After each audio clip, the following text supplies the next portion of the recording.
Good evening. I am the Crown DM, and welcome to episode 18 of Cometh the Fall, the Bright Festival. Let's go down the line. Hello, Zebus, Drashk, Idis, Sparks, Bob, CPO, AA Killer, Talon Nightwing, Devathan, Sizzle, Nuclear Winter, Dragon God, Flamecool, EMC. How's everybody doing tonight?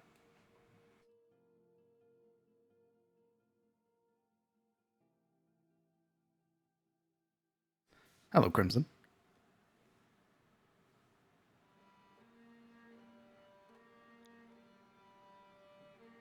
Doing all right, doing well. Hello, Dr. Beardface. It's Friday, so pretty good. I agree. Today's going to be interesting. We're going to get introduced into some combat mechanics today that I'm play testing. We're going to see how we like mechanics such as bleed, minions, and so on.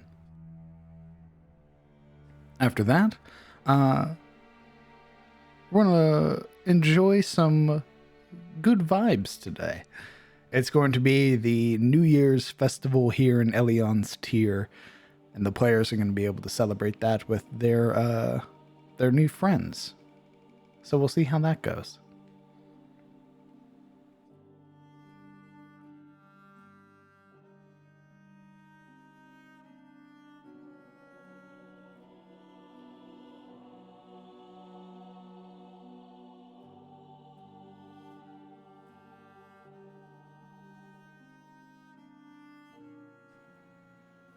Indeed. It shouldn't be too insane. I mean, these guys are level 3, right? And as Sizzle put it, they're fighting they're fighting the like tutorial monsters. So it's nothing insane, right?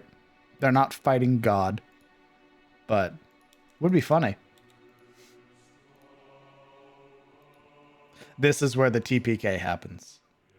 This is where the players get absolutely slaughtered. It's just natural 20, natural 20, natural 20. Tutorial for a Dark Souls game. No. That's the wrong campaign. That's Secrets of Iris you're thinking of.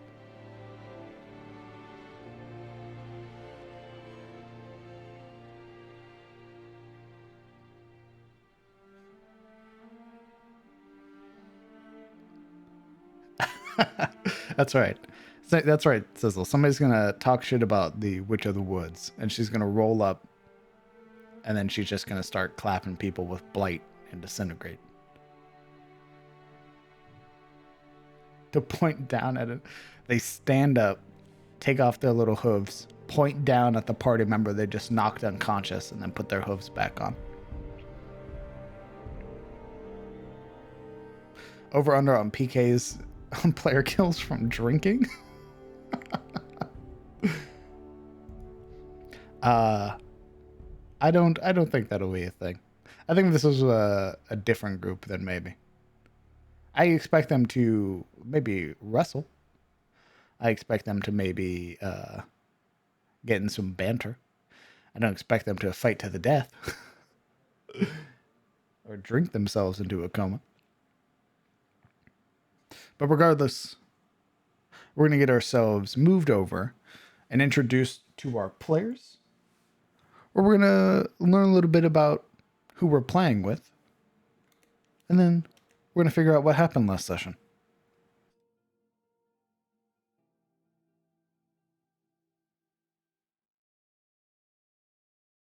Just giving the players a moment to get themselves situated. Let's hope those poachers won't be at the party. That would be a shame.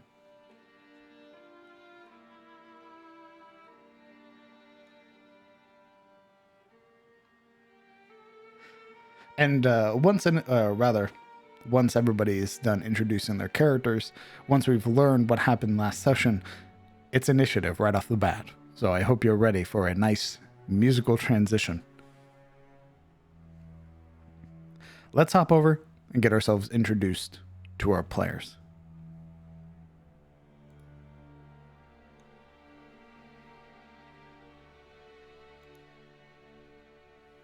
Hello, everyone.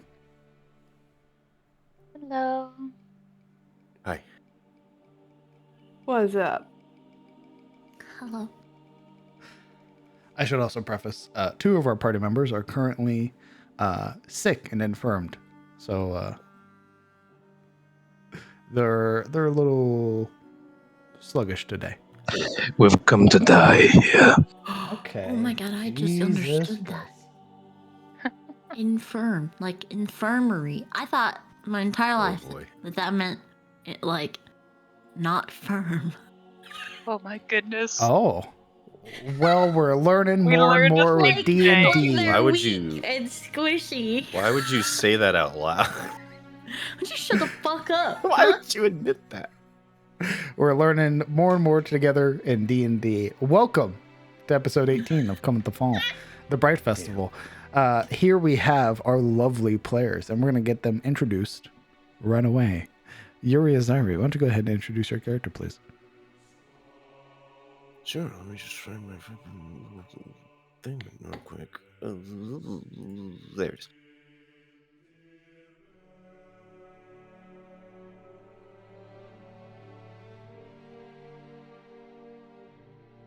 I play Yodia Zaidi, heir of Shademore, a far traveler from the lands of Careso. I have come here seeking knowledge of my people, originally travelers, or perhaps refugees of Tyrdos. The reason for their grand movement is not known, and I intend to uncover that secret. I am the party's human warlock, level 3. Even though I have come here looking for the history of my people, it has quickly turned to a more personal query, as I have been assaulted by mysteries upon mysteries since my arrival. First taken to Haynes Keep and forced to struggle through jail and Haynes' cruel machinations. Then faced with a mysterious entity in my own dream, informing me that I was to be a vassal of some dark creature, forced to snuff out the light. Then upon meeting Maulings and other creatures who seem perfectly willing to allow me free passage, apparently recognizing what I carry. These abyssal creatures and the creatures that I have seen offer a lot of questions about who I am. And hopefully I find answers before the answers find me.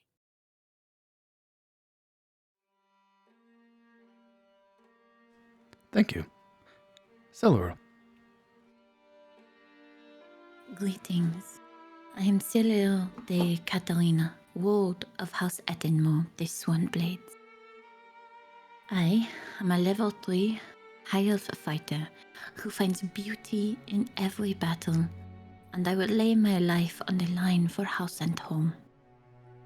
I endeavor to seek the truth of a hidden malicious rot that finds itself squirming through my family, and I will stop at nothing to find out why all of this is happening to me. Thank you. Sabine. I am Sabine Lillian Rousset, female ASMR and level 3 devotion paladin of Sario, member of the Order of the Rose, born and raised in Katarina. After that ordeal in Haynes Keep, we now find ourselves here in Elion's Tier. Helping with daily chores, there are festivities to come, and I look forward to it. Thank you. Marana. Yes. I play Morana Lamordia, Dampier Rogue, and Phantom, level 3. I met my current compatriots in Haynes Keep, where I had been previously invited by the Lord himself. Now, finally out and seeing the Etenmore for the first time. We've wandered through woods for several days, encountered creatures in the forest unlike anything I'd ever heard. And now, once again, in aid of Eliot's tear, we've come across more strange creatures. A shapeshifter and an ogre who can speak. Whatever strange things lie ahead, hopefully, my new compatriots and I can help handle it without too much trouble. Thank you. Kellen. I play Kellen Aldane, a variant human ranger, and a member of the Grey Watch, a militant organization that operates in the wilds and deals with moorlings and other monstrosities in the wilderness. And currently serving more or less as the party's wilderness guide, and now in this bit of civilization with faces that are not out to kill them, at least not yet. Thank you. Hopefully not ever. And finally, Alaric. Alaric Grovane, Stormwielder and Paladin of Shelir, or as he's known him in dreams and visions, the Great Leveler, his true face. Alaric is a complicated half-elven man come from Karim, given to Rofield as a ward when he was very little. He followed around the younger brother of one High Lord Valagard throughout Tiras as his squire, getting into all sorts of mischief and complications, witnessing, as he grew with him, the growing changes of his master from a lively and enterprising lord to a bitter and despondent figure set on redeeming Rofield from its perceived decline. Now he carries his master's hammer after his passing. It is his burden, and he must return it home to Rofield to Blackmane, as honor dictates, and that is what he's doing now. Thank you. Who was the last to recount? Uber. Morana, please pick somebody else to recount. Oh boy. Oh boy, oh boy, oh boy.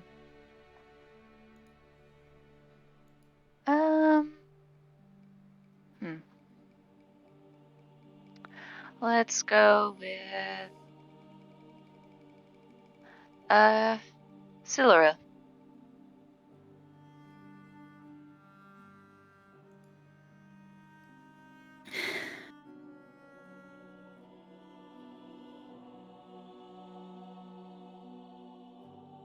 It was the morning.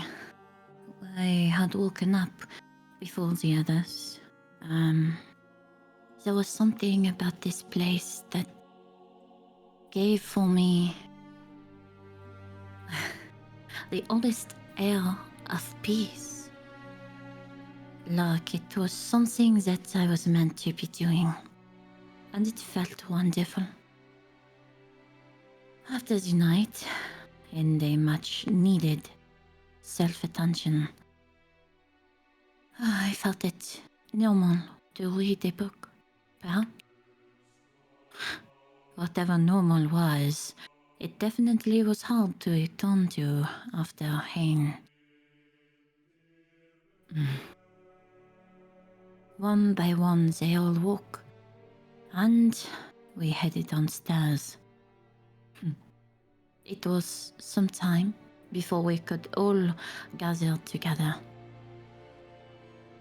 But regardless, there was Gerald, waiting for us, spry, and that smile upon his cheeks were as warm as it was the night before. Simple, we all sat and enjoyed a great amount of food. Oh, the food. It was wonderful. Upon the finish and our speaking, it was time to set out to our chores. It had occurred to me that perhaps Everyone else here, apart from maybe a few, had never done such menial tasks before.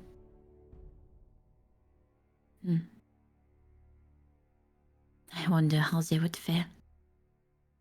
Splitting off together, it was I and Callan who followed Gerald. And then Alaric, who went to cut wood. And Moana, Yoria, and Sabine stayed behind to help in the kitchens. I do hope that their fare went better than ours, though I do not think it went terrible. I tried to keep myself in good graces. If I'm honest, spending the time with Callan and the various things we had to do, it felt good. Deserved, perhaps. The sense of helping the people I am supposed to be a part of their barony. It felt good. We'll leave it there. It was after everyone had finished their chores that we had come together again. I will not lie. My arm was quite tired, but I wouldn't let them know that. It was then that Gerald suggested that we would go for a boar hunt. A hunt. There had been many hunts in my time out, but never such to the sense of celebration. Definitely not something I would be allowed to go on. So this was exciting. I was ready. Watching everyone gear and get ready was also exciting. And then we were off. Trudging to these forests and the hillsides like it was nothing. It was fun. It wasn't until we came upon the boar, the things we were here to hunt in the first place. I readied my weapon and nothing. There was no squeals, there were no chuffings, no harms, no nothing. They just were there. In bliss, it seemed. I was very confused and caught off guard, so I stayed behind, but Alaric... Well, Alaric, he seemed in his element, like it was something he had been doing his whole life. He stepped forward and spoke to them. It marveled me. It was so strange to see, but I could do not but simply watch. Approaching with the others, I said nothing. Seeing Alaric and the others converse with these beasts and this ogre, then I realized I could understand as well. Very strange. Very interesting. I had seen that it would be an easy time, as through conversation and what seems to be surprisingly political. Arrival. We were going to get boars for free. No fight, no dance, no struggle. There would be a clean and quick end to the life they served in return for our own promise to bring their bones back to him, this large beast, so that they may be returned to the earth. It seemed pretty simple enough. Unfortunately, it was not simple enough for Alaric. He fought them on this. I was confused. I should ask him about it later. But for now, it seems, thanks to Alaric's words and his proposal, we are sent to fight and guard.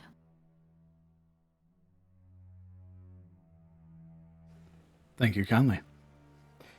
And with that, it's initiative. Can I say something first? No. Damn it. What are you going to say? I want a persuasion roll. Against About who? how against Alaric. Oh, he's mistaken. I basically want to convey I don't want this to go this way because then it's more bodies than 3, and that seems wasteful. I think only the 3 next to us are the ones going to be aggressive, yeah? Well, 8 we'll more find show out. up from the I tree. think we're just gonna have to roll, my dude. The boars start coming out of the ground. Oh You're god. not entirely wrong. It's initiative. Oh God. Guys, it could only be 3 points. So I The can't. DC is 35. I can't get a persuasion roll about how this would be wasteful and There's the initiative. wouldn't be appropriate. But you don't have to persuade Alaric. Like, the thing already happened. Oh no, right? I'm trying to persuade them to stop this before it happens because it would be wasteful. Stop who? My shit rolled twice. That's weird. Them to letting the boars go aggressive. Wait, don't- just a minute. I don't see the dice. No, it took a minute for me to... Nice. Oh, there's some of them There's showing. I don't think initiative rolls Yeah, dice. I initiative think I doesn't turned roll. that off because I roll so much initiative. Yeah. Mine rolled twice for some... But I want Some my reason, screen but- covered in dice. That's why I'm here. Once Actually, again, what I I'm starting need to off do- Cover my, me in dice. Hold on, I need to once again my remove initiative. the combatant. My rolls are fantastic. The more you complain about them, the more they're going to be worse. I I'm doubt that. gonna be covered in dice. Grab this quirky little It's the guy, flash dance scene. Put him over It's there. just dice hitting her in the face. I'm going to roll for the minions. I hate it here. All right. Yo, they got the cheese boars? Hell yeah. Wow, Gerald rolled really good. Oh, Who are you attempting to persuade again? Because if it's Since he Agro was or a- Muruk, It was Agro and Murk because that is who Alaric agreed, who was talking to, and he's like, fine. It was Murk, not Murk. It was Agro who said, okay, fine. So she's turning to Agro. Listen, if we do it this way, there's going to be unnecessary bloodshed, unnecessary killing. Let's not do this. We only need 3. He's just a little excitable. just gonna hit him with the he's under the weather. Once the beasts have been freed, their mind able to wander. I do not control them anymore. Her eyes are going to narrow as she's staring down Alaric like, you son of a bitch. Quirky. we're going to do... For some reason, Callan's on the initiative twice. Yeah, I hit it. My man. You My rolled initiative twice, you cheater. no, fix. He's was- just a hunter, bro. He's just hunter, Well, flicks, bro. I think it might have something to do with there's another portrait of Callan in the lower corner. Oh, that's gone now. Okay. Your initiative is 14. Yes. Ooh. It's advantage on initiative. Fuck. Kellen. He's twin Kellen. Yeah, I'm actually 2 people?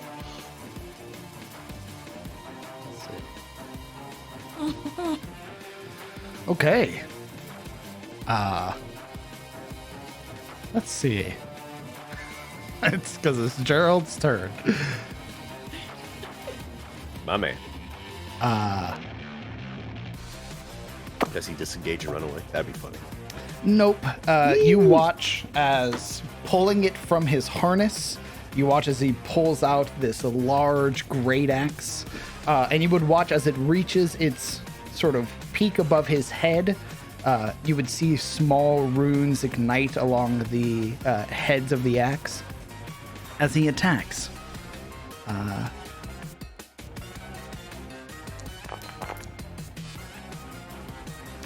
That is a 15 to hit, dealing 10 points of slashing damage, in which you would watch as he cuts down one, and in that same momentum catches it into the neck of the other with this like bellowing roar as he gets an overkill. As the damage goes from one into the next within 5 feet of him. Celero. Celero will kind of like poise herself to the side of Gerald, and she like says under her breath, "Impressive." There's that wide sort of grin, the beard pushed out on the side of his face. And reaching backward to her side, she will grip the what do you even call it?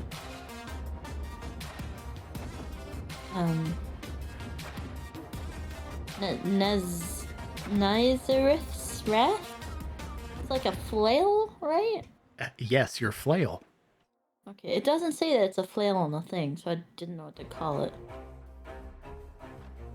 I just shall pull it forward. And I will hold my action. As you do, pulling, sort of grabbing it from your waist, letting the head of the flail fall, the chain rattling. As it falls to its full length and bounces once, that sort of kick up, you would hear in the distance, either in your own head or somewhere in the world, a roar.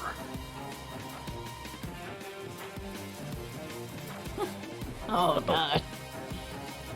Would I recognize the type of roar?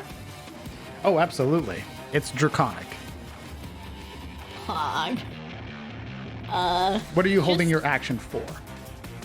In case whenever something gets close to her. Okay. You would notice. Holding her back, his back. You would notice almost immediately after he cuts the two, you would watch as these shimmering spirits begin to apparate from the ground, sort of pushing themselves up, this squealing sound now beginning to intensify around you.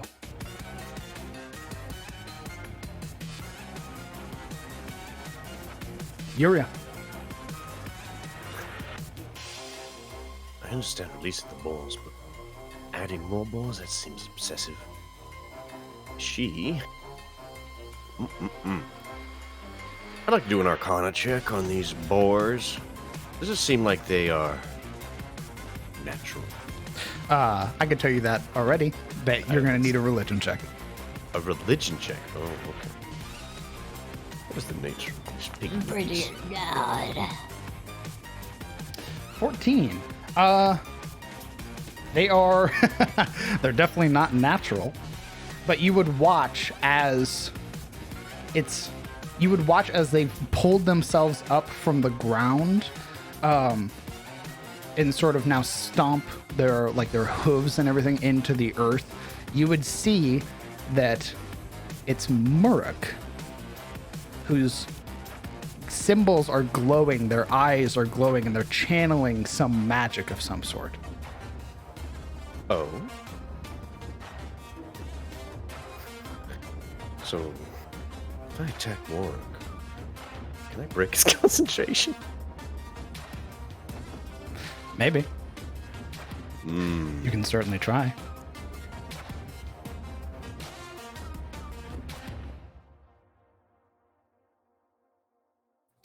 Indeed. You know what? It's a con save to break a spell, or to maintain concentration, not a check, right? That you know of. That I know. You know what? Fuck you. No. Are you going to attack Murk? I might. If it looks like he's the one channeling all these extra boars. Certainly what it looks like. Oh, great. Just great. You did this, Alec. Just so you know, you did this.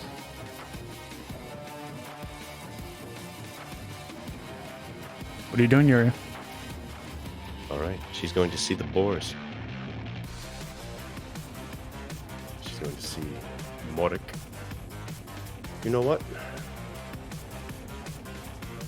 Let me check something.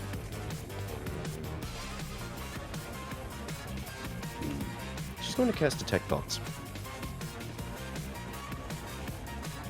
Interesting. Are you focusing a singular person, or? Yeah, we're focusing more. Okay. Surface thoughts. You would get... You would get feelings of... almost... You would get feelings of, like, admiration, almost. And you would get a sense of, like, familiarity that comes from Muruk. Like, he regards you as a different person.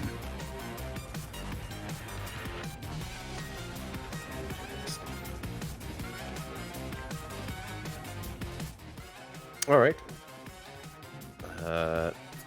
Does casting a leveled spell count if it's an at-will spell? Like, you can't cast 2 level spells at the same turn? Correct. Shit. Okay, well, we will throw an Eldritch Blast at the... I believe... Isn't your Detect Thoughts? Oh, action? you're right. You know what? Yeah. I'm thinking. What are you doing, brother? I don't know what I'm doing. I need to be lower the initiative order so I can stay. Yeah, I guess that's all I can do. I don't have any other bonus actions that I can do. So I'm going to... It doesn't look like any of the pigs up on the hill are going to attack, right? No, they're watching. They went from, like, eating carrots to, like, watching you all now. Oh, they're watching us die. That's great. Yeah, we're going to move. We're going to take some steps back from the piggy wiggies. We're going to move, like, right here. Okay. And that would be my turn. Oh, I suppose this is also fitting as well. Let me introduce you to our new mechanic. Or rather, our new module. So, again, this is mostly for me. But I don't know if you guys will like it or not.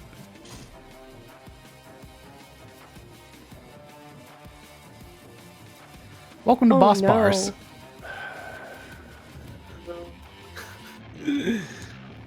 I'm summoning for help. I use my furled finger. As you face off against the Elder Spirit of the Forest. It is the boar's turn. The last boar, who wasn't killed outright. The Child of Muruk is going to attempt to impale you, Sabine. 4. That's a 13. That misses. You watch as its little tusk catches against your chainmail, finding no purchase whatsoever. Now, we're also going to learn about minion mechanics. Minions all go on the same initiative. They can move through each other's squares, occupy the same squares, and attack as a group.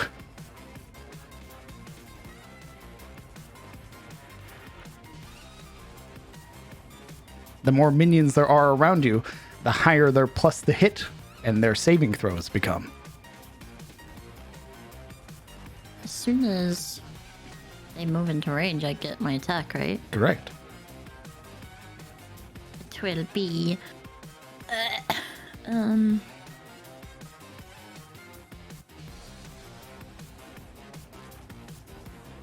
This one here.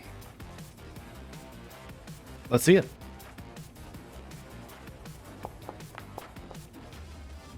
That hits. your strike, like the swing of the flail crushing the side of the spirit that causes it to disperse. However, it's not enough damage to do an overkill.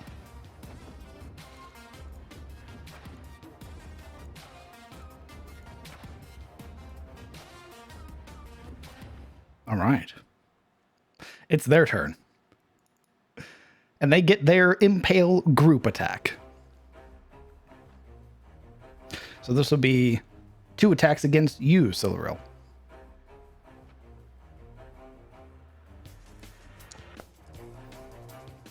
That is a 17 to hit. That's my AC. Fuck, it's That is. You take 1 point of slashing damage, and you are bleeding. At the start of your turn, you will take bleeding damage.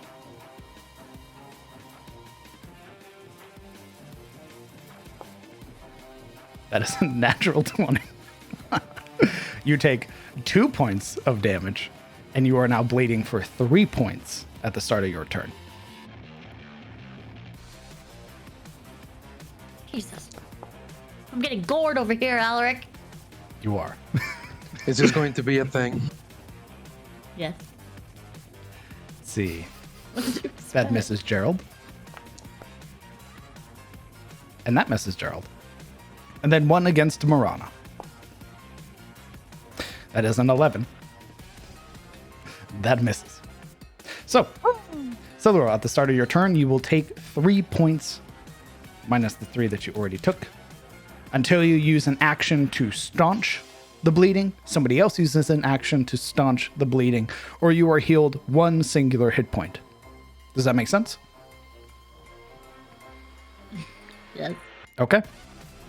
It is the Elder Spirit of the Forest. Let's see. Ooh, you're all by yourself. Yuria. Oh. I need a dexterity saving throw, please. Oh boy. Why does the pig have a ranged attack? You watch as the large protruding tusks on the side of his face crackle with electricity. And then a singular bolt of lightning strikes down on top of you.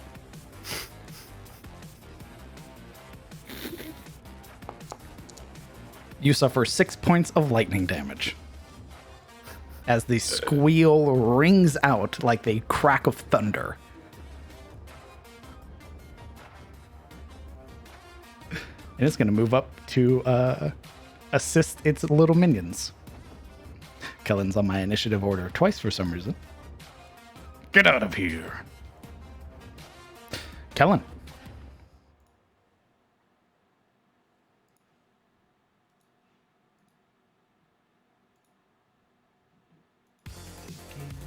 God, they are all up on our ship. I didn't know. Indeed they are. Okay. This actually might be a good opportunity. I'll leave that one for Sabine. I'm gonna lean out from behind Gerald and try. Let's see if this works that way. Oh, I have to cast it first. So it's a bonus action to cast Hail of Thorns, which is here for you. Go. So you basically cast Hail of Thorns and then you fire. At least that's how it reads to me. Okay. And then I will fire at the Great Spirit of the Forest, or the Elder Spirit of the Forest. This one. Okay. I'll allow it without disadvantage because the minion beside you is occupied with Gerald.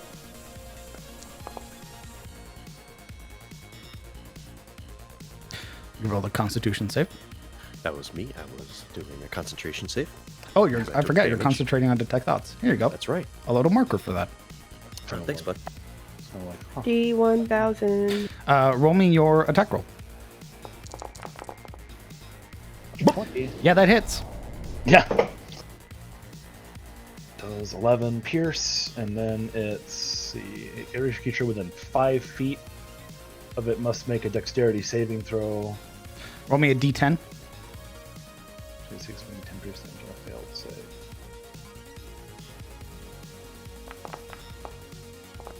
Yeah.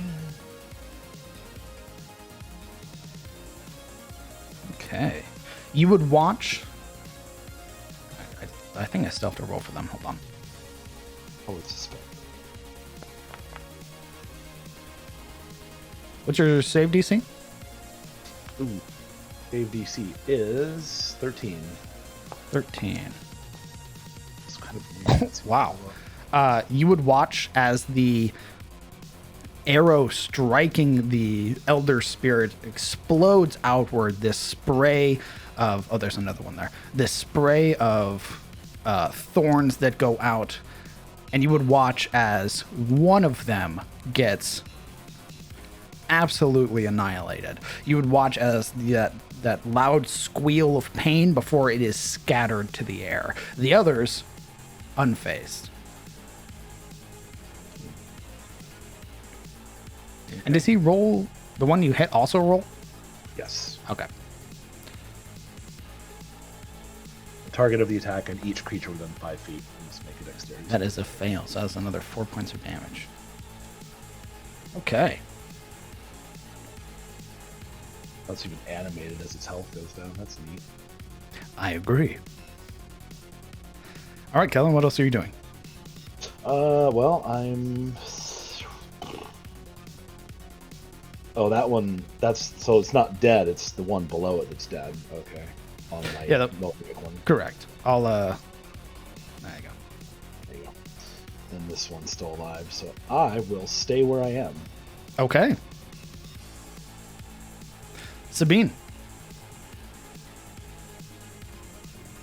Piggo, who tried to gore me, is going to get a stabby stab. Let's see it.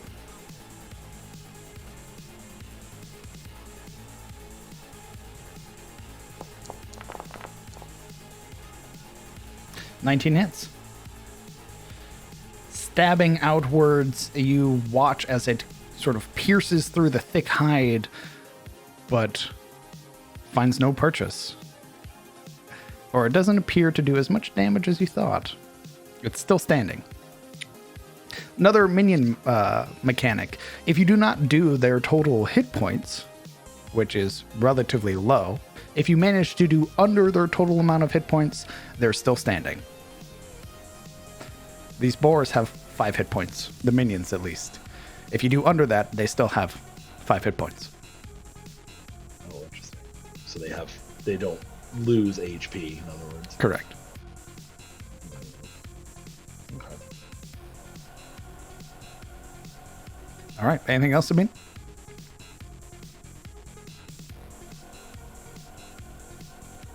I'm looking to see distance here. Give me one moment here.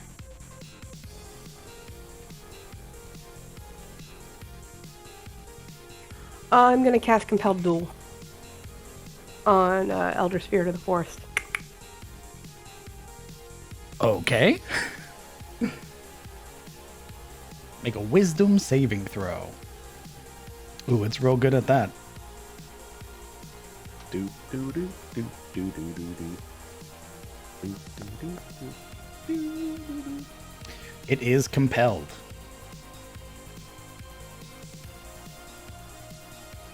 That's just so it casts. All right. Shield up, sword out. Let's go. All right. Marana Lemuria. I'm here. Yes. Okay. Going to shimmy 5 over here to flank with Silverel. Give me one moment. Hey, double Okay. check a minion mechanic real quick. I'm still in its threatened square, so Correct. However, if you start your turn within 5 feet... Oh, no, you're fine. Never mind. You need 3 or more minions within you, so you're good. okay. Well, I'm going to stab at this one Let's see it. with my dagger, or not dagger, rapier, and it's +2 as I'm flanking. It is absolutely destroyed. However, as there is no other creature within 5 feet of yourself, the overkill does not follow through. But you have slain the minion. And you know what? Just to try and see if this works, I will use the wails of the dead on this Pigu here to free up speed. Sure. Maybe that'll work.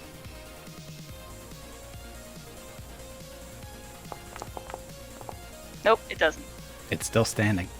That The ranger archer, that I still have. yeah. You watch as it sort of apparates from the corner of your eye, hand already pulled back on the bowstring and releases an arrow. But again, it sort of sinks underneath the thick hide of this creature before the arrow shatters into nothing. But these little boars are resilient. And then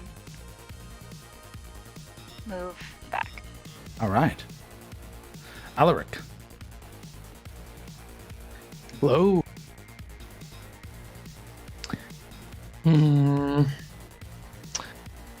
I'd say that witness to the growing swell of violence all around him, it makes complete sense for Alaric to go last. He rejoices. The continuous growling, the grunting, the squealing of violence from the boars, the blade swinging, the axes cleaving, the spellcraft abounding. Across his face is this huge, gurning rictus of a grin. And as he hefts his hammer, he also hefts his voice. Look at them! They have found their wild, all thanks to us. And he will charge into the fray.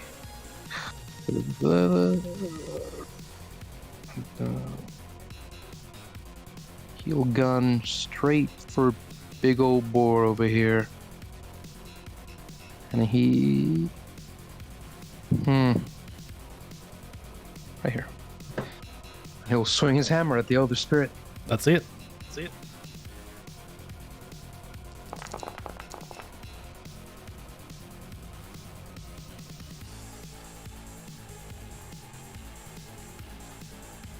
A 12 misses.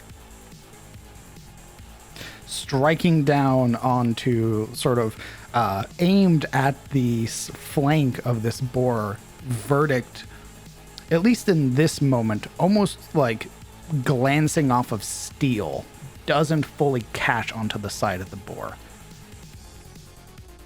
Ooh.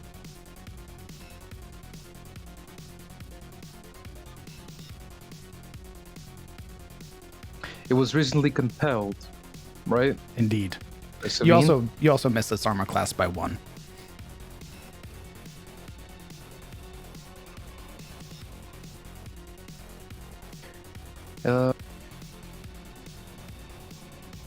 What? Outstretching his palm towards Siluril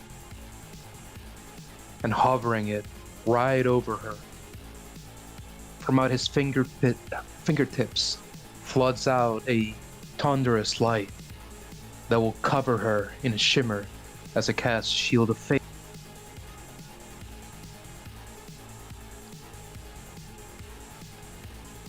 Okay. For a +2 to her AC.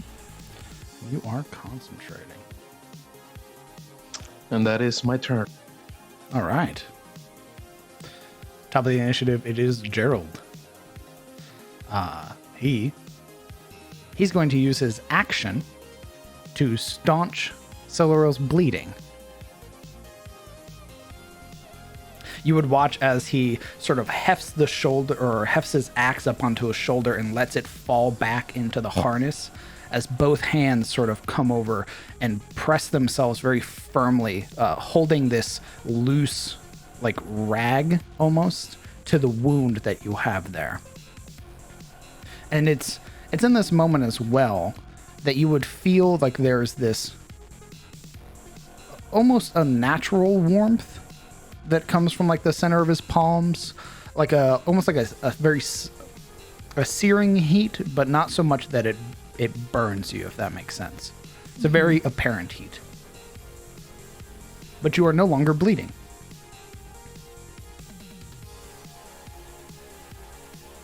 And that is his turn. Siluro.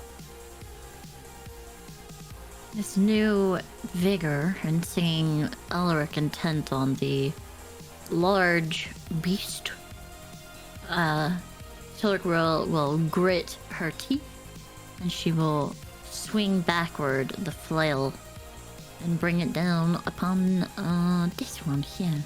Let's see it.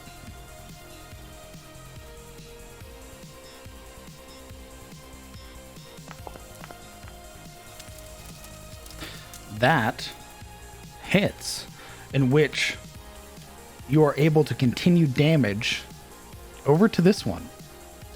So how do you explain this striking downwards and then following up to hit the other one behind you?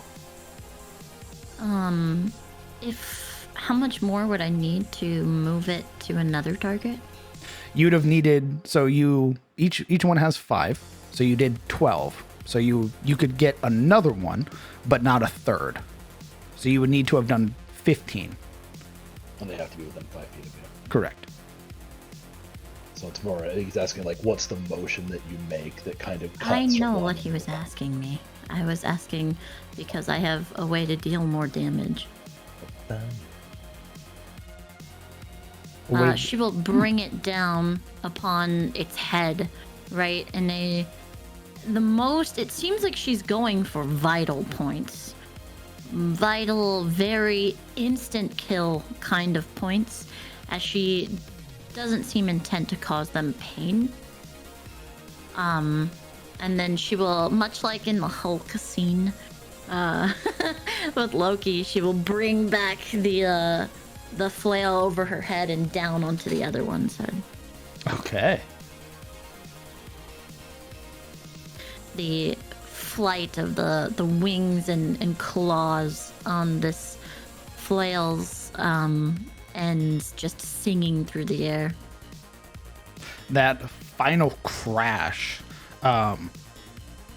you would watch as like its head follows the momentum down into the ground before its body scatters. This almost sounds like shattering glass, if that makes sense, and the spirit itself breaks into many pieces. All right. Get yourself back up there. What do you think you're doing? All right, are you doing anything else on your turn? You are freed up. There's no creatures around you.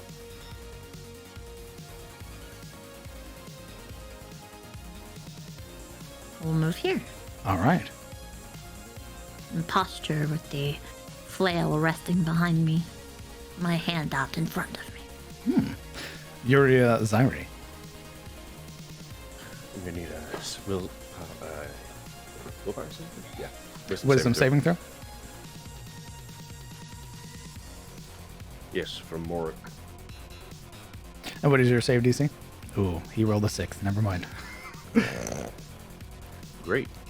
Yuria concentrates and focuses on his mind and pries within, breaking apart the barrier separating hers and his.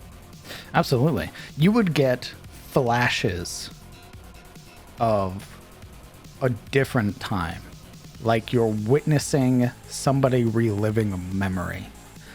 And through the perspective of Murik, there's 6 of you, but you're all different. For example, instead of Alaric, there's this sort of tall Goliath clad in furs and leather wielding 2 axes. You would see that there's, in the place of Kellen, there's this like Leonin bard that is in the process of like lashing out with their rapier. And it's all of these varied people that are different, and just judging by the way the forest looks, by the way that everything is here, it's a much older time. And it's clear that Murik is reliving a past memory currently. What do the boars look like in his mind? The boars all look like boars. Although they all bear similar symbols on their foreheads, just as he does. But the ones currently around you don't. Does Mork look like in his own mind? Murk is still a boar. So it would be him testing another group. Correct. Similar adventures, I see. A brief moment of lucidity. Wonderful. All right.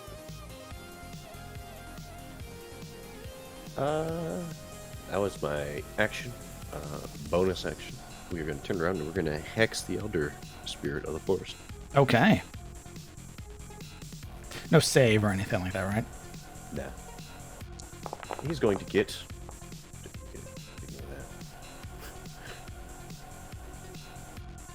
his stat that is nerfed would be... Doesn't affect saving throws, so I would say probably strength. Strength, all right. In case anyone wants to grapple. Smile. Understood. Well, now that you put that energy out there, it has to happen. And you're staying there? You know, somehow I don't think moving is going to affect where the lightning comes from. So, yeah, I guess I will. Just Actually, maybe. you know what? Maybe we'll get a little closer. We'll get a little out of his range. Unless that's too far forward. Nope, we're good here. We're going to move a little farther away from the boar casting lightning. Okay. Hopefully I don't get bopped. Not a bunch. It is the boar's turn. The one remaining boar. The child of Murk is going to attempt to... He's going to attempt to knock you over, Sabine, All right. with his gore. I need a strength saving throw, please. Well, shit. I forgot you are also concentrating. I'll put that on. A 10. You are knocked prone. And you take 1 point of damage. And are currently bleeding. I need you to roll me a Constitution saving throw.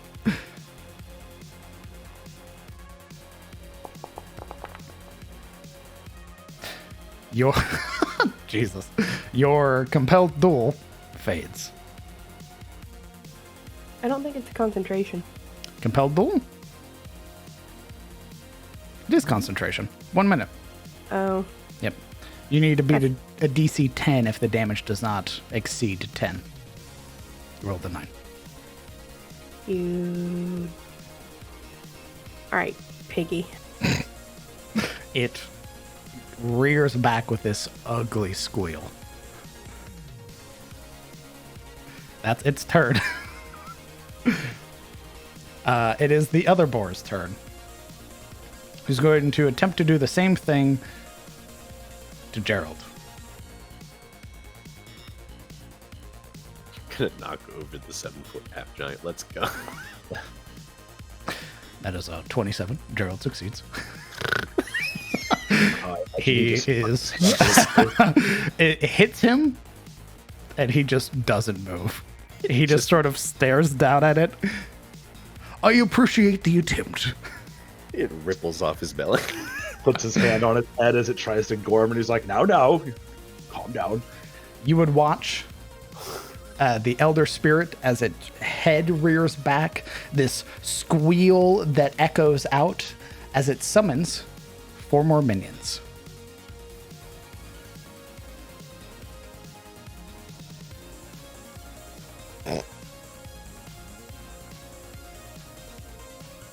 It's one of those fucking bosses. Oh, shittles. Mob bosses. Correct. That was his bonus action. He is going to... Ooh. He didn't like you doing what you did to him, Sabine. Uh-huh.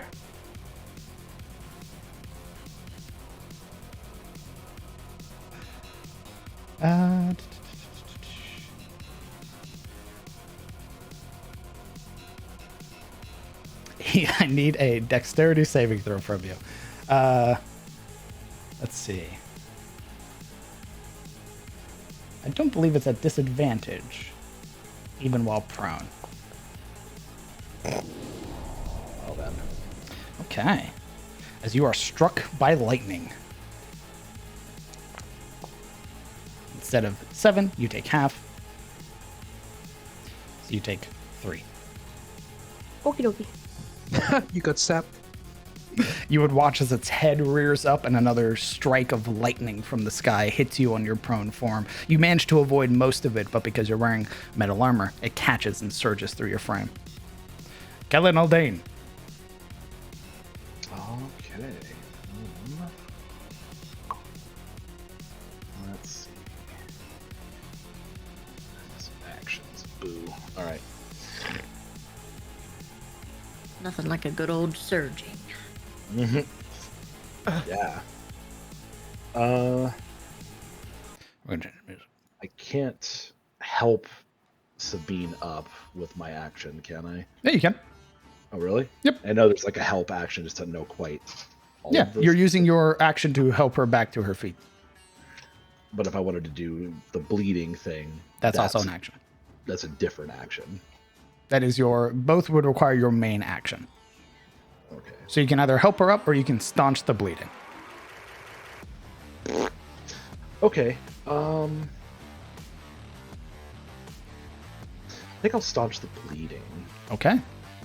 And so just Appreciated, buddy. yeah, he just pulls out like one of those little like bandage pads from his pack and smacks it over the gore wound and just gives Marana the look and like gestures his eyes at the one that's kind of assailing Sabine since it's close to her. Like, I'll get her, you get that. Good stuff. You staunch the bleeding, and on her turn, she will not be taking any bleed damage. Yes, that was what I wanted. Okay. Excuse me. And I'm still kind of threatened by 2, so I will stay where I am. Okay. Sabine, you are prone, but not bleeding. All right. Luckily, I can do this while prone. So, while prone, I am doing Radiant Soul. The spectral wings unfurl from her back, and she lights up like a torch because she is aggravated now because she got knocked on her ass. Yeah. You ever been so pissed off you activate your celestial side to kill a 5 HP boar? That's right. Yep. Sometimes you just gotta do what you gotta do. Your wings unfurl along your back, pushing you. I'll say it pushes you up to standing. This like spread of wings, this majestic display as like rose petals shoot out from them. Jesus, what a fucking... The boar. We need to be worried. The boar's like, it was just a joke. Just chill. It was just a joke. Calm down. Yo, chill. Hey, I was just buddy. joking. Yeah, I'm just fooling, bro. Wait. Since that's my action, and it would be 15 half my movement to get up. I'm saying that you're activating your wings pushed you back into stand, so you have your full movement. Oh, great! I'm going 20 feet up in the air, and I'm eyeing the one that just hit me with lightning. Like, okay, buddy. Just for memes, the child of Murik is going to take an attack of opportunity against you. Okay. Actually, let me double check. I want to make sure the memes can be done. Silver's like, bro, you don't want to do that. Just stop. If he manages to knock her over, is she like unable to keep flying, or can she like keep flying while? He doesn't have like Sentinel or something, right? So like, he's not going to catch her foot and stop her from going upwards. As funny as that would be, I would die laughing. let's see. Sure turns. Minion traits. Okay, they do get attacks of opportunity. Just want to make sure. Yeah, he's gonna hit you with an impale. That's a 13 that misses. You are flying into the air, and the little boar looks up from Sabine to look at you, Marana. I'd be in the air. I'd actually only go up partially, and I'm gonna maneuver my way.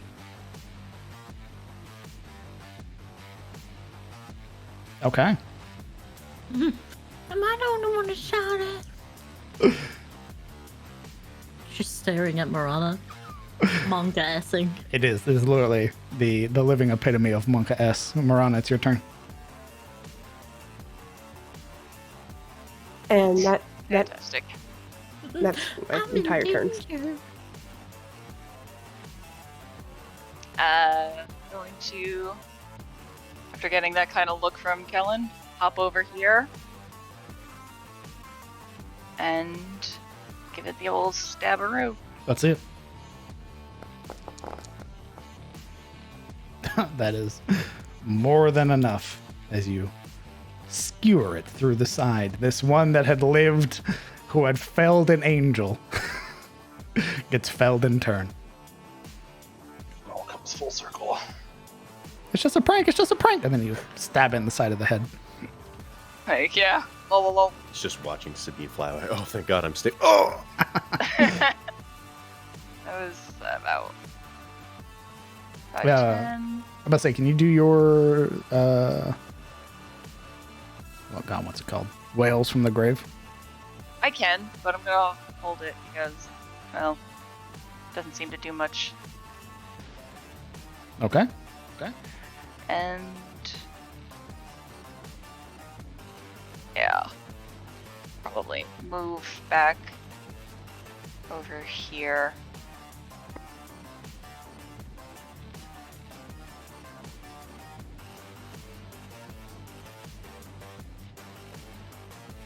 And that's it.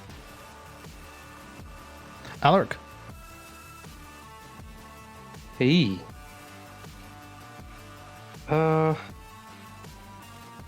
Having watched like 2 little golden seeds for boar sprout out of the other spirit, Alaric's eyes go wide, marveling. He forgets about the big boar, and instead, he'll move on to play the violence game with 2 smaller ones, stepping to the side and I imagine incurring an attack of opportunity potentially.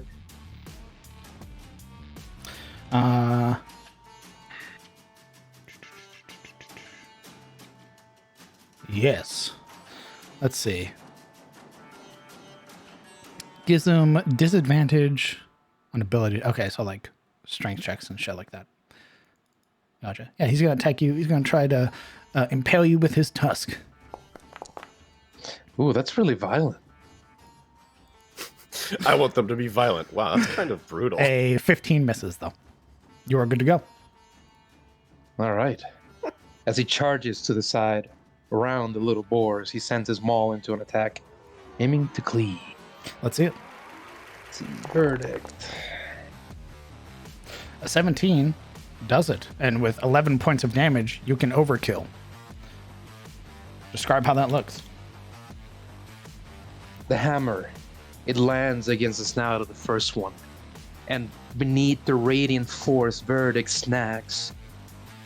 But Alaric's face tightens hard, and a lightning bolt curses through the head of the hammer as he crashes through the golden field of magic and sends it reeling back, then forward again into the other one, then plummets the 2 into like this misty golden nothingness. And whoop, we're back. As you strike, catching through both of them, you would watch as their forms shatter like glass, that spray of small fragments that carry into the air and then turn into nothing. I believe that is your turn. I will use my movement to use 10 here. I have 20 feet, 5, and 10 here. That is my turn. Okay. It is Gerald's turn. Gerald's going to move here. Gerald's going to make an attack with his great axe against the Elder Spirit. And he's going to get his full range of attacks. That is an 18. Does 13 points of damage. He attacks again. Monster. That is a 18 for 13 points of damage. Gerald, he attacks work. a third time. Holy shit. Oh, I'm starting to think Geralt's a little over leveled for this boss, bro. Yeah, we're traveling with the hero of this campaign. It's a 23. It deals 9 points of man. damage. Way over our soul level. You would What the watch as he crashes down once, rips it up, and then with one hand brings the axe down again, ripping it free a third time, before almost like intentionally slamming the head of the axe into the face of this great spirit.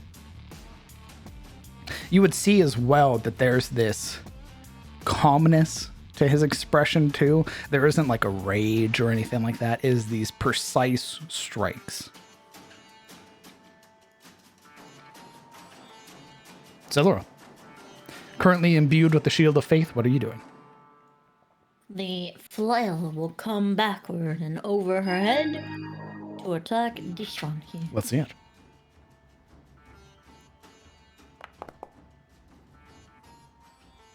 .22 hits for 11 points of damage. With a grunt of her teeth and a slide of her heel into the earth, she will use Psionic Strike. Ooh. 8 points of psychic damage. Describe how that looks with this flail. So with the flail, it's more of it's this split second, eerily just response.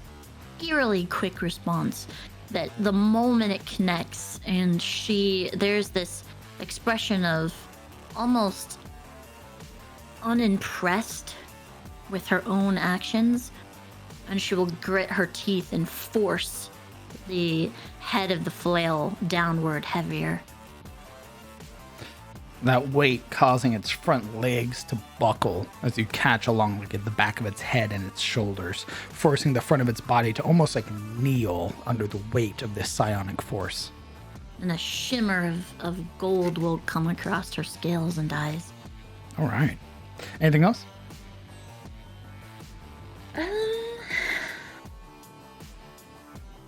I'm going to action surge.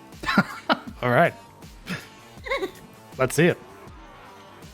It is that hit, that connection that causes her to wheel it backward again.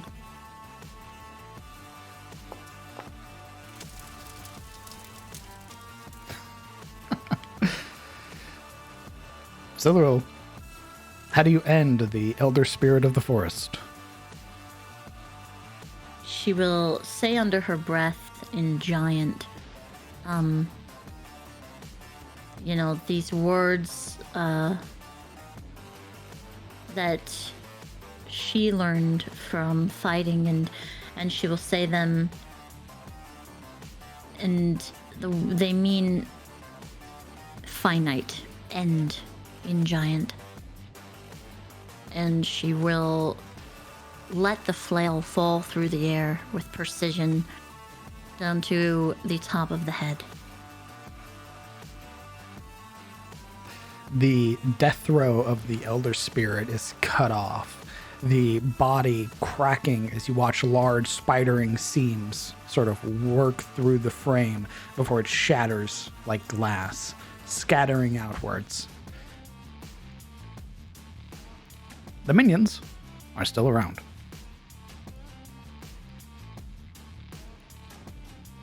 All right.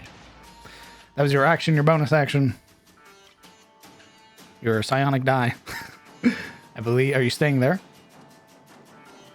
She will poison herself next to Gerald. All right. Yuria, maintaining concentration on your detect thoughts. You would. Hex now. Huh? I cast Hex. Oh.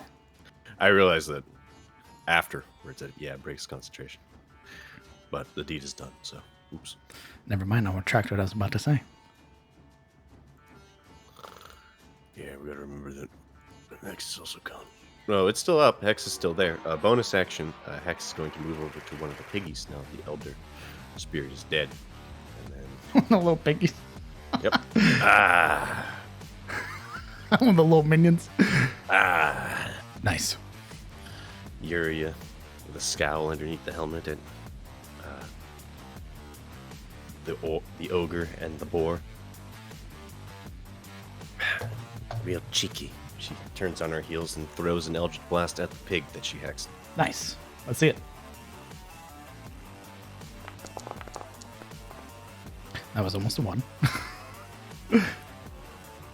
Go ahead and roll your hex damage as well. That is enough to kill it. That teal-like bolt piercing through the front and watching it shatter like glass again. And that would be my turn. All right. It is the minions. Let's see. I would like charisma checks from Siluril and Kellen.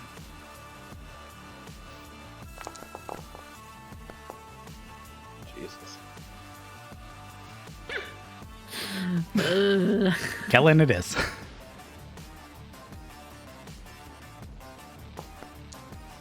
That is a 8 to hit. That's a miss. The little horn a little tusk trying to pierce through the leather armor you wear, finding no purchase. Oh, it's nuzzling you. Oh, no die. This one's going to do the same thing. Actually, it's going to... I need a strength saving throw from you, Alaric. Sir.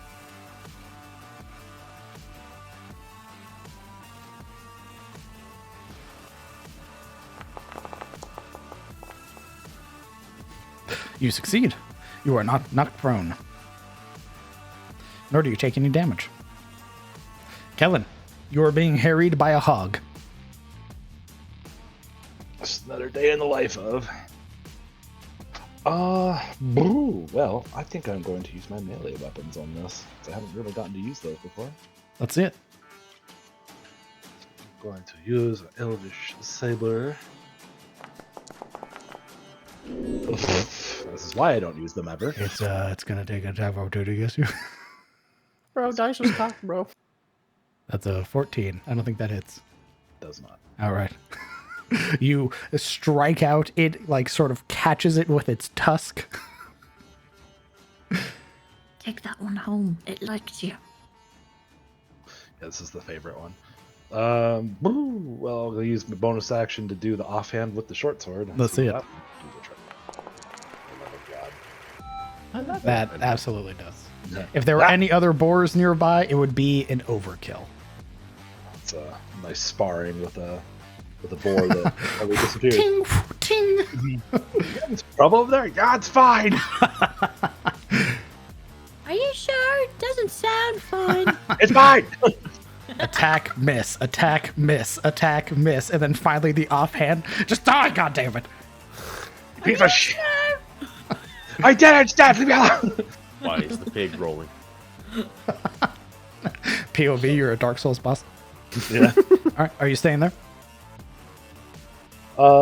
Yes. This is Okay. a good Seems spot. upset. Dame Sabine, there is one little piggy left.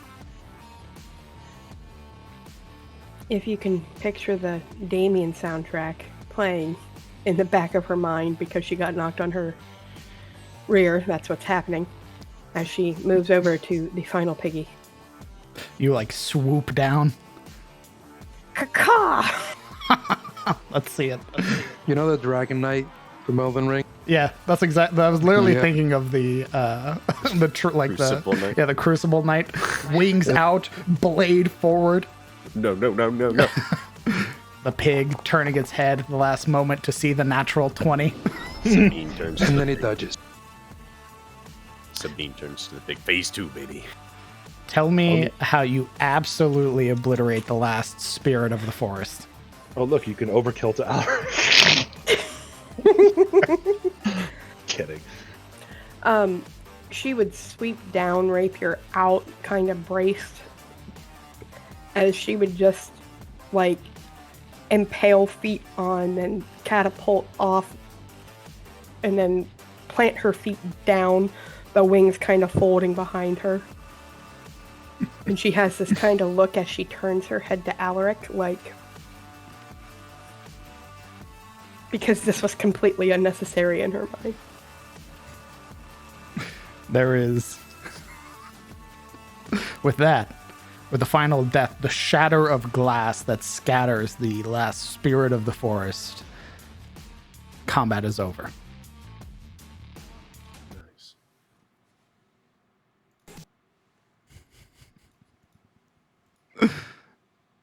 You would hear, as everybody's sort of catching their breath, you would hear these, like, large hands clapping.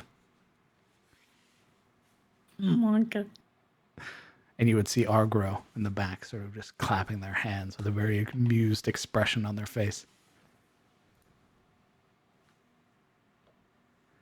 It has been some time since we have seen mortals fight. It is very amusing.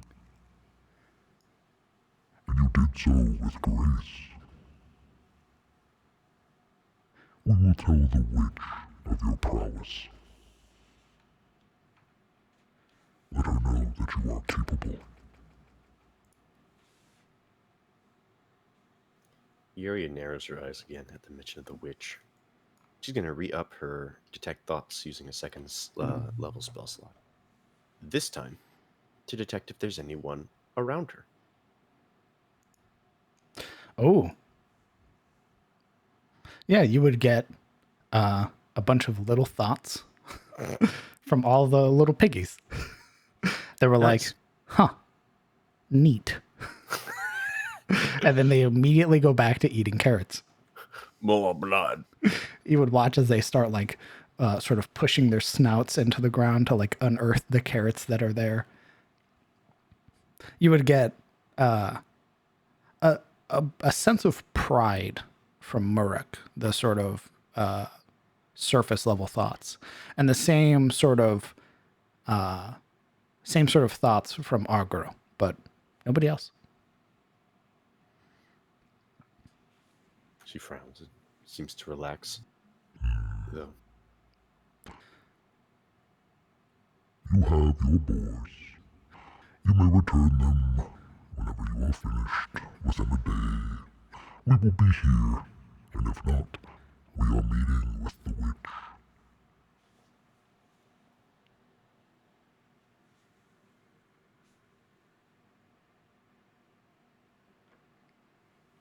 Sorry, what was the last part? We are meeting with the witch. We hope that you enjoy your festival, mortals.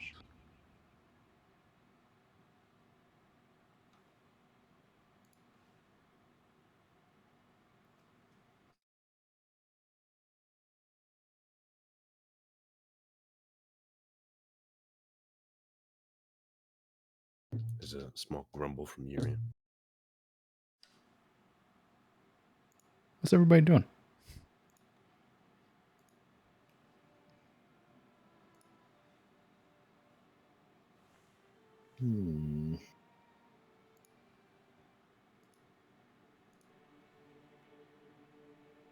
Catching her breath and then taking her rope back.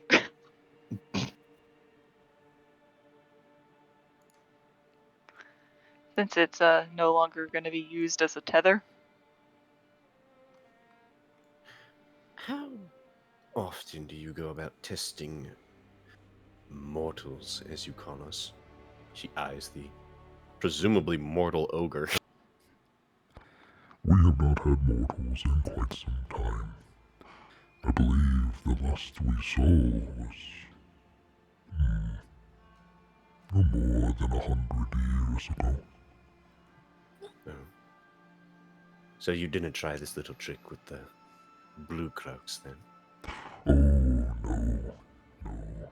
For those, they are returned to the earth with the witch's judgment, if she so deems, or they are killed by the creatures of the forest. Return to the earth, you say? Indeed. Swallowed by vines and earth, turned into soil for the next life.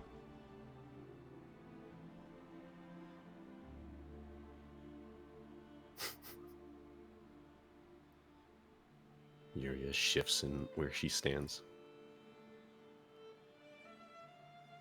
But you are not like other mortals we have met in the past. You seem capable.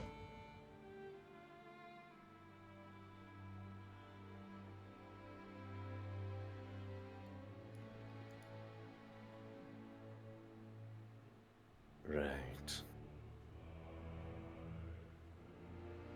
Well, appreciated. She curtsies to the boar and the ogre. The ogre gives a small bow of the head. Gerald, reaching up, gives a very firm pat onto your shoulder, Siluro. Aye, well done, lad. Lad, Jesus Christ. Bro. Uh-oh. Good job, What bro. I always wanted. Well done indeed. Now why you fight with a flail? Normally I do not. Fits you well Normally enough. I fight with my Ashfeld sword here. She gestures to it still on her back, wrapped in leather. But I am quite particular about my blade. I had not had time to treat it, and would not want to dishonor it on the field. I understand. Don't want it catching off of a rock or anything like that. A rock? I doubt a rock would do much damage. There's a very wide more grin on his is- face. Just... I care for it a lot. I understand. You all fought incredibly well.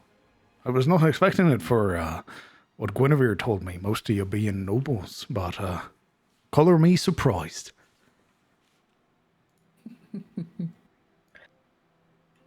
Sabine's demeanor changing on the head of a pin. Oh, thank you. As the wings diminish because she's in a brighter mood.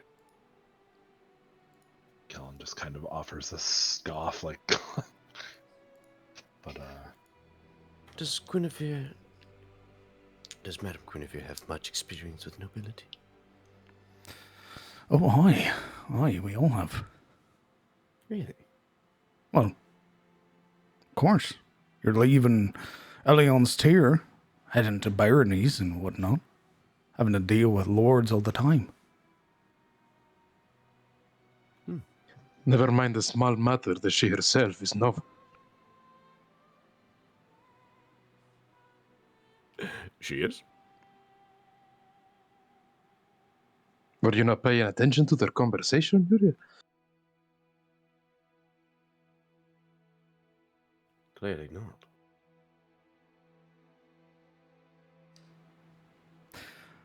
Aye. She was.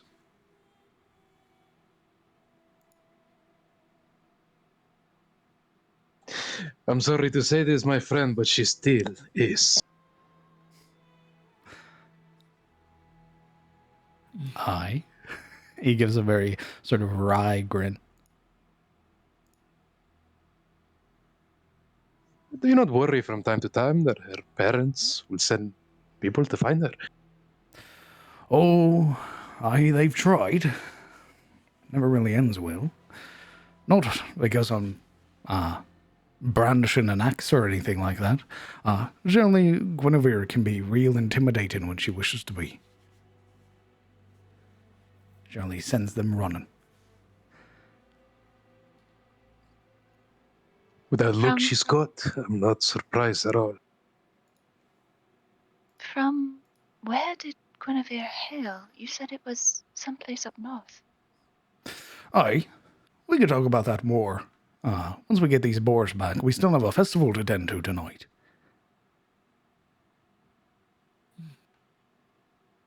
Indeed.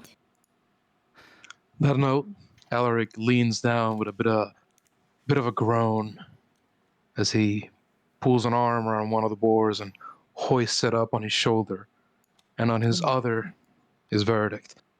Silver watches.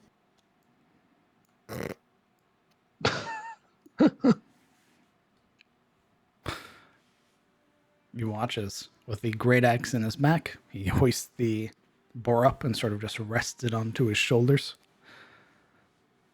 Right, let's get back before everything starts bleeding through.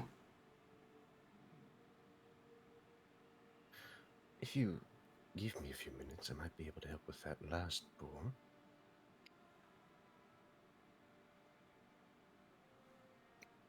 I'm not going to do something weird to it, are you?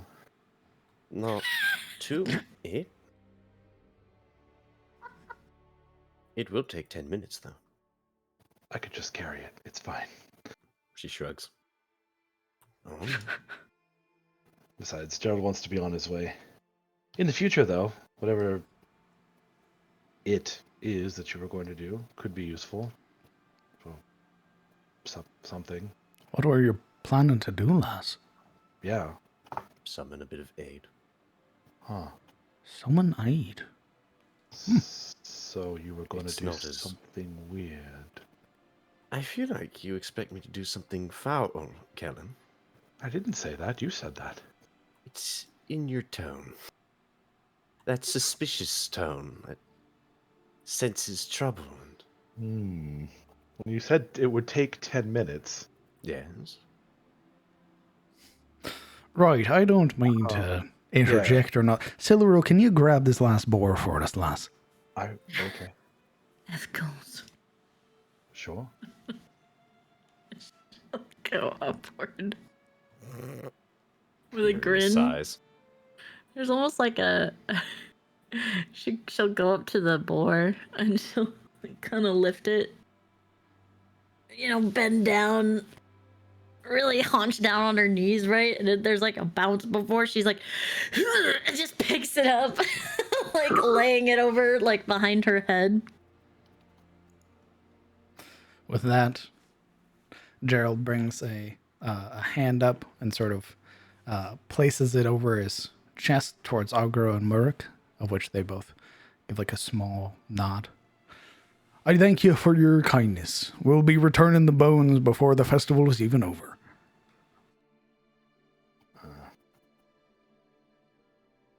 As they're making their way to depart, since Kellen's not carrying a boar, he will step closer to Murik and Argro to have a more quiet word with them. Doesn't want to alarm Gerald. That's why he's moving closer, out of earshot. And kind of just addressing them, with a bow of his head.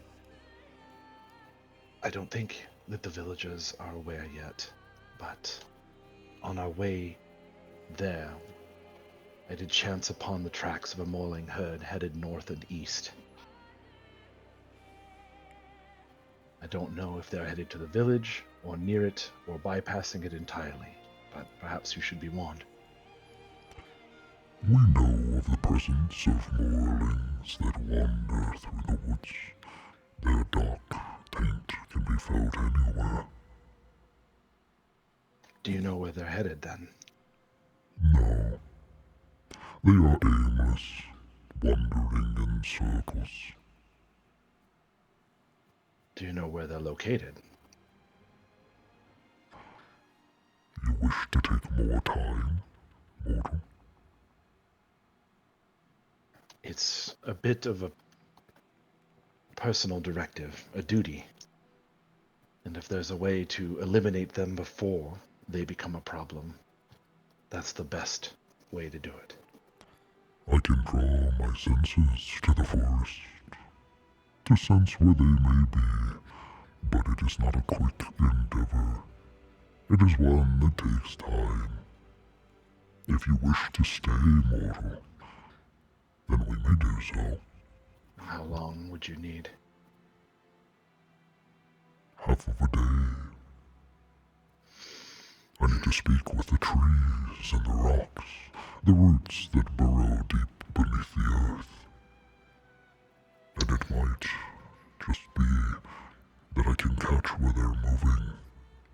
But with enough time, that information will be useless. Very well. Perhaps I shall return then. Well, I will return. Shut up, Bone. With the bones. And we can see if you found anything by then.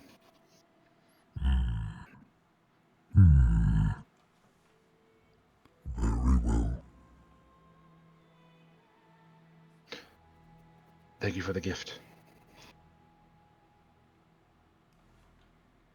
And he just backs away and then turns on his heel and follows after the group. Elric would pat Kellen's shoulder as he walks by.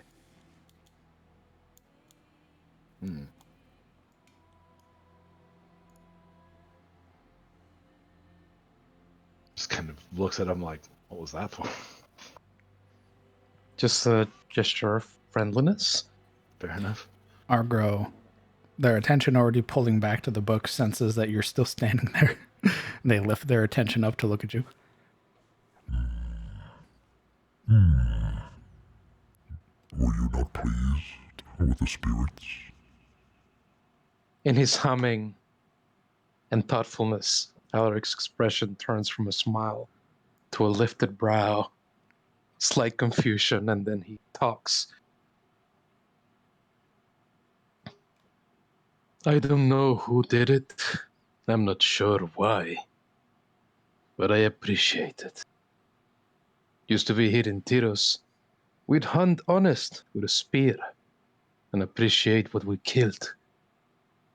The idea of walking off with it as though it were a gift, a kindness undeserved, just didn't sit right with me. Thank you. You remember a Tyros from long ago, I am afraid. The Tyros you remember, the one you hold within your heart, does not resemble the Tyros we live in now. Be mindful of that, mortal.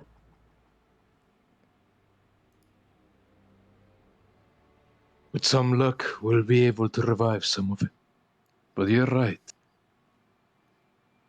Shouldn't get over my clumsy head.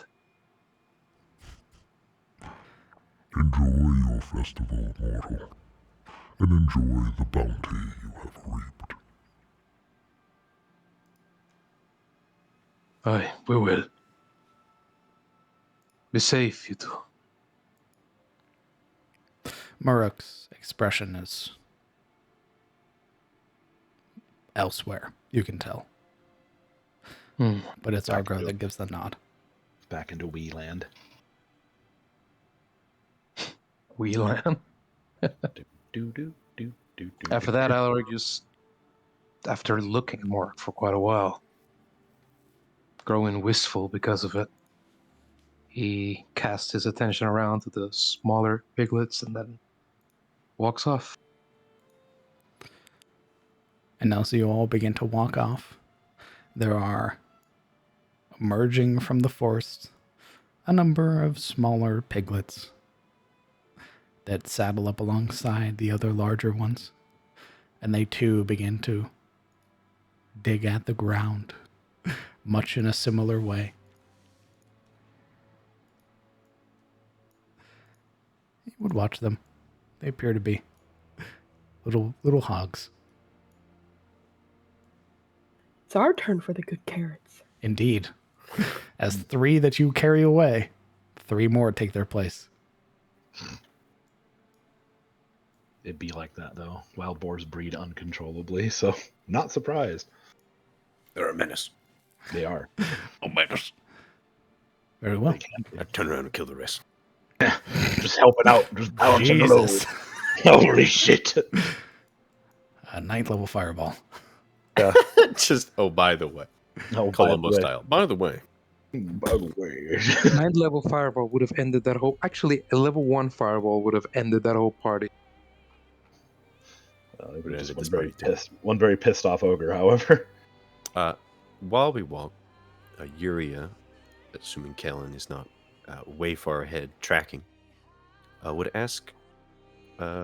He's probably about 20 feet ahead of Gerald leading the way back and doing his thing, but he's not out of eyesight or anything. Understood. So you can absolutely go up to him and talk to him if you wish. Hey, Thank Kellen, roll me a D100, please. No. All right, one second. Hey, DM, roll me a D1000. Ooh, What? thank you. 68. One off from the nice. Oh, so close. So Good close. to know. Okay, Yes. as you were. Ken, I was hoping you could tell me about the mornings. Not just, their weapons and such, but how much do you know about their culture, how they live, how Listen, they think? you're saying this next to Kellen, right? Yes. Okay. I got the impression that she was sidling up to him. Hey, Gotcha. yo, Callan, I say from the other end of the party. Oi, dickhead! Could you Tell me start about shouting policemen. about maulings? You got a license for that? What is wrong with these people? We're insane, obviously. As you Someone's were. just like, yeah, what the fuck's going on? Who goes traipsing into the woods looking for trouble? Duh. Get my voice back. Kellen side eyes her for a moment. Not like in a negative light. He's just kind of like, oh, okay, interesting question from you. I didn't expect. But he gives her his attention as much as he can while they're moving, Culture. That's a hard one to say. It's not so much a culture as it is a lack of culture. You have to understand that mauling is whatever they once were isn't there any longer. So, where you might meet a Minotaur, for example, hardworking, constructive, they do well in the societies that they exist in, but turned to evil, they exist only to kill. There's nothing left. The only thing that they know how to do is kill and fight. They know how to lead each other, presumably. It's not so much that. It's more of, you imagine a pack of wild dogs, and eventually the one that is strongest will dominate the others into following it. It's instinct, not conversation, not decision. How do you know this? Well, I've only been hunting them for about 10 years now. I see. The Grey Watch doesn't just go and kill on sight, not usually anyway, unless we know we can win. There's a lot of observation, cataloging, a lot of scholarly work involved in studying them. At least there was. Many believe that all that can be learned about them has been. And while we are trained, we are taught just about everything that anyone has ever known. Yet somehow, sometimes one will come along and surprise you, but it's sort of the nature of a thing when it's been twisted to evil, when there's only perhaps a shadow of what it once was.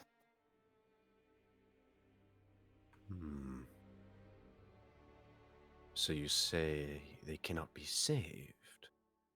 I have never heard of such a thing. Once they are in the grip of their master, it's pretty much, they don't give you the option to save them. They just charge at you, try to kill you so they can eat you, or worse. In the grip of their master, you say? That is the understanding. As again, the example of the Minotaur normally can be a very productive member of their society, but in the grip of Morin, they are changed. And as far as anybody knows, it's irreversible. Has the Grey Watch ever tried to become their master? I believe that that would be considered a blasphemy of the highest order. Really? Why so? Well, you would have to... Not being a religious scholar, so understand that my knowledge is, I don't know, middling at best when it comes to the intricacies of such a thing. But you would essentially have to dominate a creature through some kind of magic or something enough to break the grip of Morin. And if you were to do that, it is quite possible that they would regard you as one of her kin. Or a creature sent by her. Is that what you think Hain did? I'm unsure. It could simply have been some kind of domination, but the patron of Lord Hain, rather, seems to have been the source of that power.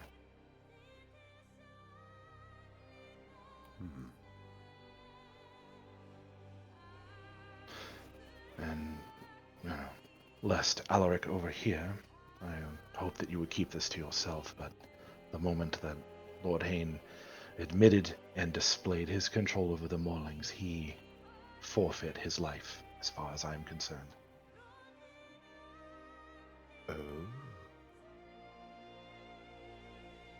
Well, thank you, Kellen. You've given me some things to think about. I'll probably ask you more questions in the future, but I don't want to distract you from your work too much. You're fine. You have designs on attempting to control them with some kind of magic, then? It seems to me, granted, of course, my experience is abysmally small. It seems to me the only way you're going to stop or change the Morlings in any real way is to change how they act. They are creatures designed for carnage, yes? They are expecting the sword to be put against them. That's their purpose. Mm-hmm. Well, I suppose if someone could make a solid case where in controlling them, he says with a bit of, resignation, if the case could be made that in controlling them you could put an end to them once and for all, perhaps. The big question would be then is at what cost? That is a good question.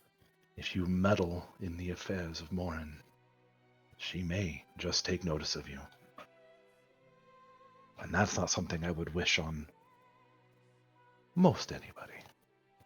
He smirks. Then we would need protection from other powers, wouldn't we? Great protection, I expect. But I will say this, as much as I am hard-pressed to destroy them at every turn, as is my duty, if you stumbled across some way to safely deal with them in that manner without turning yourself, that knowledge could be valuable. Grey Watch may be very inclined to hear you out. Or kill me. Only if you were deigning to bear the trappings of Morin herself, I suppose. But you don't think you would ever do that, would you? No, I haven't really considered that sort of patronage. Even though even though the mask guards your face, you can feel the coy smile underneath. Have a care, Miriam. Some powers are better left unmeddled with. But, again, if you devise some way, let me know. Perhaps we can work something out, and I would be happy to give you any knowledge that I have. I'll consider that. At the very least, you've let me know to keep this topic behind closed doors, which is appreciated. Some people do not even believe that they are real. You know that? I did not. The further north you go, the more unlikely it is that you typically see them unless you're in the coastal regions, if that. Perhaps even this far south, some may not even have ever seen one. Although the further south you go, the closer you come to their source, so I'm sure those in Elion's tier have at least heard of them. So remote are they, though they perhaps have never seen one. Man.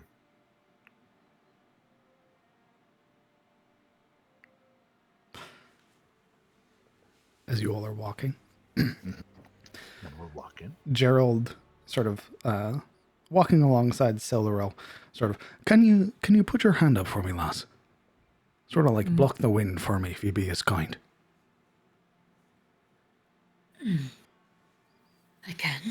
And she will shift the boar onto her predominant shoulder and hold her arm up to help him shield. You would watch as he very quickly with his free hand like produces a pipe. And you see these very it's very obvious that he's like trying to do it quickly, as you can already see the sort of borders of Elion's tier, and uses your hand, and you watch as he presses his thumb to the top a couple times, and you would see this small sort of ember beginning to become stoked from nowhere. And he sort of lights his pipe. Thank you, Les. And he begins to Fucking train chimney. It's very obvious he doesn't get to smoke much nowadays, so he's trying to smoke before you get back home. My man. Of which he takes, a couple deep sort of pulls from the pipe, and then holds it, and then finally lets it go. And you would see this big billow of smoke, that sort of very rich scent that comes from it as he exhales this sigh of relief, like all of the adrenaline's fading now. And he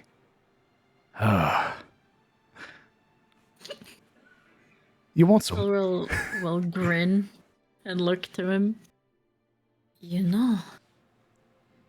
And then her face will go completely serious. I am sworn by the courts never to lie. Should your wife ask, I would not be able to lie to her. She makes this overly dramatic face at him. There's this small look of elation, like it's a small enjoyment that he gets out of this, and then he slowly turns to look at you as you're saying that, and you see him sort of taking another pull, and then sort of purse his lips together around the end of the pipe, and then pull it free with his hand. You wouldn't do that to me, would you? You wouldn't tell the missus, would you? Right? That's a joke, right? Right? On my honor. A joke? This snakish grin would come out from her lips. You can see he had sort of let his head fall. His free hand holding his pipe, and you can see there's very serious contemplation of just tapping out the pipe and just snuffing it out. Giving up. Can we smell that up front? I can be persuaded. Persuade. You want coin, do you? Is that what it is? Or perhaps you want a bigger cut of the boar when we're there at the festival. The tips of her ears kind of twitch back and forth. Hmm? Oh. Well, if you are offering, let's go. Oh, offering. I'm getting my arm twisted is what I'm doing, but I can do that, I suppose. There's a She big lets out a wide grin. roar of a laugh. Extortion. She lets out this huge laugh. It's very strange for Silveril to just be this jovial, I guess, this laughing manner, because she definitely was not this expression a few moments ago in that fight. There's this sort of relief that washes over him as he takes another sort of deep pull, and then hands sort of holding the pipe out for you. And you can see it's this sort of dark, like ebony, like wood that has very intricate markings up the length where you breathe out of, and you can see that the holder itself has this almost like sheen to it, like it's very finely cared for. Alas, I must decline. You're going to extort me and then not take a single puff? Very well. I cannot have evidence in my hands. You're too smart, is what you They are. were to know. If you were to take the smoke, I was going to blame it on you, just so you're aware. I see. Yeah.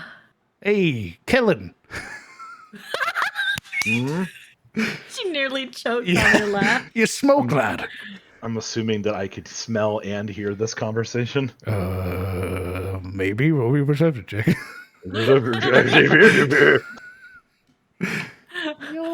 Absolutely. Yeah, you could hear him. Yeah. He slows his roll backwards a bit and gives him a look. And as he comes up next to him and leans in and just goes,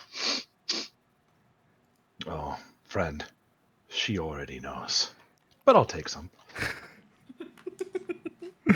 He hands the pipe over. Takes a large pull of it himself, kind of like, "Oh, God, I miss this." It is much like the beds. This is like almost like teetering on the verge of exquisite. It is really good tobacco. He lets Who is this guy? lets the smoke drift out of his nostrils. Ooh. Where would I find some of this and a pipe? I seem to have lost mine. You're here. Roy can sell you a pipe and some of the tobacco that we sell. Excellent. That's what Elion's known for. Lambs and tobacco. Well, I will have to avail myself of that. And he hands it back and then pats him on like the, below the shoulder on the chest with his hand, just like, best own up to it. Guaranteed we already know. Oh, God damn it. You're supposed to be on my side, all of you. Oh, I absolutely am. I'm just letting you know that she knows. If I can smell it, guaranteed she can. You look like a young, impressionable man. I'm certain that she'd believe it was all you. Oh, yes, please blame the ranger out in the wilderness. That's fine. It's worked once. Fair enough. I don't know if it'll work again. She's very smart, so. Yeah. I'll roll with the lie, but I guarantee you one look at her, she'd see right through me as if I was made of linen. Damn it. Your wife is, odd to me to see this far south like that in a town like this, and I suspect that we might have some things to talk about. Silveril cranks her head backward, like, what the fuck does that mean? Gerald also raises a very, very pointed brow. She knew where I was from just by listening to my accent. Unusual. Oh, I see what you're saying. Oh, she might have something. Yeah, sure. She might have something to talk to you about. She doesn't very much talk about her, where she's from, but she does like hearing stories from other people. Sharing tales of one's travels is a bit of a tradition amongst the people. Aye. We did travel a lot before we eventually settled down, so I'm sure she'd be willing to part with a story or two. Yes, well, Uh, with your permission, of course, I wouldn't want to intrude on your affairs. Lad, if naturally. she's going to speak to you, she's going to speak to you regardless of what I say. Fair enough. It does sound like you indeed married an elven woman. Don't I know it? not to. Does that mean? Don't worry about it. Forget about it. Mayor. Gerald to- works, lass. You don't have to call me mayor. Gerald, of course. Not to ruin the good mood, but is there perhaps someone we can bring this meat to get it checked over? Aye, that's what we're doing. We're going to go meet the butcher. Get it handed over to him. It's not exactly what I meant. Not that I don't implicitly trust the Witch of the Woods and enchanted meat, but we did collect meat that was attached, that was enchanted. Maybe it's best to make sure the meat doesn't, well, that enchantment doesn't transfer through our bellies. Oh, that's a bit foreboding, lass. Aye, we can do it at the butcher's shop. You can. What are you trying to do? Do you have anyone who can see if the boars are still enchanted, if there's magic on them? Aye, we could go speak to Mr. Duskbrand, but that's a fair bit of a walk. She shrugs. Well, this isn't my hometown. Perhaps I'm just being paranoid. Roll me a persuasion check, you right?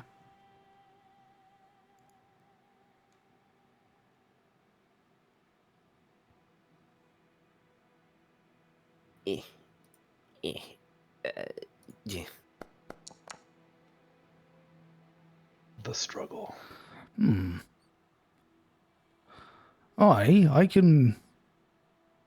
we can stop by Mr. Duskbrand's and see if he's awake.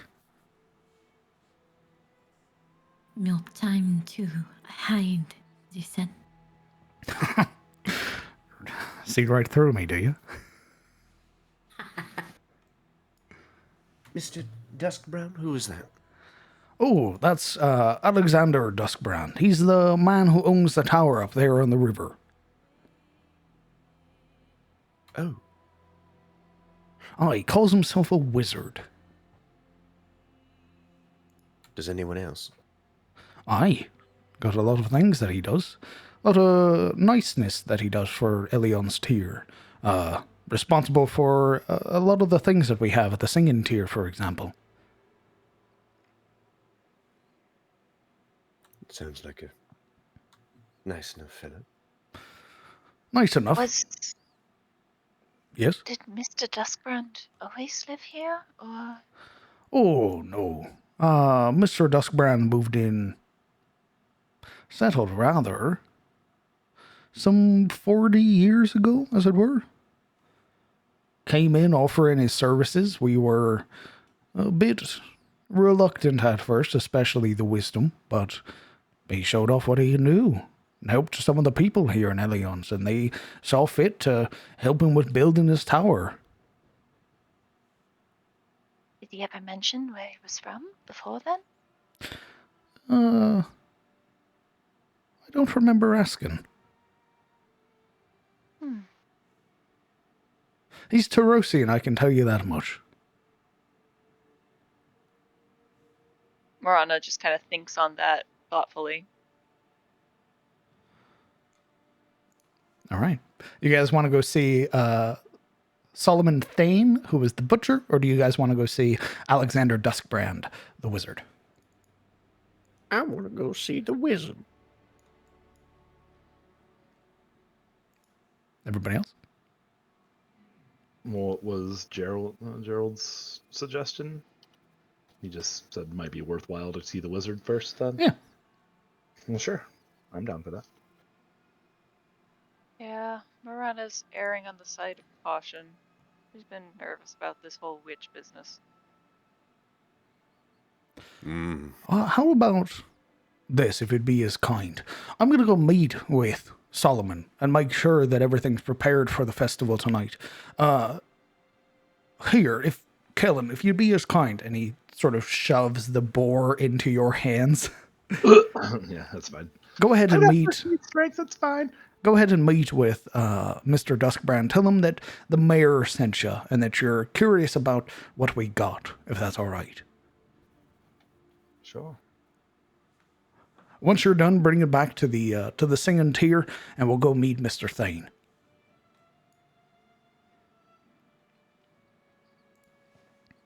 Just follow the path out. You'll head towards Mr. Blackburn's farms and then follow the river northeast. Oh. And with that, he sort of taps out his pipe, getting some enjoyment out of it. Brushing his hands down the front of his clothes. And he begins to break off from you guys and begin cutting through the field off towards the larger cluster of buildings. As he walks away, Siluriel will cast Prestidigitation on him, giving him a wink. And the smell of smoke almost wafts off of him, and he can see this dispersion. There's this, as he's walking, the smell fades, and he begins to laugh. This very belly laugh that comes from him as he turns to look at you. All right. 2 big portions, as it were. I guess mine really should make him smell like smoke again. You absolute bad lad. It wouldn't work. It would As Gerald breaks away to go meet with the butcher, you guys are going to go meet Alexander Duskbrand, the wizard of Elion's tier. And with that, we're going to take a 15-minute break. Dope. I'll be back. I need milk. I'm gonna get a drink. I'm also going to get drunk. Yo, my friend's giving me this margarita that's been sitting here. Choke that down. I will. Just Siluriel and Yuria fighting over making him smell like smoke and unsmoking him. Duck season.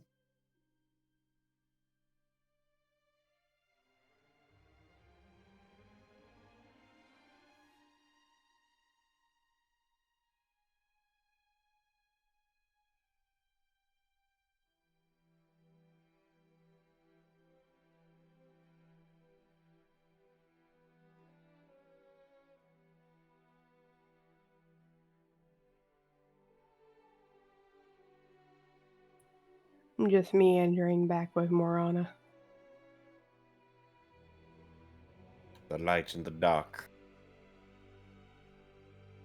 The preppy and the goth kid. We're cool, though. Yeah, yeah.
Hello, gamers, chatters, and other people. Probably more successful people who do neither.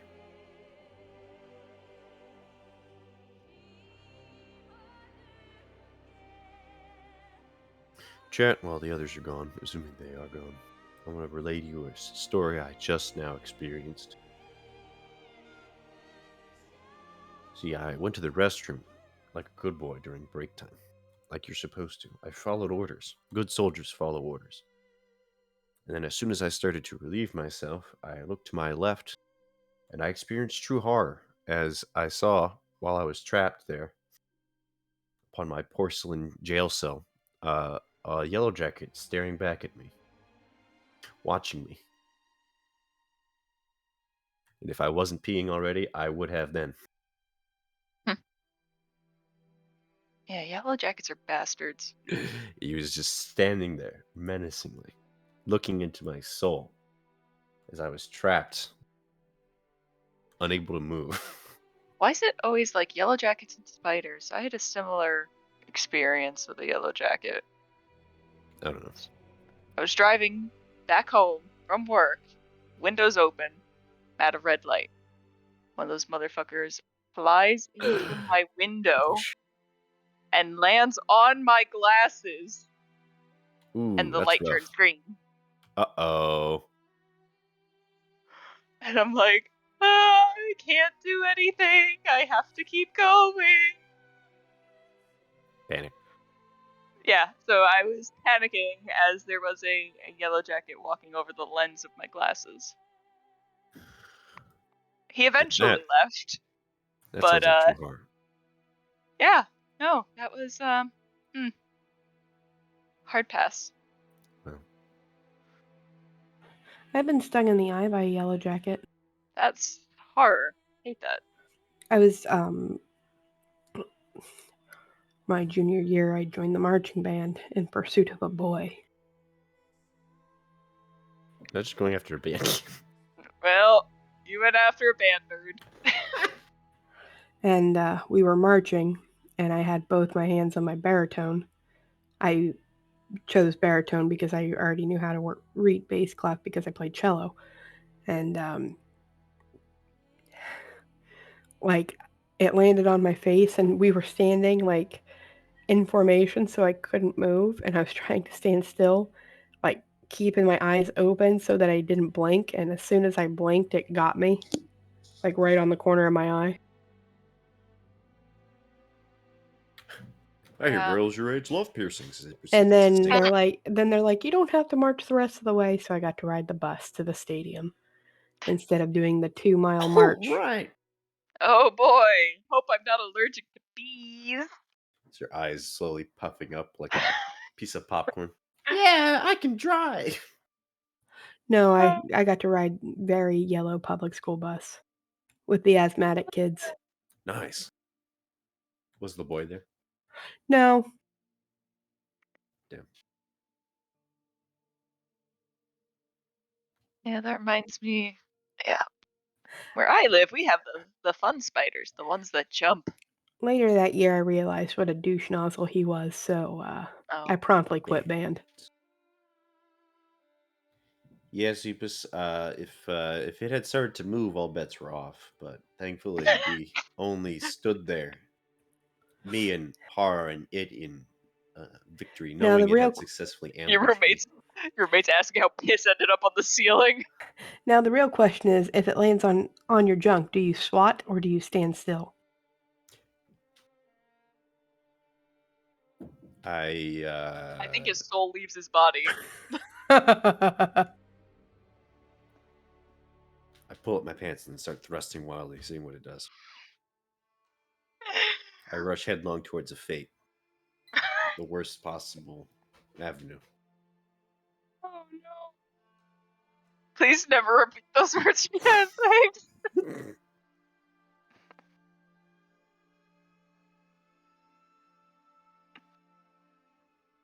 Oh, yikes on trikes.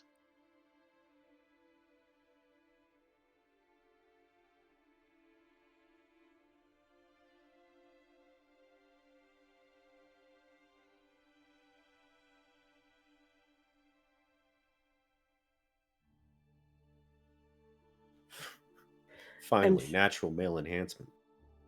I don't think that's no. Bee stings. Oh no. Hey, I want you to do it. Hi, cat. What do you want?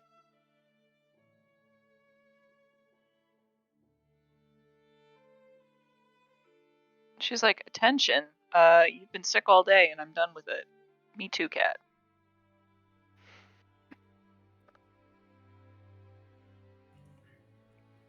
My cat comes up for cuddles, and as soon as I start coughing, it's like, nope, nope, nope, nope, nope, nope, nope.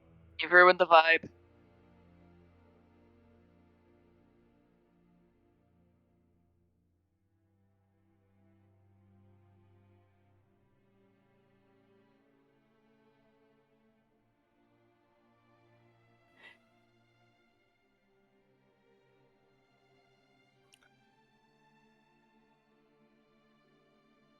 Oh, thanks, Baxter. Let us know how it goes.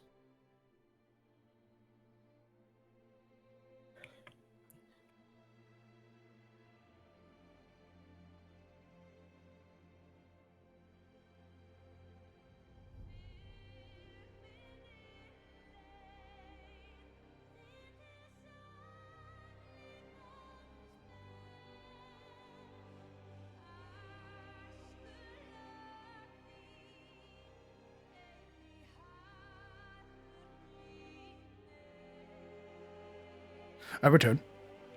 Hi. Welcome back. Thank you. Crossmar, thank you very much for the 5-month resub. I appreciate that. And Alan General, thank you very much for the biddies. I appreciate that. It's very kind of you. Baxter, what are you trying for science? It's very ominous. You would have to have been here. Mm-hmm. It's a highlighted message that's very concerning. Just, just, you know what, guys? Clip it, bro. Bro, clip. I'm concerned. I'm afraid. Well, you see, it started off with a true story. What? Based on a true story. I hate that. I hate that a lot. Should I tell him, chat?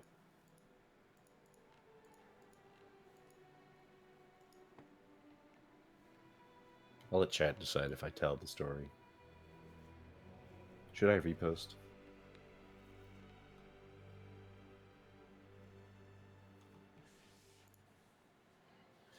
Morana, you're in here. You don't have to say no in chat. Fuck. Just out there in the crowd. No, don't do it. Came up in the dark. Bro, you're Roll here. for it. All right, DM, I need you to make a roll. High or low? Ooh. High. All right, here we go. I don't know why I rolled. Oh, look, it's high. All right, story time. It's actually not that insane. Well, it wasn't until Sabine made it worse. I did not make it worse. Thanks, Sabine. It was a legit So, question. I went to the restroom like a good soldier because good soldiers follow orders, and it was break time, and that's what you do it during break time. Correct. I entered the restroom. I begin my business. I look to my left, and I see that I've been ambushed. And this is now, I have to roll initiative because there is a yellow jacket sitting on my my bathroom sink staring at me while I do my business. Realizing now that I'm trapped here on this porcelain prison with death staring me in the face, I do nothing because I'm basically frozen in fear. Hey, nice cock. Thanks, bro. Double take. Yeah, it was traumatizing. I fucking smashed it with a shoe afterwards, so it should have attacked when it had the chance. This is what you should have learned. You were both mortified of each other. You should have learned, you fuck. You should have killed me when you had the chance, I say as I pull off my shoe. Behold! My turn. Oh, Natural you delayed 20. action? You thought you could charisma check me? Charisma this.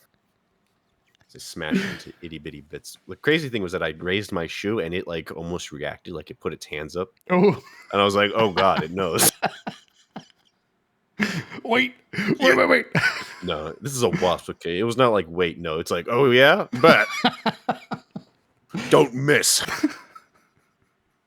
Bet, I better didn't. make it count. Better kill me in one shot. But then Sabine was like, "Yeah, bro. Like, what if it like flew on your penis, Lamau?" I said junk. She would. She would.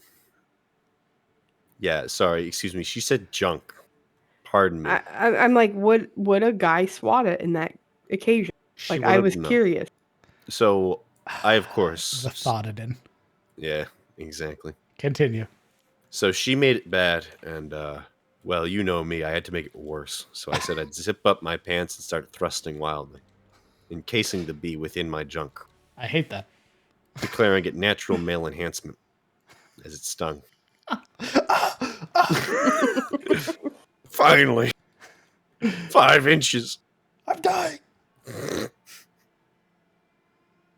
So that's the story. Congratulations. Do you feel enlightened? Do you feel better knowing that? Yep. That's me, the enlightened. Case solved. Congratulations. How does feel you like feel? a better person knowing this? How do you feel after that insight check? I really, one of these days, I want to roll insight, and it's just like information you don't need to know. Kill me. I didn't need to know that.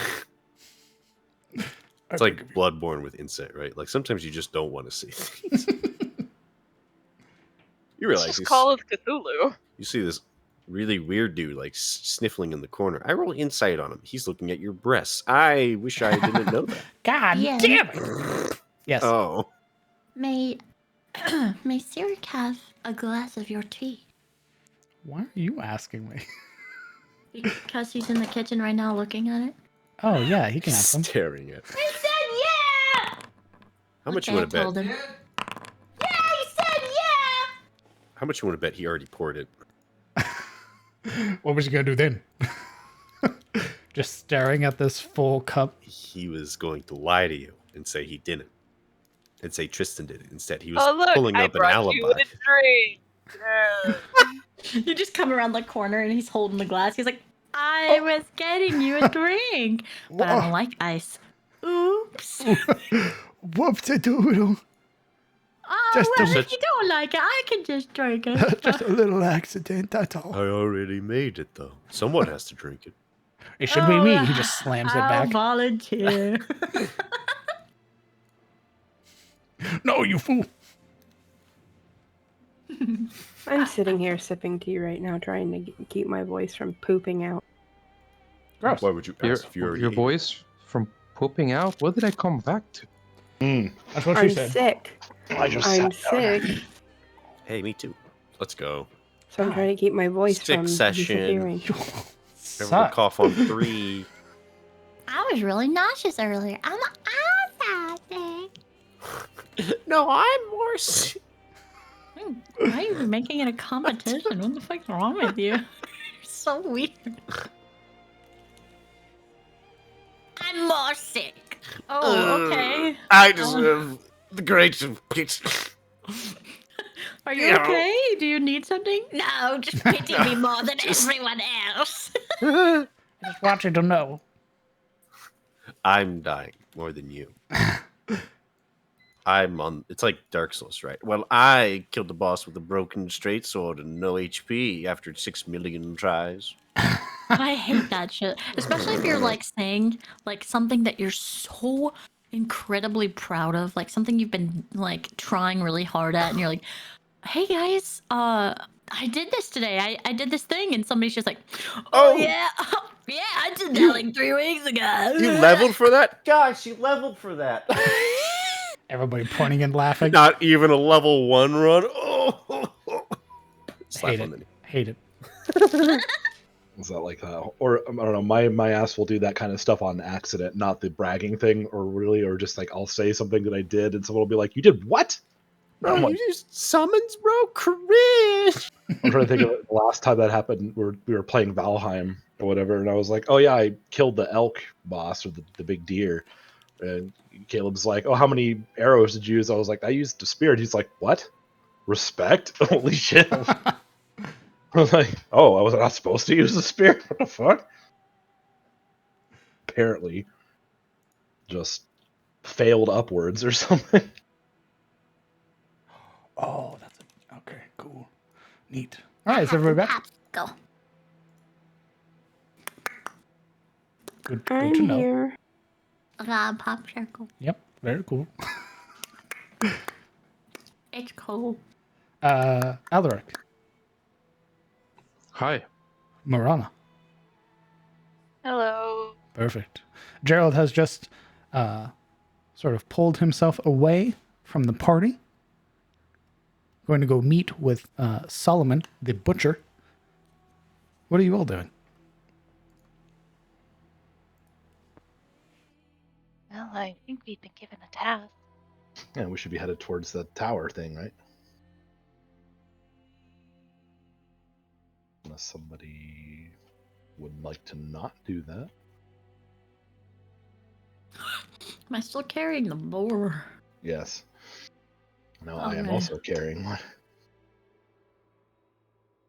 Was Geralt carrying a board before he left? I mean, isn't the tower across like this bridge? So couldn't we drop the boar off since we're right here?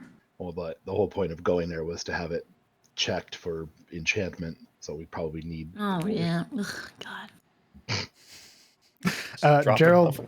Gerald gave his boar to Kellen. He said he's going to go meet up with Solomon to ensure that the preparations are in order for the festival, and that if you guys could go meet Mr. Duskbrand and then introduce yourselves and say that the mayor sent you.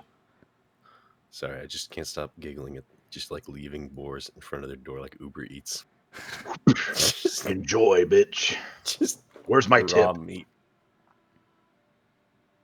Where's my tip? We would take the long walk of going towards the tower. There's only a Shame. long walk, unfortunately. Shame There's for no any, short walk. Shame for any pig carriers in the crew.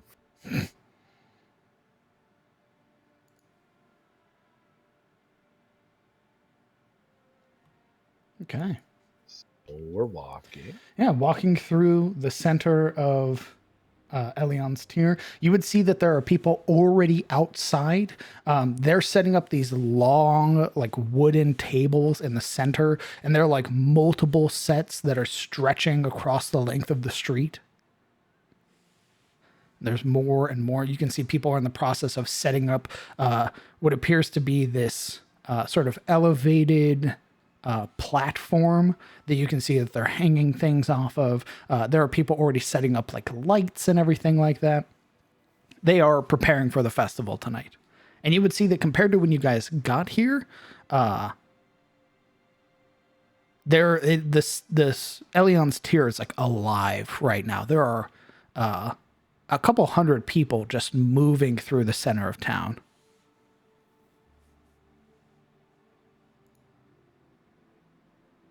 Nice.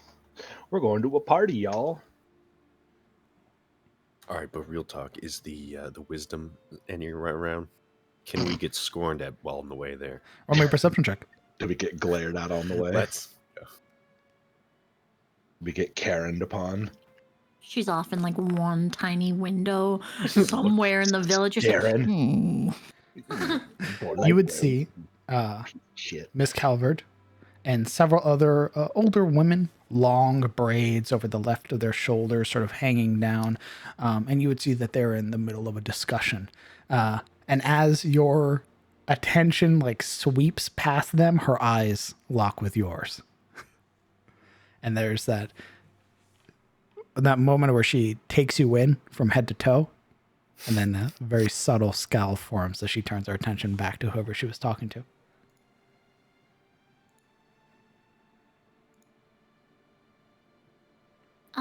Dan. Yes. When he was explaining about the braids, what was it that he said specifically to the women who had the braids? Versus what women who didn't have braids. If you're talking about when he was talking about Irene, he said that Irene likes women with braids in their hair, specifically like long braids, like what Sabine has, because she views it as a sign of maturity. When you wear your hair short or you wear your hair free, like a ponytail or anything like that, it's an act of immaturity for her. Like you're not a woman. You're not Correct. a woman until you got a braid, basically. Well, How much do I want to troll the wisdom? Got Ooh, 17 you know braids.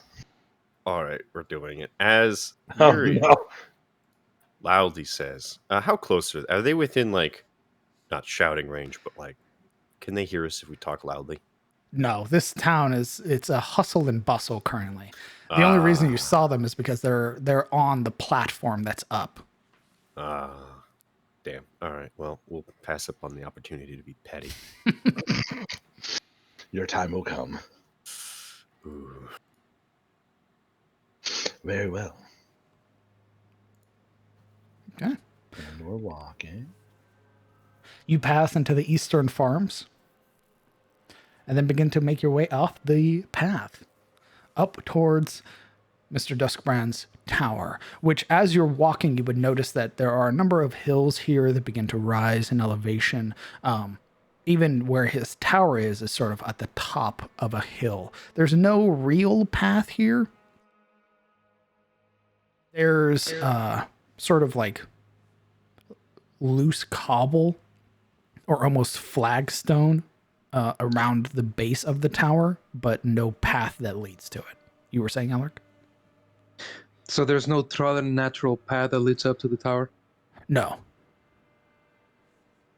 So it's almost like it just sprouted out of nowhere. Almost, yeah. Or it's not a well-traveled path. Like, people don't come and see Mr. Duskbrand a lot.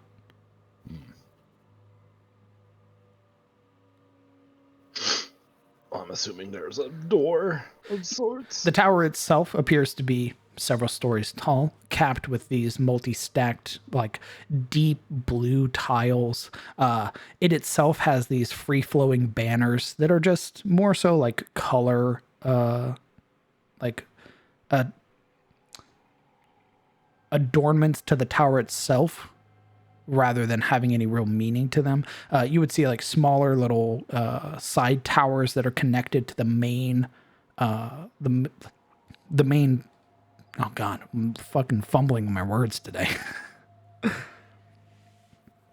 Connecting out from the central point of the tower, you would see several smaller ones. A number of these like stained windows, and a dark door that has a very prominent sort of knocker on the front.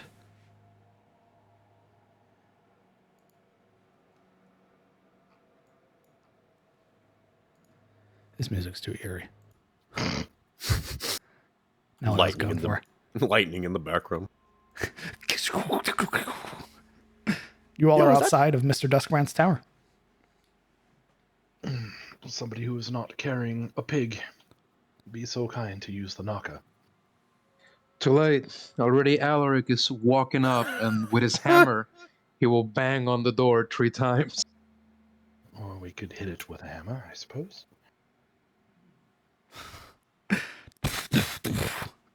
The door rattling. Was that really necessary? He's a wizard. Might be busy. Head stuck in a book or something. Yes, I love interrupting wizards while they're busy. There's several moments before you even... was your idea. There's several moments before there's even like a sound. And eventually you would hear steps. Somewhat heavy steps too, like not overpronounced thudding steps, but loud enough that somebody is walking very heavily, if that makes sense.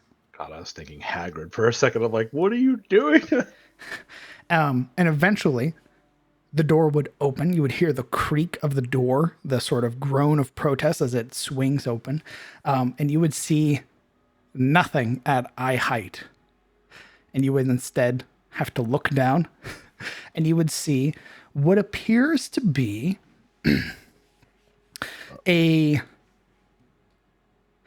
what looks to be like it's ivory in color with this deep green sort of top to it, and outstretched from the sides, these darkly colored arms with small legs, little itty bitty feet.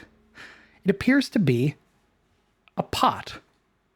Oh no! Oh my fucking god! Yes! And I there thought- it is. I thought you were gonna say gnome. I was about to be shocked. I'd never fucking put a gnome in my game. If it was a gnome, I would literally You take walk that into fucking his room. slander out of your mouth right now. It's like, oh no. I As was gonna walk into his this room, like, little pot figure opens the door for you. Hello. I love him! just slow blinking at this creature and looking to the other people. Yuria quietly approaches, almost shoving Alric out of the way with his massive frame. She, There's a reason you were beating on the door that way. oh. Well, some of us don't know our own strength. I can speak for myself. Alaric hefts the hammer as though he's about to swing it at Juria. She's ignoring you. Do you not see that my hands are occupied? I'm sorry. You heard me though, no? No, we did. It's all right. We? Oh. Yeah. You're here to see Mr. Duskbrand, aren't you? Correct. You're not it? No, my name's Finn. In the pot. I'm sorry, did you say... You say cluttery? Are you? All right, I guess you're not here to see Mr. Duskbrand. Apologies. We are here to see Mr. Duskbrand. We have collected these fine specimens of these boars. She gestures towards the boar on Alric's shoulder, as well as the boar carrying it. She grumbles. Why are you telling the container what we're doing? The door begins to close a little bit more. Ignoring Kel. Alric, Jesus! Because she has a consciousness, can you not see? I'll tell you what's in him. Casserole. I wish I had the silence spell. We're here to make. We're here for Mr. Duskbrand to inspect the boars. We got them from the Witch of the Woods. We just want to make sure the boars are clean of any magic before we, serve them to the people. If you could let us know we're here. We were brought here by Mr. Gerald, the mayor. I'm going to need you to roll me a persuasion check. I can assist in that. How are you assisting? Because I'm going to let you know. Alaric is very steadily taking away that advantage. Please. I would give the pot a curtsy and a smile. Just kind of interject. We really appreciate your time. Please forgive my crass friend here. He's just bad at dealing with some people. Let me guess. You have other smaller pots inside of you?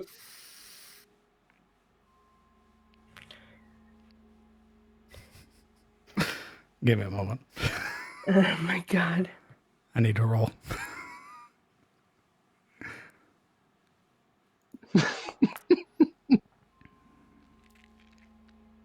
I'd like to use prestidigitation to chill all of Alaric immediately. Just completely cold. Hey, how does vicious mockery work on my fellow party member? Oh, it's yeah, I can let I can let him know, I suppose. Just a moment, yeah? Thank you. You can see, though it doesn't have a face, the shoulders are very visibly slouched. Whatever air of excitement was there is immediately gone as the door closes. Alec. Uriel whirls on Alec. Would you shut your howling scream? What are you talking about? You Shut spoke to a little pot. up. How can you keep a straight face after seeing that? Because it's a mage's tower. And I'm not stupid. Weren't you born as a nobleman? Don't you know how to be polite? I am polite to people. I'm not going to be polite to every talking fork, spoon, and bowl. Or pot. You should be. You should be aware of the entity that lets those creatures speak. Or at least shut your mouth and listen. Yuria, it was a talking crockpot. Why It's would I the want to thing be that polite? can let us into the tower. It barely opened the door for you. Sabine, That's because you Hi. rattled on it like a monkey. well, it was holding conversation well enough. Denotes intelligence. I just I held a mean, name. even unintelligent things can talk. Yourself as an example. That's No, pretty rude. no. Wow. Let us not fight and squabble. They didn't have to insult my intelligence. I am not a potman. Kellen at the back of the You group could have now. fooled me. He shoulders the boar to kind of adjust it, and then being close to Barana, he, what is that thing? Just, I don't want to be rude and stab. So Marana, roll me DM. an Arcana check. Oh boy. Let's see.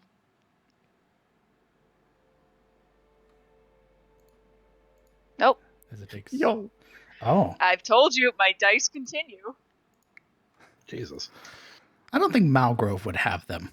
Has she ever been to, has she ever been allowed to go to Vinheim? Yes, but no.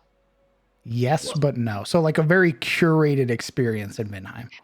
It was, yes, it was like, oh, we're here, but no, my daughter is too sick to go out. Okay, then yeah, I don't imagine Malgrove would have much of a use for them. They're more so. Rather, roll me a history check. I guess you wouldn't know its intent or its purpose, but you might have heard of them. Can I as well? That might. If you guys would like to roll history checks, you may. Fuck I have it. proficiency in history, but I will, for the sake of the RP, let Marana. I don't Kellen, know shit. I'll roll as well. Well, these are individual rolls. So. Yo, what's up, talking toilet? Jesus Christ. Yeah, I'm gonna not roll. A talking toilet, a talking You've- chamber pot. You've heard of them. They are a form of familiar for wizards. At least the smaller ones are. You've heard rumors of larger ones. Those serve as like warriors and guardians.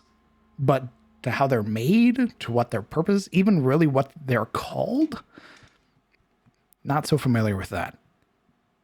It's almost like seeing, again, like a unicorn. Like, it's a very, like, folklore type deal. Yeah, this feels more like a magical thing than a noble, knowing thing. Sabine, though, given your time in Katarina, you would have seen figures like this. And they're absolutely adorable and usually well made, aren't they? Would they Indeed. have been in the capital? In the Ettenmoor? No. I'm not asking to find out. For Oh. I just want to know if they would have been in Katarina, so I can write them in when I'm Absolutely. writing the lore. Okay, I'm gonna write them in. Yay! I'm gonna put a note in my Katarina tab in my Discord. One pot boy for every citizen. No, nothing like that. But yeah, Walking. after it's a good 5 minutes of waiting. Real quick question. Are most of them intelligent, like Absolutely. conversation? Is there any way they like to be complimented or anything that I would have picked up on, since that I've been in They trained for noble households? they vie for strength and they like being called strong. Understood. Eventually, 5 minutes pass, and the door opens, but Finn is not there to greet you. There's nobody there to greet you, in fact. And you would hear a disembodied voice. Come in. Silveral's eyes go wide. Yuria, make sure she's the first one through the door. Also being closest to the door. Yuria, as you walk through the door, I need a wisdom saving throw. Death.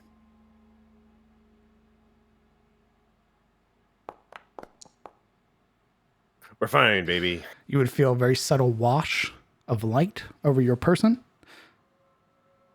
You would hear, all right. Who else? Sabine would be after. Same thing.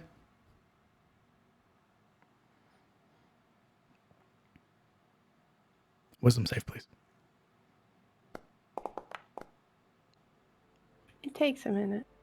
You would feel your body seized for a moment, as if locked in place, before that same white light washes over you. You would hear, very well. And eventually it lets you go. You continue through. Is it very apparent that Savine was seized by something? Absolutely. And it was maybe no more than a couple seconds before it let her go. Are you two all right? What happened? Oh, I think we just wandered through his security. What it does, I don't know. It didn't feel too bad. She side-eyes Sabine.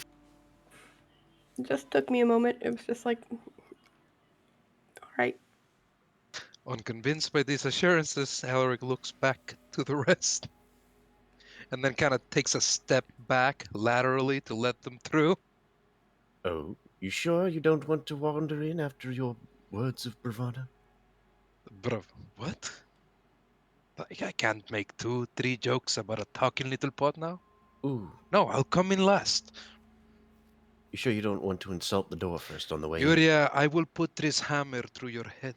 I swear. You'd have to walk through the door first. I will. Last. Come on. My dear Alaric, they value the same things you do. They like strength. I am a very busy man. If you could please hurry this up. Silver slaps her gauntleted hand to her forehead as she walks forward. Right. I need a wisdom save from you, Silver.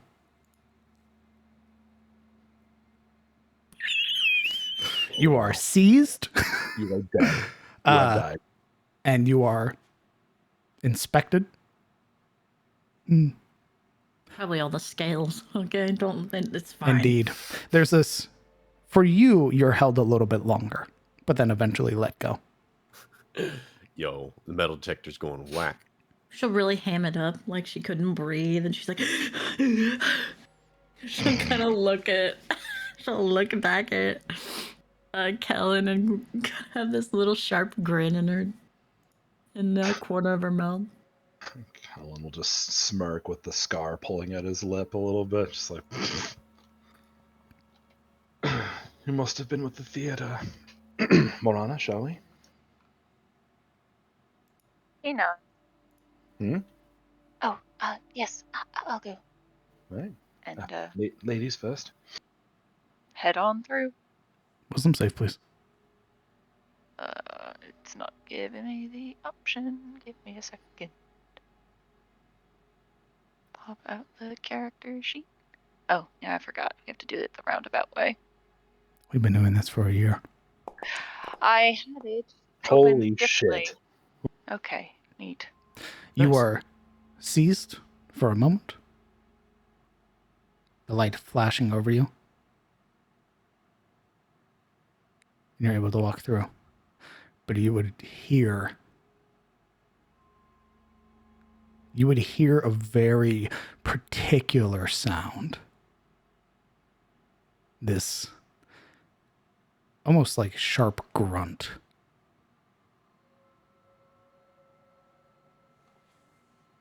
Derisive? Indeed. Ruh-roh. Is that a grunt that everybody heard or just her? Everybody in the tower would hear it. Oh boy. Well, I will go next. Wisdom save. This Alaric is afraid. Says saving throw, right? Correct. We're afraid. Why can't it be caution? Oof. You are seized Fucking for much just longer than the others. That same sandbag. flash of white light, and then a very curious hum before you're released and to let go. Hmm.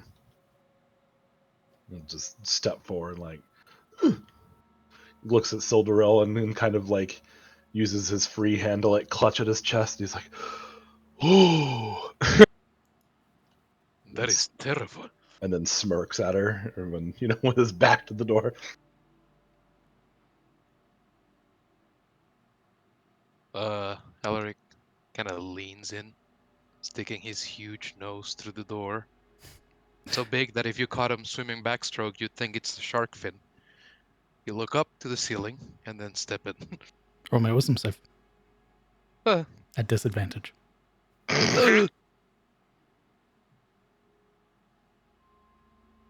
Destruction. Can I unguidance someone? Wow, really? Despite its Okay. attempt, you are held for only a second. A white flash of light before you are allowed to move. In the moment that you do, the door closes. Inside, you would notice almost immediately that the inside is larger than the outside. Long, reaching bookshelves that have what appear to be these sort of individual ladders that lead up to them. Maybe no more than 7 feet wide, and they seem to circle and bend around the inside of this level. And you would see that sort of in the center, a spiraling staircase that leads up. Down here, a number of desks and chairs, a number of sort of reclined couches and everything like that. And as a figure begins to step down the winding staircase, you would watch as some of the tables begin to move and shift. And a number of like chairs begin to form. A large central table begins to sort of move itself into place. As a man clad in very simple robing, long sleeves that almost, the cuffs almost hanging over his hands, a large cloak that hangs down his back. It's very dark brown and grays. The biggest thing that you would note, of course, is the big hat that covers the entirety of his head and obscures most of his face, save for the gray-white beard that hangs down from his chin. The steps beginning to descend. Is the hat pointed? I will show you a picture of what Nice. Mr. Duskbrand looks like. God, I'm getting serious, like Merlin from that Disney Sword in the Stone vibes. Go on, insult his pot again. See what happens to you. Let me post it in CTF. CTF, you say? There you are. Holy shit. Yo, is that big hat Logan, my man? There's no wizard in there. It's just a hat with a beard. That's how you know he's powerful. Descending to reach the final step, the figure pauses. They're maybe no taller than 5'9", 5'10". And as they're sort of stood there for a moment, they cross their arms over their chest. I don't know which of you insulted Finn. Take a step away from Alaric. Alaric releases a deep sigh as he steps forward and looks down to the big hat man. It is becoming readily apparent to me that this is not a joke, that your friend there is not a construct, but an actual entity I didn't know. And I am sorry. All right? You can bring him out. I will apologize to him if you want.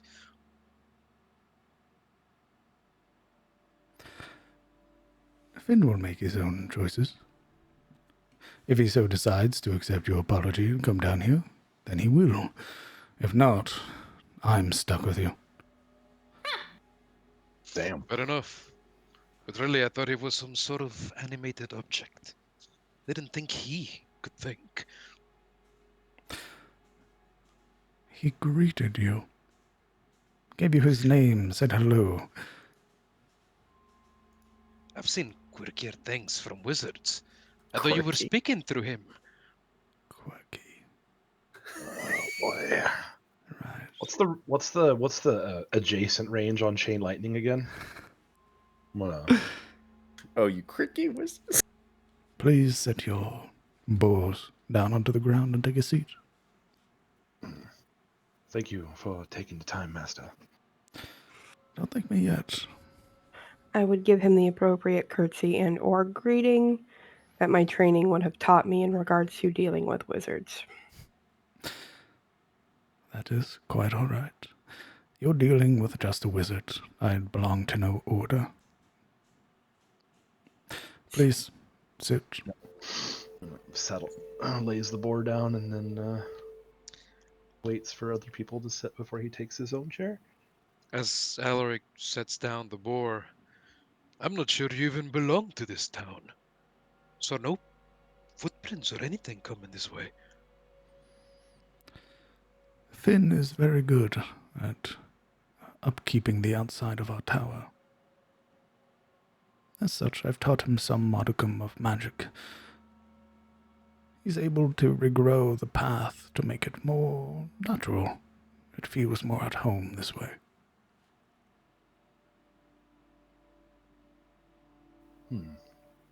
Well, it is a nice view. Master Duskbrand, I have a question, if I may. Oh, before we get to any of that, I have questions for you. Oh. Silver will set the boar down with the other ones, and she kind of just like stretches upward, having carried it for that long. Yeah, it's time to fucking knuckle the old back. The chairs, by the way, are like lazy boys, effectively. Sick. These like deep blue leather chairs. I want one. And as he moves to sit into his own, eventually you would hear the heavy footfalls of Finn, who's carrying a tray, and it has a kettle and a bunch of cups on it, and begins to make his way downstairs. Hello again. He very pointedly doesn't turn his attention to Alaric, but the rest of you. Is he serving tea to everybody? He's setting it up on the table, and he's beginning to prepare tea. Yeah, Wow. just give him a little light wave as he walks in. Yeah, bow. Kellen bows his head politely. Good to see you again, Master Finn. There's a... Though you can't... There's no expression to see, but you can see that the shoulders sort of rise with the greetings. Alexander very calmly folds their hands together and rests them into their lap and waits for everybody to sit. I would take the cup and say, I appreciate your strength of character, and smile softly at the pot boy. That gets a reaction. That gets the whole, like, front to turn and look at Alexander, who, despite not really being able to see much of their expression, you can see that the beard lifts. It's very obvious that they're smiling at him. And Finn, now sort of emboldened, begins to prepare tea for everybody. Emboldened by the flame of ambition. Well, it has been quite some time since we've had outsiders come and visit. But you are not normal, to say the least. Kellen looks down at himself. Now who's being blunt? I must be that way. You travel with an Asamar, first and foremost, being of celestial blood. She is begrudgingly looking at the rest of the party like, okay, which one of you is it? You just looks back at her like, my lady. What the fuck? Huh? Both my parents are human. That matters very little in this regard. You are an Asamar, being blessed either by choice or by not, of celestial lineage. Oh. You didn't Yes. know. No idea. How could you not know? She kind of makes these like flappy things with her hands.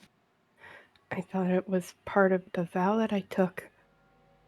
Huh. I guess that explains the hair and the eyes, then. That did change recently, yes? Oh, it did, and they said they were waking something else up. I guess that could be it.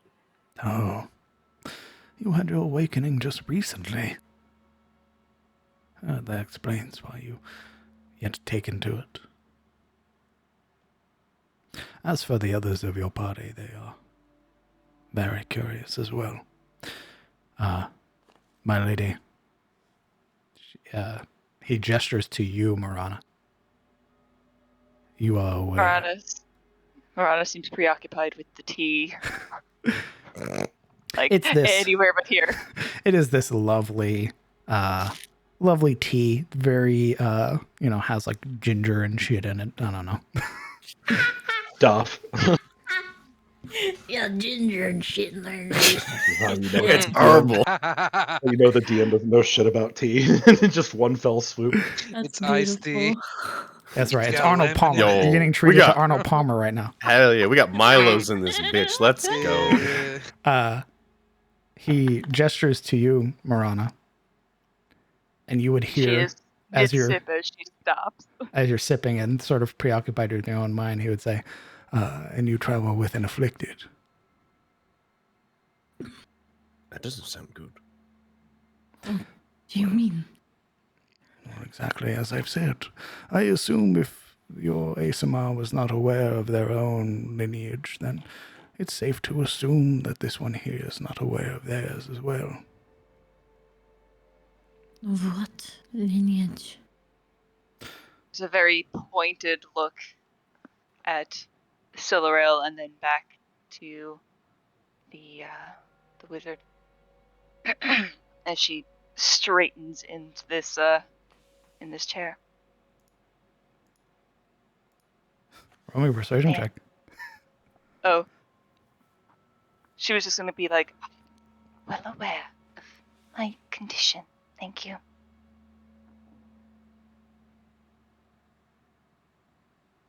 Solar raises her eyebrow in disdain.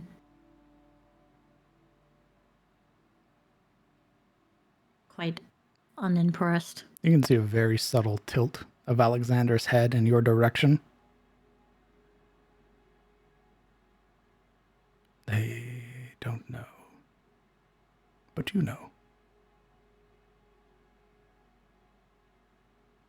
Have everything under control. I'm perfectly fine. Thank you. Alaric squares up in his chair and looks to Morana. Are you sick, my lady? Don't know about what.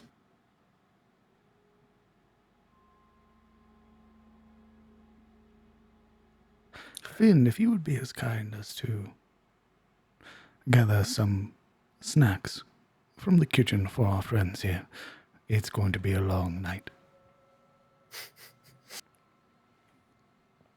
Oh, of course, Master Duskbrand. Marana is Marana. Her strength of character has already been proven to me. Good for you. Yeah. If there's any worry, if you were a threat, you wouldn't have made it through the tower. But you do harbor that affliction still, which does make you a worry for the people of Elian's tier. You keep using this word, affliction, but you're not telling us what it is. Is she sick? Does she need a cure?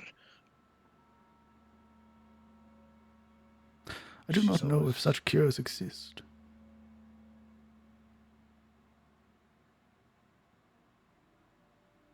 She's always been quick on her feet, despite her self-proclaimed frailties.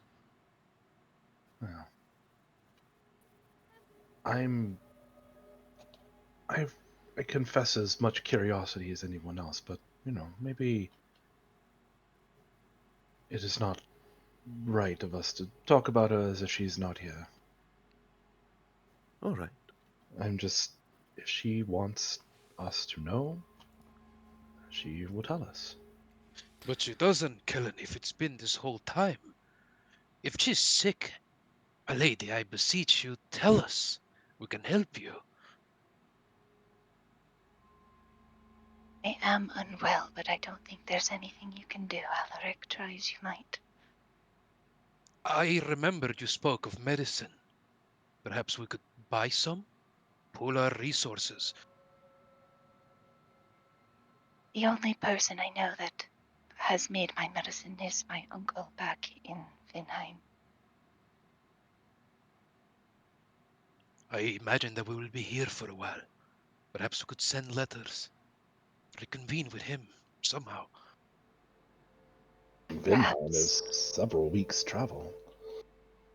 Indeed, he sent me to Haynes Keep with enough for a decent stay, as well as the way back, but if I ration appropriately, it should be no problem until we get somewhere to send a missive.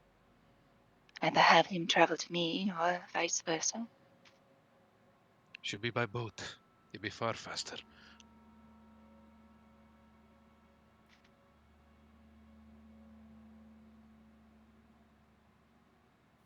Well, whatever it is that ails you, I suppose the only question, if you're not ready to tell us, is you're not going to up and die on us, I take it?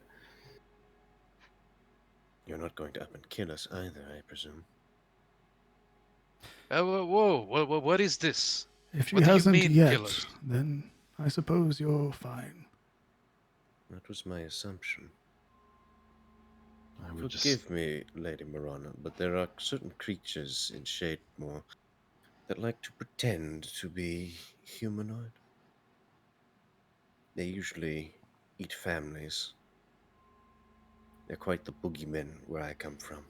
I assume by now you are not one, or you would have acted. Would I know of the creatures Yuri is talking of? Are you talking about the shape changers? I would use your own assumption. What you, Kieran, would assume. I think she would have at least heard stories of things similar coming from the Grimwald.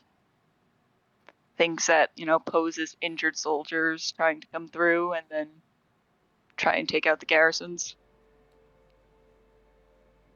Also, you would have flinched at my silver by now, I think. Yet you hover near me, as if it is of no concern of yours. Because it is not.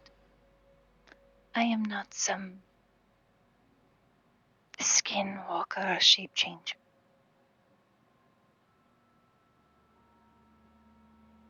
If that allays your concerns, Yuria. Well, your words don't, because any skin changer would just say the same. But she nods to Duskbrand. He let you in here, and his security seems good enough. And you haven't acted yet, so that has settled me and calmed my nerves somewhat. I would apologize, but following under the knowing mistress, I am not one to keep secrets. Which is why you travel with another oddity. Well, I don't see how it could get any odder than it has. You're the one I speak of. Cullen just looks like he just bashed him over the head with a mallet. What? What? Plainly put, for the layman here, you are not human. Guess there's more than one of us finding that out today. Apologies that it had to be here. Not Rather... Well, I mean, my father's an elf, and my mother's human. What? He shakes his head. Your father, more than likely, half-elven. Your mother, She is not human. Ooh. I've always known Kellen to be a freak. Is she a dryad? That would explain why you love sleeping on like leaves. No, no. Not a dryad. Not possessing of any sylvan blood. Shoot. You are... Rather, your people were regarded as humans some time ago. But your bloodline is awfully thin. This explains why you did not possess any of the characteristics of your father.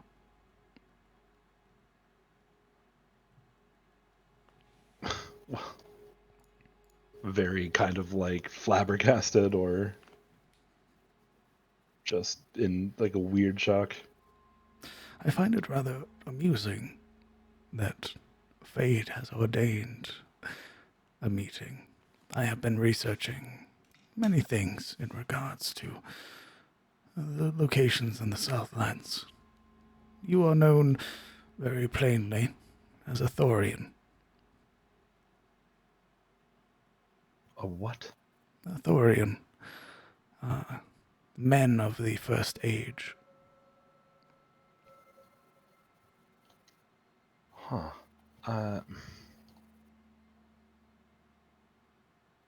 You spell that, by the way. Absolutely. Sounds different than how I remember it. So. I take it by your blank expression you were not aware. No, I had always, well, without really knowing, again, I'd never really understood why I was not born half-elven. My parents both seemed to just take it as rote. I'm afraid it was a ruse. More than likely laid by your mother, unless your father was aware. You possess blood of the first men, of Thorleir. What does that mean? Thorleir is where they hailed from. Thorleir. Apologies again that you must find it out here. Oh, it's not that. I had a dream recently where that name was mentioned.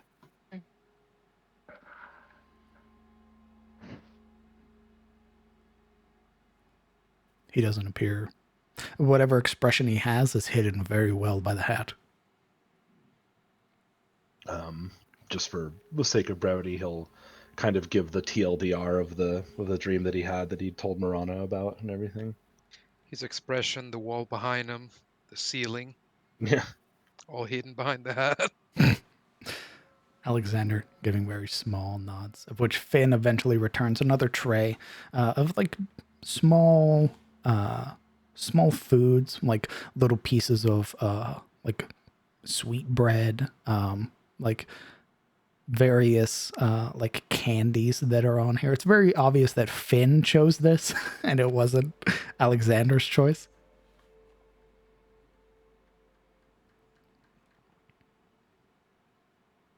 That, well, rather, what you say more or less aligns with what knowledge we have pertaining to Thorleir. Much of the history lost with its initial destruction. But that is what I've been researching in my most recent years.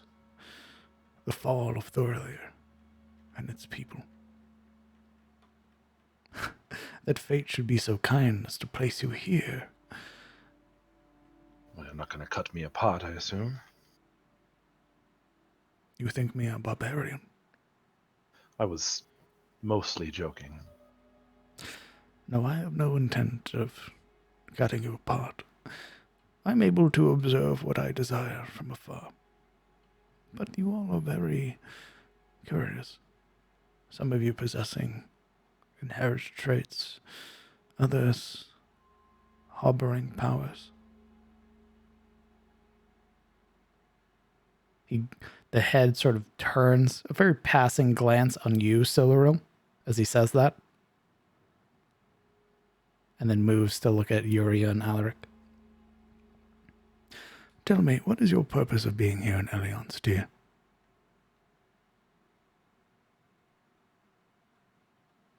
Is he addressing everyone with that? Everyone. Well, shifting gears in his mind, still kind of poleaxed, I guess.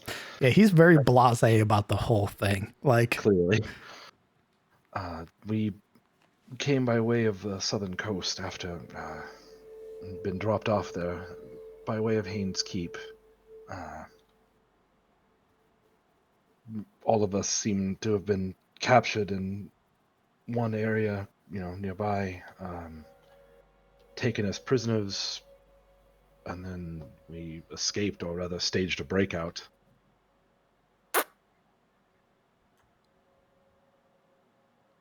But it's Finn who reacts. Alexander, again, no reaction. It's Finn who reacts. And as you're talking about being like, escaped convicts, he sort of saddles up alongside Alexander, and sort of you watch as he sort of punches his fists forward and then brings them up like bare knuckles. kind of adorable. Kellen? Sorry, mind is not really good with the details right now. I've obviously got a lot going on. You watch as Alexander's hand comes back and very gently pats the back of Finn, who sort of the head sort of swivels to turn to look and then relaxes his grasp. Apologies. Finn is overeager to prove himself. When he heard that you were prisoners, I imagine he was ready to subdue you by any means. As anyone would. She pointedly glares at Kellen. He's got a lot on his mind right now. Leave him alone. No. Sure, I'm sure we would have been overwhelmed by his strength. Somebody else explain. I need to think. You are prisoners of Haynes Keep, of Lord Hayne, then? Know him? Samuel Hayne? I knew not of him, but rather aware of him. How aware? I knew that he is a lord. I think I have seen him in the capital at least once. How long ago? Oh, a couple of decades now. Decades. Wonder. Slightly off-putting question. I like to think about mental things. Did he have hair? Asking the real Yes, questions. I do believe so. What was the color? I am serious. In the future, I ever intended to make a statue of the man. I need to. I'm not entirely sure, I'm afraid. Weren't you just there? He was lacking in the hair department. Creeping age finally caught up. Time always wins. That and abyssal hubris. You seem somewhat. He had gotten a wee bit darker in his inclinations, unfortunately. We don't know that, Savi. Know if he was coerced. Yes. He courted with dark powers, dark energies. Hard to put a name thing. It wasn't natural. Maybe we should start from the beginning. With Yes. some context. Welcome to my tower. I am Alexander Duskbrand. I am the wizard here of Eliance Tier. You are 6 escaped convicts. What are your names?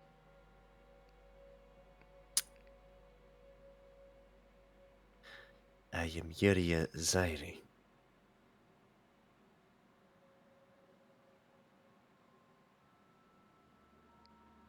Alaric. Rovain.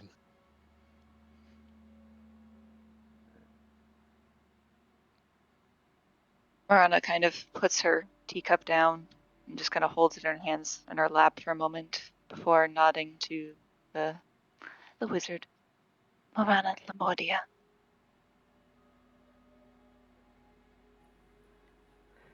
Sabine Lillian Rosser, member of the Order of the Rose. I am Sildir de Attenmore of House Ashford.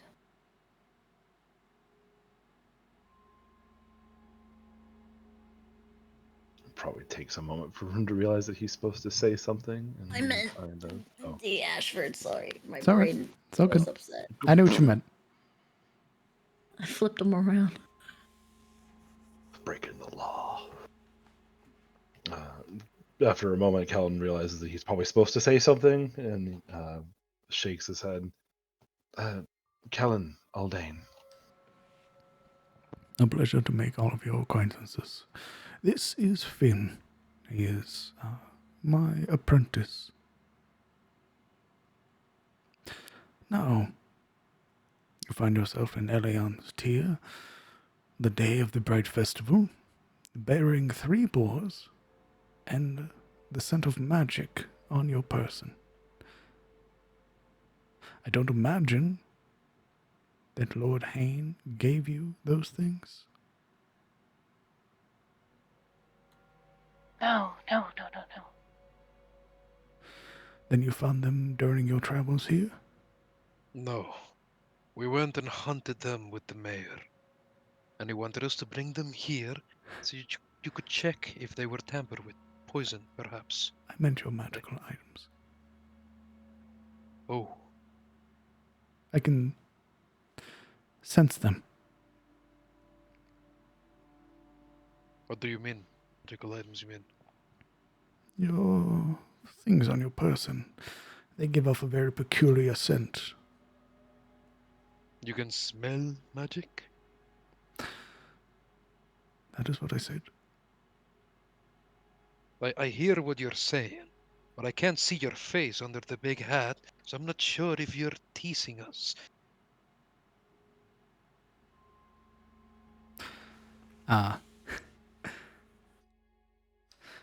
No, Mr. Duskbrand can smell it whenever he's near it. Same room and all that. Handy. Not just in his tower, then. Well, the tower certainly helps, but no, if I were to, say, wander into a crowd, I could sense that there were perhaps magic nearby. I wouldn't be able to point it out exactly, but I know that it's there. I suppose Yuria's never heard of this town before. Roll me an Or Arcana check. unknown.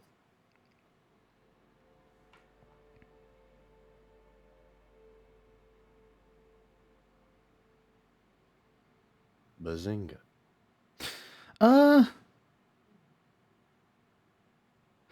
Yes, you would have. Oh.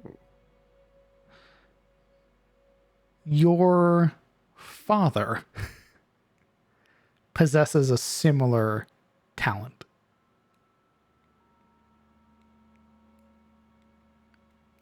You know, somehow I'm not surprised.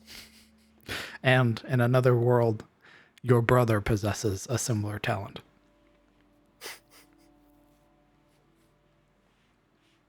Yes, he does.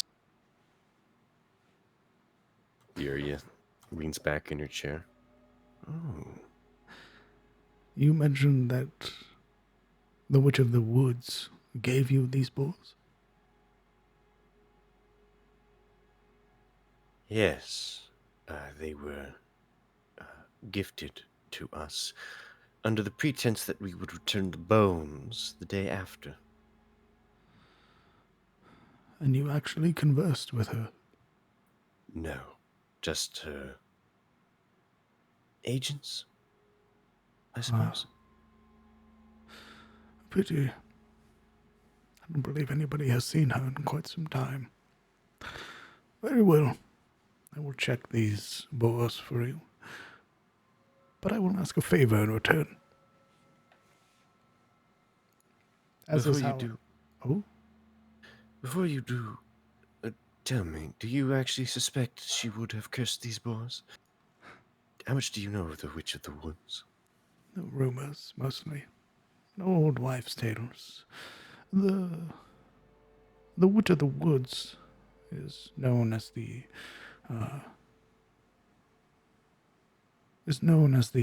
Witch of the South Marelands. There are plenty of rumors that circulate around her. There are some that believe her to possess the upper half of a woman, the lower half of a horse.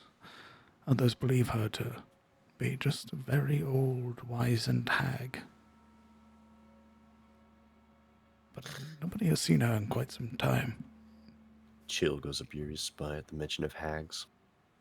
That's like, where's Blake? I'm sure he'd love to hear about that. Yeah, no, Marana is also not. She stops at the mention of hags too.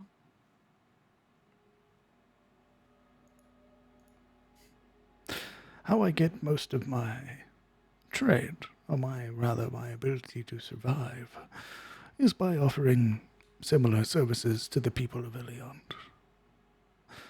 I offer them some magical enchantment that they desire, and they bring me food, bedding, or tobacco should I wish it. I would ask a favor of all of you in return for ensuring that these boars aren't poisoned or cursed in any way. Favor, what could you ask of us? I'm attempting research, as has been most of my time as of late. Spent exploring the various rumors about Eliant and its history. I possess its annals to explore much of its past, but there are some things that are lost. I would ask that after your festival, if you would be so inclined, I wish to learn more about its history. And I believe you would benefit from that as well.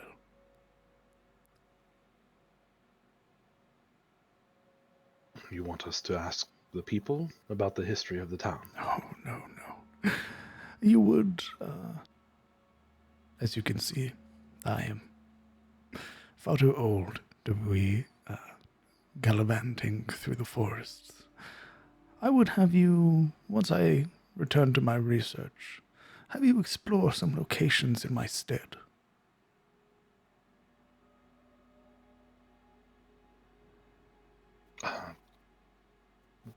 Sure.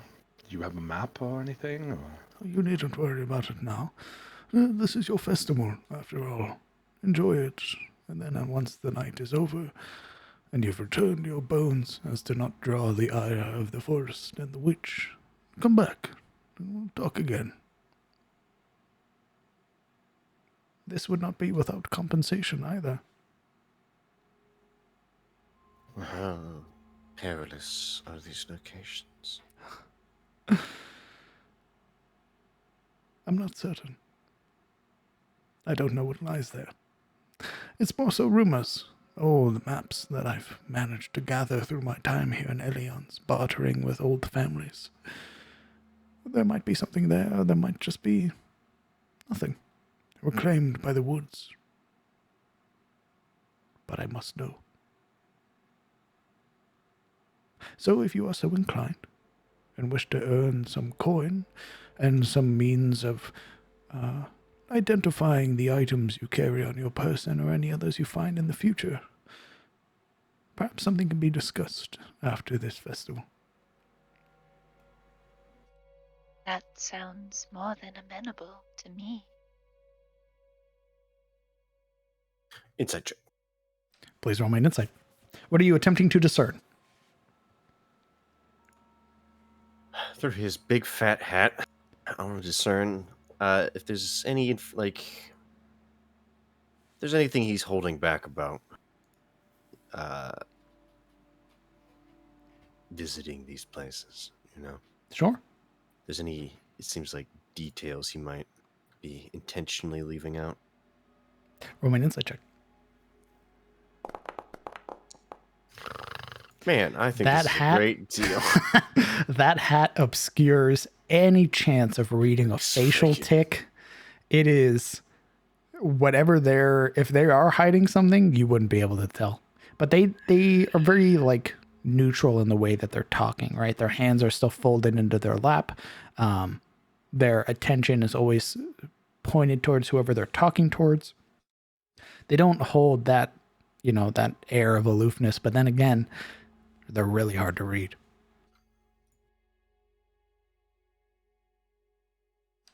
Burn his head. Again, you needn't, if you so desire. There might be risks involved that could put your lives in danger, and I would be very upset if you were to perish along the way.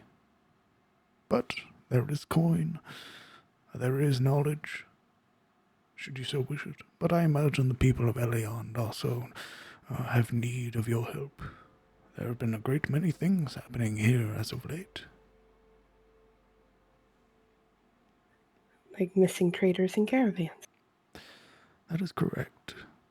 My hope for a moment, seeing the tabard this one wears, I thought perhaps the High Lord had sent men, but being of House Ashford, well, I suppose that's better.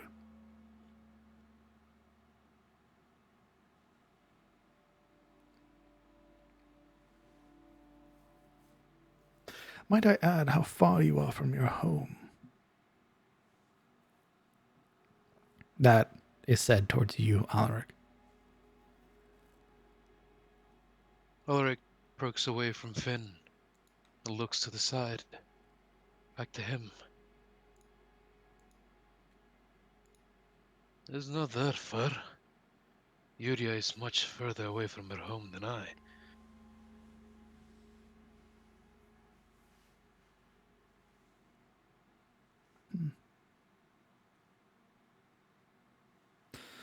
Regardless, I think we're all pretty far from home. One way or the other. some of you. Others, I imagine, are right where they wish to be. That is said towards you, Silero.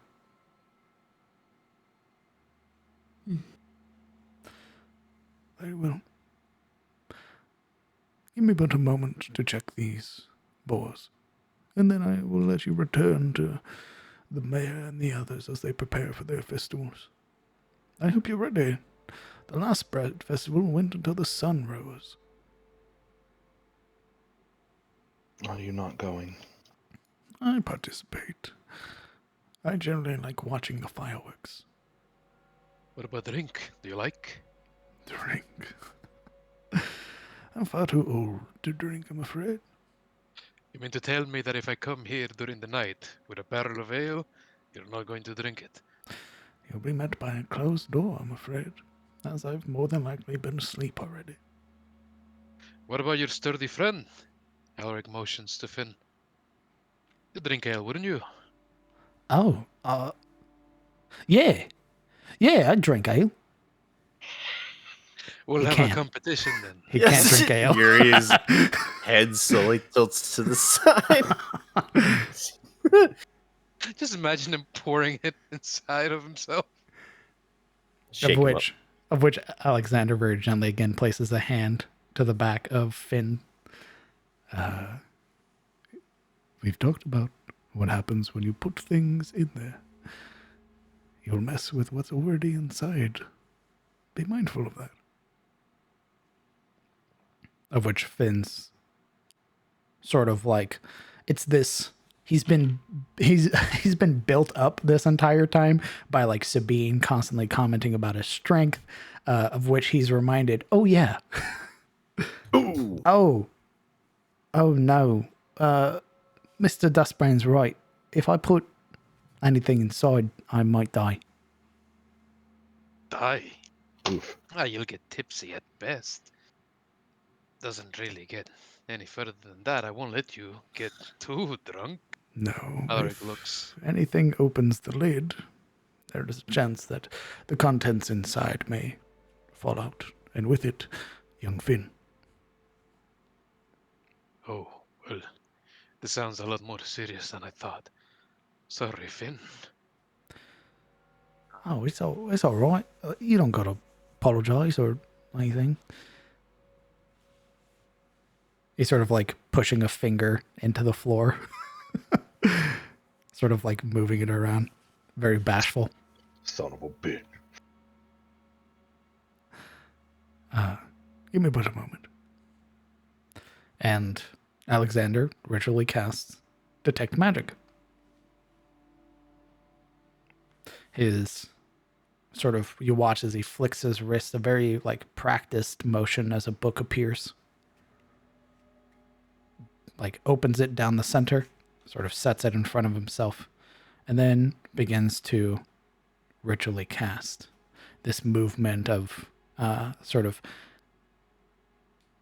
very subtle movements of his hands as he's sort of pulling in, and you can hear these whispered words underneath his breath. And he ritually casts.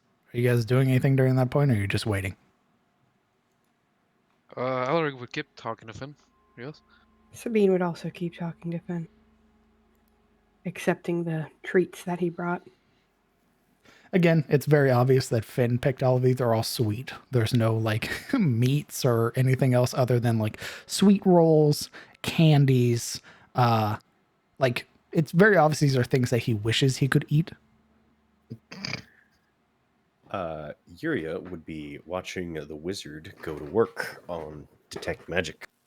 She would pull out her own tome and sort of start taking notes.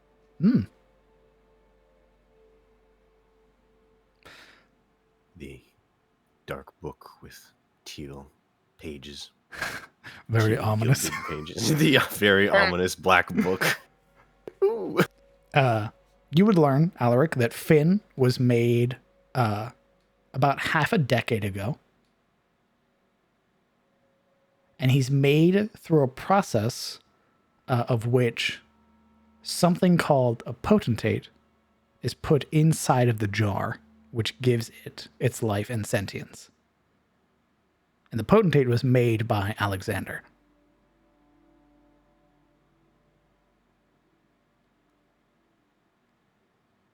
All these terms fly right over Alaric's head, Absolutely. but he smiles and nods.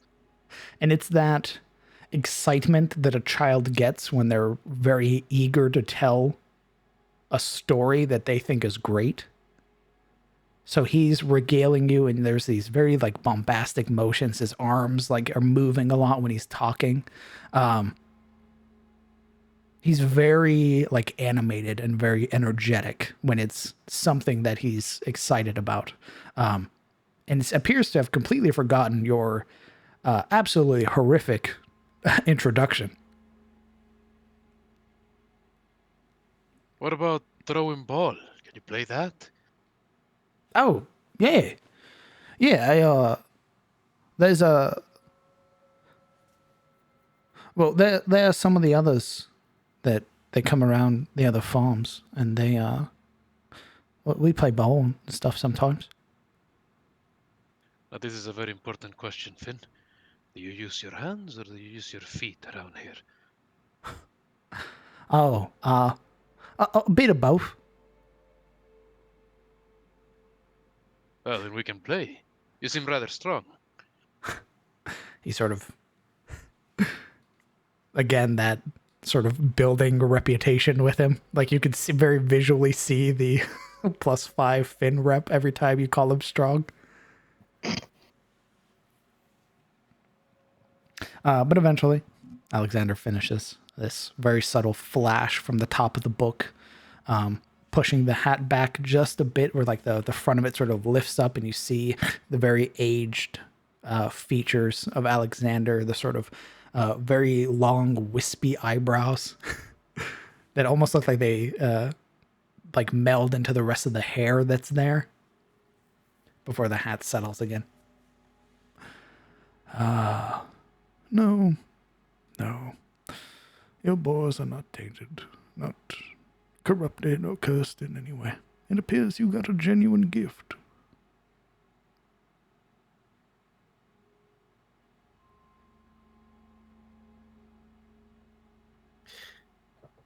Your boar is temporarily forgotten.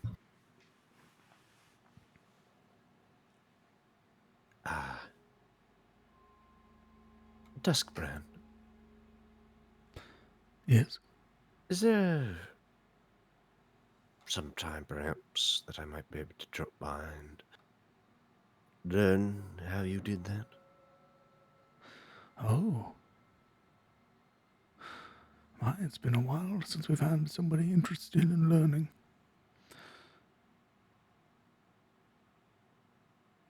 I don't see why not. It will take some time. But if you have it, you're free to stop by during the day or when I'm training young Finn, and we can go over some of the basics. Oh, good. I'll have to come back when I have, when I can afford, the inks. Oh. You all possess no coin. That obvious? Well, he says that as like a questioning thing. Oh. Like, oh, are you all broke? Is what he says as he looks to everybody. Well, while there were large chunks of story and context that Kellen, sort of skimped over, we are escaped convicts, so no, yeah, we're a bit short of coin at the moment. Oh. We are currently living within the mayor's inn on favors and goodwill. Ah, yes. Speak for yourself. I worked. Favors and goodwill, she repeats. And hard work. That is what favors are. Hard work. Had to cut firewood for like 4 hours. Enough for a whole damn town. That is why you were cutting it, I imagine, for the Bright Festival tonight. Why? That's right. And I did an excellent job at that. Where is my coin? You got room and board. And food. They said it was free. No, they said they would give us... I didn't imagine they were going to let you starve.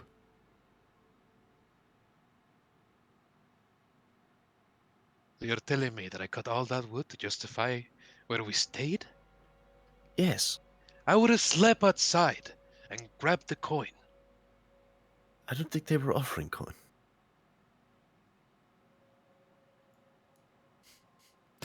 I don't mean to assume, but perhaps it might behoove you to speak to Gerald in regards to your stay. It seems that there was a miscommunication on somebody's end. No, I'll tell you what happened. We'll go there, we'll bring up the subject of coin, and he will stall until his wife shows up. Well, and then we're doomed. Correct. So... Alaric, he has been very kind to us so far. Don't speak in such a manner about him. He's been very kind to you. Good to you, like you were the next greatest thing that's happened to this town in the last 10 years. She probably is. I am inclined to agree. But what about the rest of us? What about us? Fine. What about me? You're not of Ashford. All the same. been quite kind. All right, listen. I like Geralt as well. But I am not. It is not lost in me that he has a little thing going, a little strategy. The reason he's been so long where he is because those two work very well together. And we're working essentially for free. We're working for room and board and food. We did sort of come to this town with our hat in our hands, so to speak. And they graciously took us in, knowing that we had no money. And all we had to do for it was some labor, which, frankly, is a good deal just about anywhere. Correct. We could have just set camp outside. Hmm. We're not that desperate. I was. Well, I might be comfortable doing that. Not everyone here is such. Plus, sometimes it's nice just to get out of the weather for a while. For some. You're very bullheaded.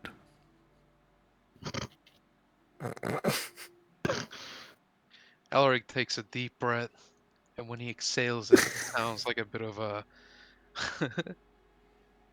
like a. Fuck, what's the word for that? A rumble? Like it's no, not a rumble. More like hot steam coming out of him, as though there's this resentment that he's letting loose. When I asked her if I could help in the kitchen, she said no. She said that I was tired, and she pointed at me. Alec, you confused me. You seemed so keen to enjoy your bed. I'm confused where this angst is coming from. Are you resenting not being allowed to cook? Are you a chef that I am unaware of? What if I am aspiring to be one? And Cyril, I liked the bed. I did. But I didn't like how she treated me. Like a child? You forget this is not your home. This is not their place to willingly give to others. They have a way to do their life. Being upset that she did not let you intervene in her life and how she carried out her things. Quite juvenile. If you have a particular way to do things, and someone were to step foot on you would not react with such poise. That'd potentially be worse, but you don't seem to understand what I am saying. If she had just said to me, no, I don't want you to cook, I would have been fine with that. Don't believe you. No, but I would have accepted her honesty and character. That kind of politeness and all of that, nah. You wanted her to insult you. Sabine was quite blunt when you made food for us at camp the other day, and you took different. it. The truth reveals itself. I understand. But that's enough for now. I would ask that you please take yourselves, your boars, and your bruised egos, and please leave.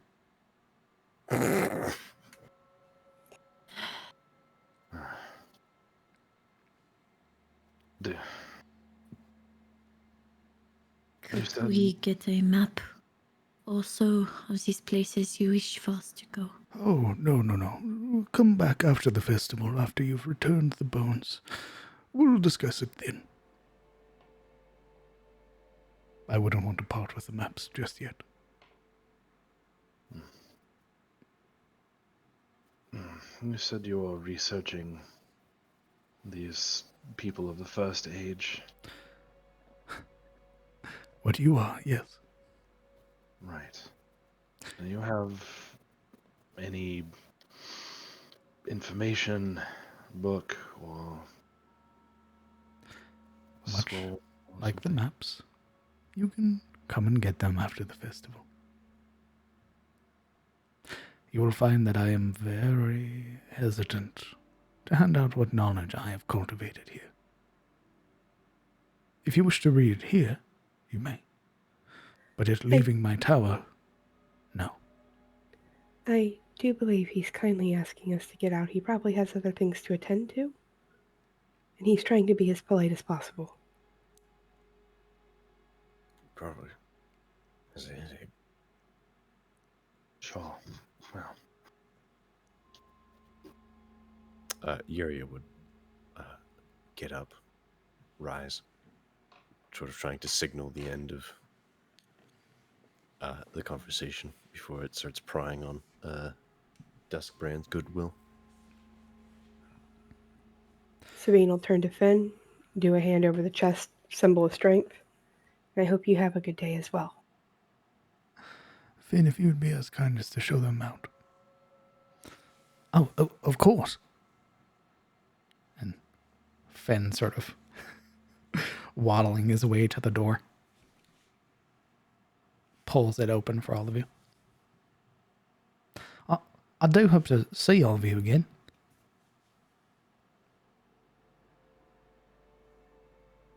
I hope so. I hope the festival doesn't go that badly. Yes, That would be well, horrible. Are we at the door with Finn? we're being shuffled out. If you guys followed him, he like went ahead to go open the door. Alexander still sat in his chair. That looks like some of your compatriots have stood up and began moving. Indeed. Yep. Yeah. Leaning in slightly more subtly towards Finn, Alaric asks him, "You think your master would let you go to the festival?" Oh, yeah. They're gonna be, some of my friends are gonna come and we're gonna all go together. Well, I'll see you there then.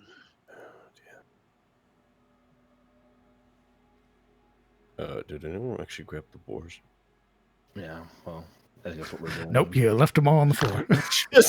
No, obviously, I sort of assumed that you guys were picking up the boars as you were leaving.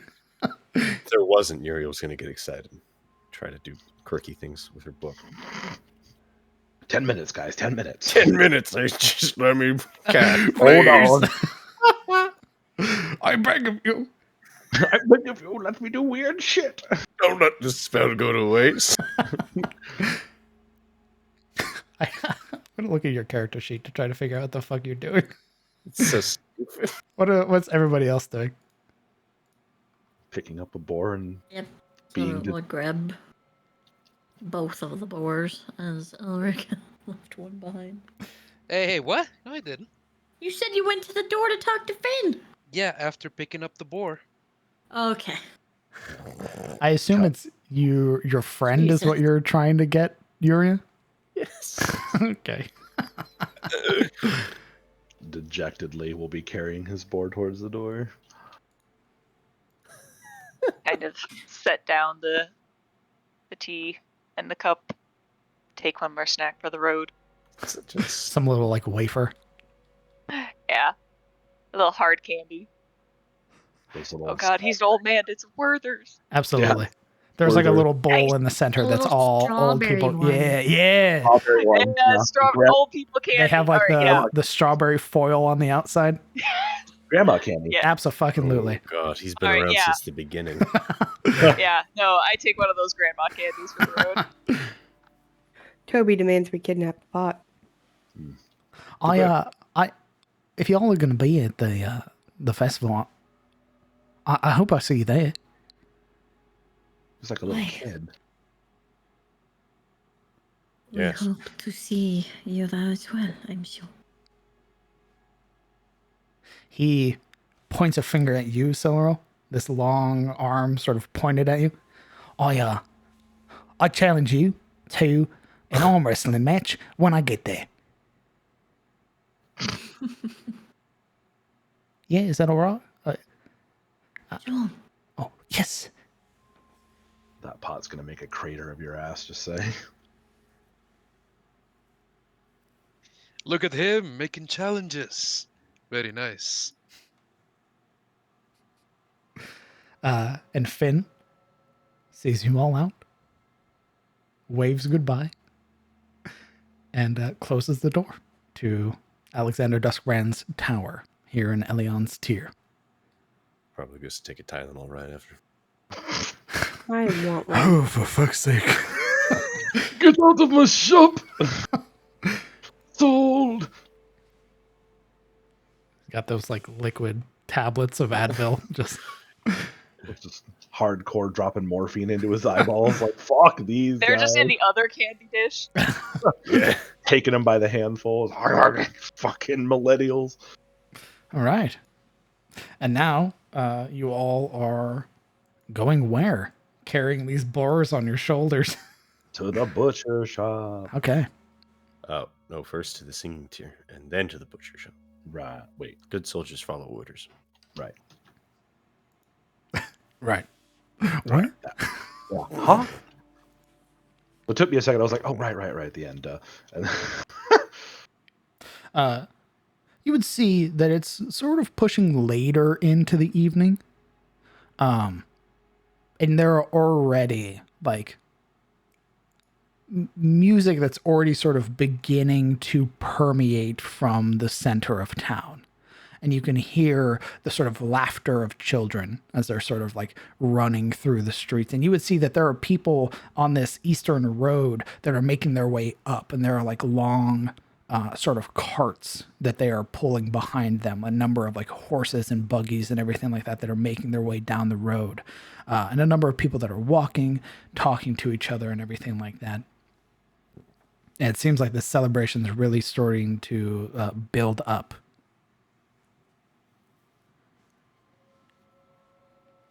And eventually you guys make your way back to the front of the singing tier, of which you see Gerald sat there conversing with Guinevere and a couple other people who are, again, sort of talking, more so talking at Gerald instead of it being a two-way conversation, of which he's nodding his head, sort of agreeing to what they're saying. Of which eventually he sort of turns to see all of you approaching and places a hand on Guinevere's shoulder, and she takes over the conversation as he turns to walk towards all of you. Right. How'd it go? It was educational. Oh, and the boars are clean. Good. Aye. I mean, you weren't He has back a very large immediately. hat. Aye. Made here by one of our tailors. You mean to tell me there is more people with large hats in this town? No. It's more so the tailors made it for him at his request. Alec, do you want a large hat? What? I could only assume that's why you were mentioning it. No, I'm just curious. I really liked it. So you do want a hat? I don't want the hat. I can appreciate something. I don't want to take it home. But I do want to take the little pot boy. He is hilarious. Oh, aye, you met Finn. I like Finn.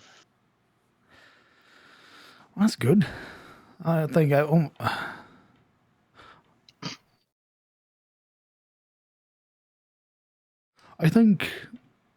I think most of the people here in Elion's like him. So I don't imagine you'll get very far trying to kidnap him, as it were, but regardless, let's go meet Solomon and get these boars taken care of. You said they're clean, right? Of magic, yes. Perfect. Solomon will be able to suss out if they've got any diseases or poxes or anything like that. If they do, I can take care of that. I'm glad to hear it. Some of you look a little bewildered. We learned some things. Oh. Aye, Mr. Duskbrand has a way of not really holding his tongue in some places. He likes spiking whatever on his mind. No, he doesn't mince words at all. Right. Let's go. Let's get you all ready for the festival. Yes. Let's.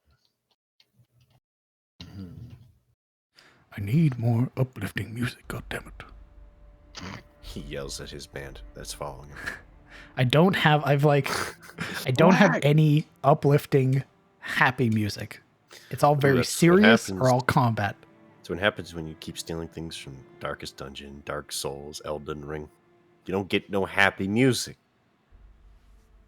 If you guys have good video game happy music, send it to me, please. And you all follow Gerald further into the city, or into the town proper, of which, right here, at this blue building, you would step inside and see the front counter of the butcher's shop. Unlike some of the other buildings here, you would see that compared in size, at least, a lot of this front counter area is where he does a lot of like the cutting of the animals and everything. But this back wall, the back wall and the door that's there, you can see there are small formations of ice on the wood and the metal that's there. Like the chamber behind him is incredibly cold.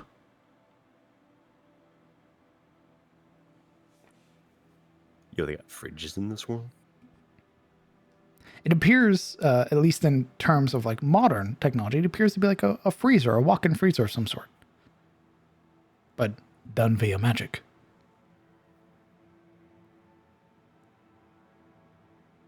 Of which you would see a younger man, probably in his late 20s or so, sort of shaved head, sort of very, like, the only really pronounced facial hair is the mustache that he has, this sort of thick mustache that sort of sweeps over the front of his mouth, with like the sides completely shaved. He stands at about like 6 foot, and is sort of in the process of already hacking up and sort of very skillfully sort of carving of this half of a cow. And as you all step in, he sort of looks up. Yeah? And sort of very pointedly looks at the 3 people carrying boars and waits.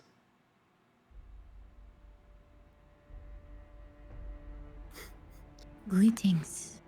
I am Cedric. I have brought orders from Gerald. We had hunted boars earlier this morning. We are here to deliver them. Oh. Yeah, he talked about you guys. Yeah, come in. Silveril, Rick, Elric waves. Kellen. Just call him Rick. That's what he told people to call him. Morana? What? He's trying to like recall people's names that he's been told. Marana nods. Gives her a little like short bow because they're all trying to fit in the stylish bears. Sabine, because you're the one that Miss Irene likes. And Yuria. Yes. Got it. All right, show me the boars. Right. Thump. Yeah.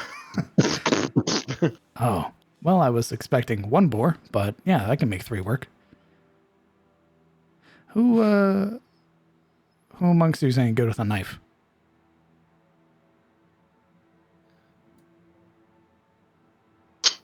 A knife. Sure. What do you need? An extra set of hands. Oh. I could use something to take my mind off of things anyway, so. Perfect. Come on back. There's an apron hanging on the wall. Do you have a knife or do you need one? I have one I use for hunting. Perfect. Clean it up. We'll get to cutting. The rest of you enjoy yourselves.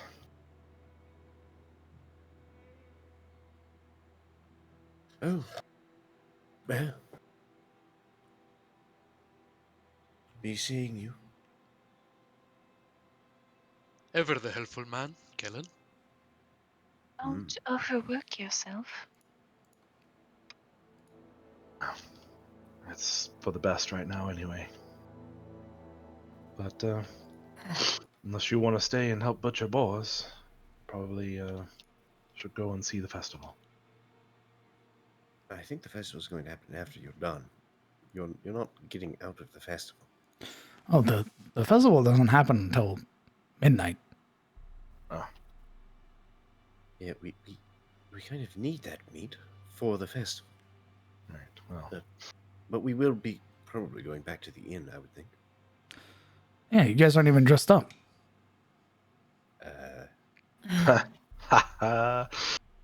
Dressed up? Yeah. Easy was right. You guys are new here.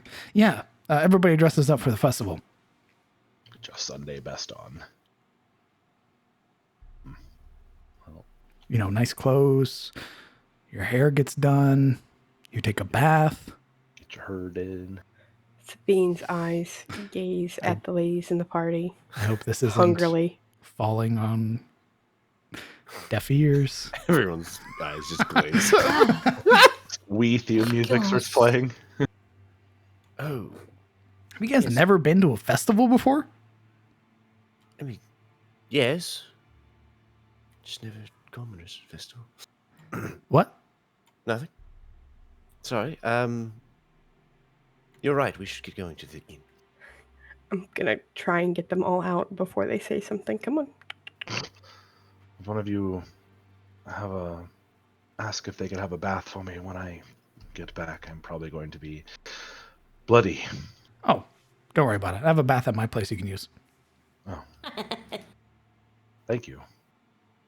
I mean, you're helping out. That's the least I can do. Yeah. Come bathe with me, Kellen. Yeah, it's like getting weird vibes, but not gonna say anything. You're the only person being weird. Yeah, I know. It's just you. No, but yeah, Kellen will pull his knife out of the boot sheath and go and clean it and get the apron and everything and get ready to help. Nice. Wait, you said Solomon was bald? He has a shaved head. So it's not shit. bald, but he like shaved it all off. Oh, whew. Yeah, the only real prominent thing is the mustache on his face. Oh, we're safe then. We're fine. What was Solomon's last name? Thane. Just like it sounds. Yep. I'll spell it out for you. Solomon Thane.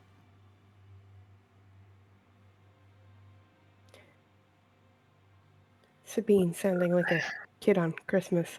Now, if any of you want help with your hair or dressing, I will be glad to assist. Gerald, it's obvious now as you all step outside, Gerald had been grabbed and sort of stopped by several other people of the town before he was able to follow you in. And as you all are walking out, he's sort of finishing up the conversation. As they all, the three that were there, these figures, you would actually recognize them. They're the people that you had met the night prior when coming into Elion's tier, the ones that were talking to Miss Irene. Oh. Her padre. No. No, you learned from that conversation that they were not a fan of everything being said by her. Oh.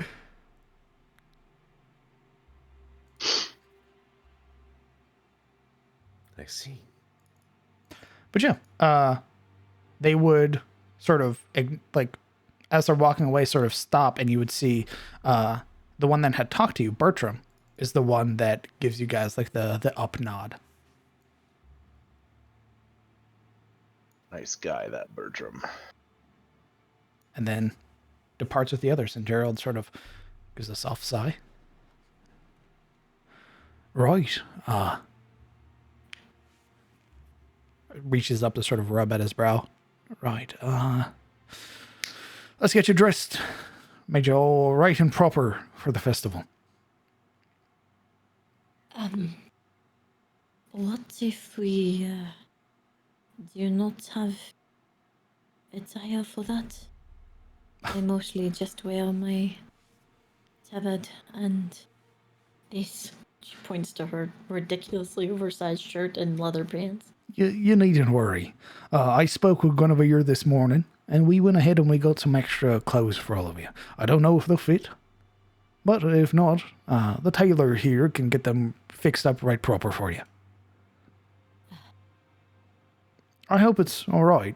Yeah, you said you didn't have any coin or anything like that. We are quite thankful. Absolutely.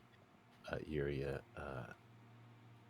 watches the group that I was just chatting with Gerald leave, but distracted for a moment. Gerald, you seem to be getting held up quite a bit. Is there something pressing on the locals' minds? Just about everything, I fear. Where to even begin? Come on, walk back with me to the singing tier and I'll tell you.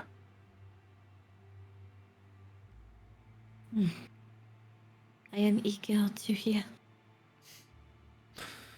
Don't be too eager. Nothing we can fix yet.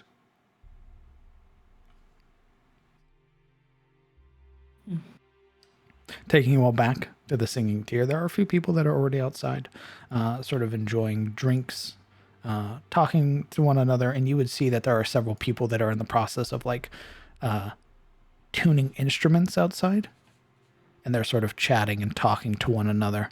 Very like flamboyantly dressed compared to the rest of the people. They have like very bright colors on, very pronounced like cuffs and sleeves. Their collars are very large. They wear like one of them has like a large hat with this very pronounced feather in it, and it's very obvious that it's all for like a bit almost. Like it's like what you would expect bards to look like at a Renaissance fair. Looking for any obvious. So they're making fun of us. See. Looking for They're like, any. oh, look at us, we're so noble. Just maybe. Oh dear. Looking for any obvious Sariel depiction and or Elowen. Oh no. I guess roll me a perception check. Are they making fun of my god? Death comes on golden wings. I see nothing. None of them really. It's very obvious that these aren't like. They aren't actual bards. They're probably just people that know how to play music. So they're like the local band, effectively. But you all are led inside, which is like sort of lacking people. A lot of the chairs in here have been moved outside, you can tell, to sort of account for the long stretching tables that are out there. As we map transition. Give me a moment.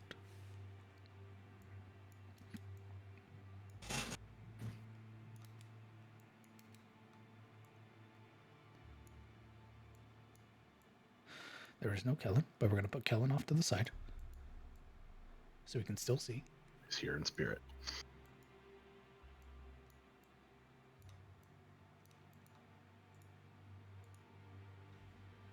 He's gonna come back looking like the dude from Gangs in New York. Yeah. Looking mustache and everything. Pig is the closest meat to that of a man. Yeah, your time with Solomon changes you. You shave your head. I'm a fucking Kurt, what's his name, Bill something. By the ancient the rites butcher. of combat. Led inside by Gerald. Guinevere is there. She's in the process of sort of organizing a number of bottles that are up on the counter. And she sort of turns to look back at all of you and gives a very warm smile. Right. No, it's more of the same, really. Nothing really I can do just yet. At least not till after the festival's finished. More reports of sheep going missing. More reports of tobacco not growing right. Yeah, just been a real poor season's all.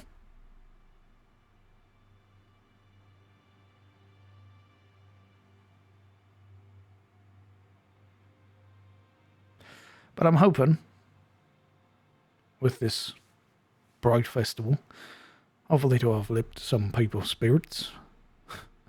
Rally them, as it were. Make everybody come together. Aye, that's the hope at least.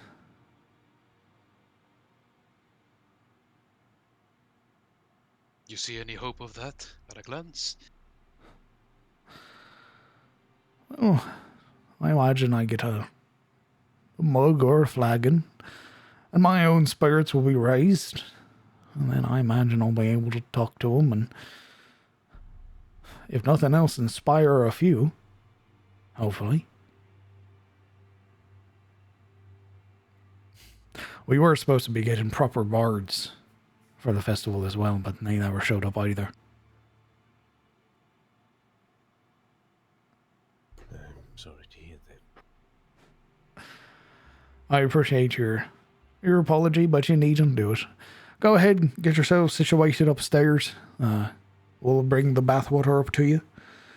And your clothes are already prepared in your rooms. Thank you. It is most kind. There's a very warm smile that takes his face as it gives you a nod and turns to go make his way to Guinevere. What kind of clothes are we to be expecting? Huh? What? What's up? What kind of clothes are we to be expecting? You're gonna wear dress. Have you ever seen? Have Hold you on. ever thought that you could, that maybe that you could, have you?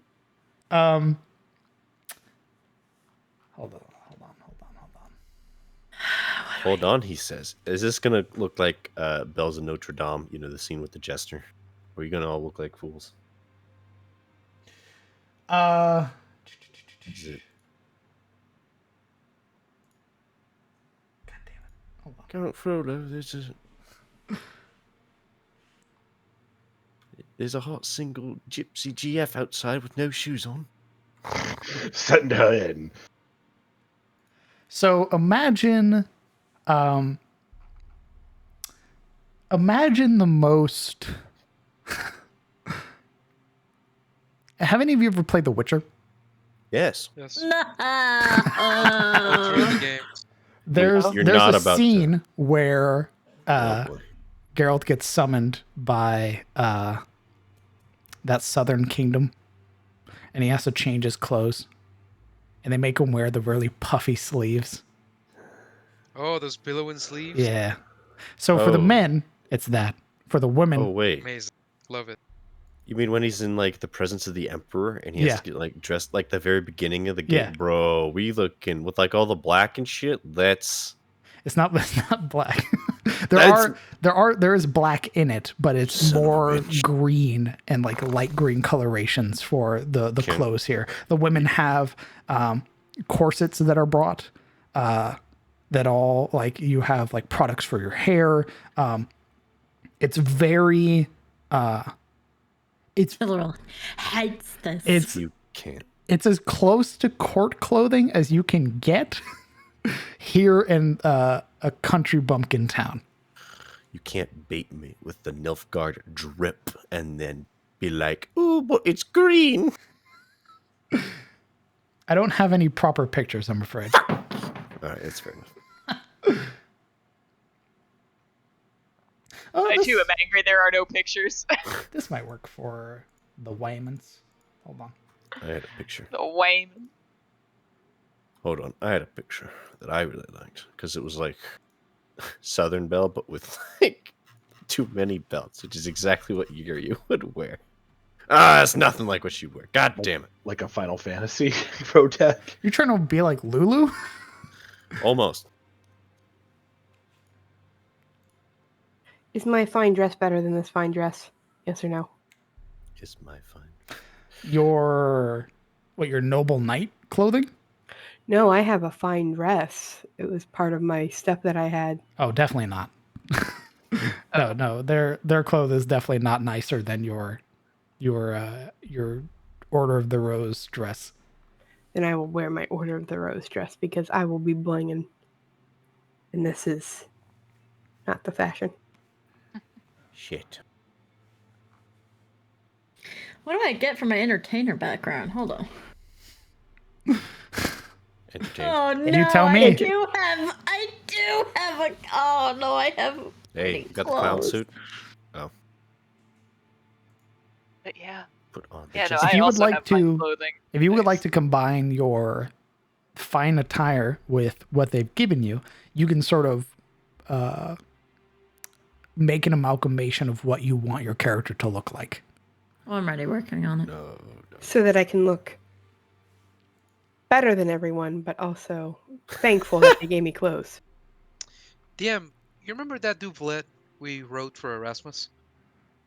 Yeah, the one that Hane wore. Yeah, would it be something like that? If you would like it to be, sure. I'll say whatever you guys want your clothes to look like. How about that? Whatever you guys want your clothes to look like. Party revolts. As long as there is some accent of green in it. Hey, green is necessary.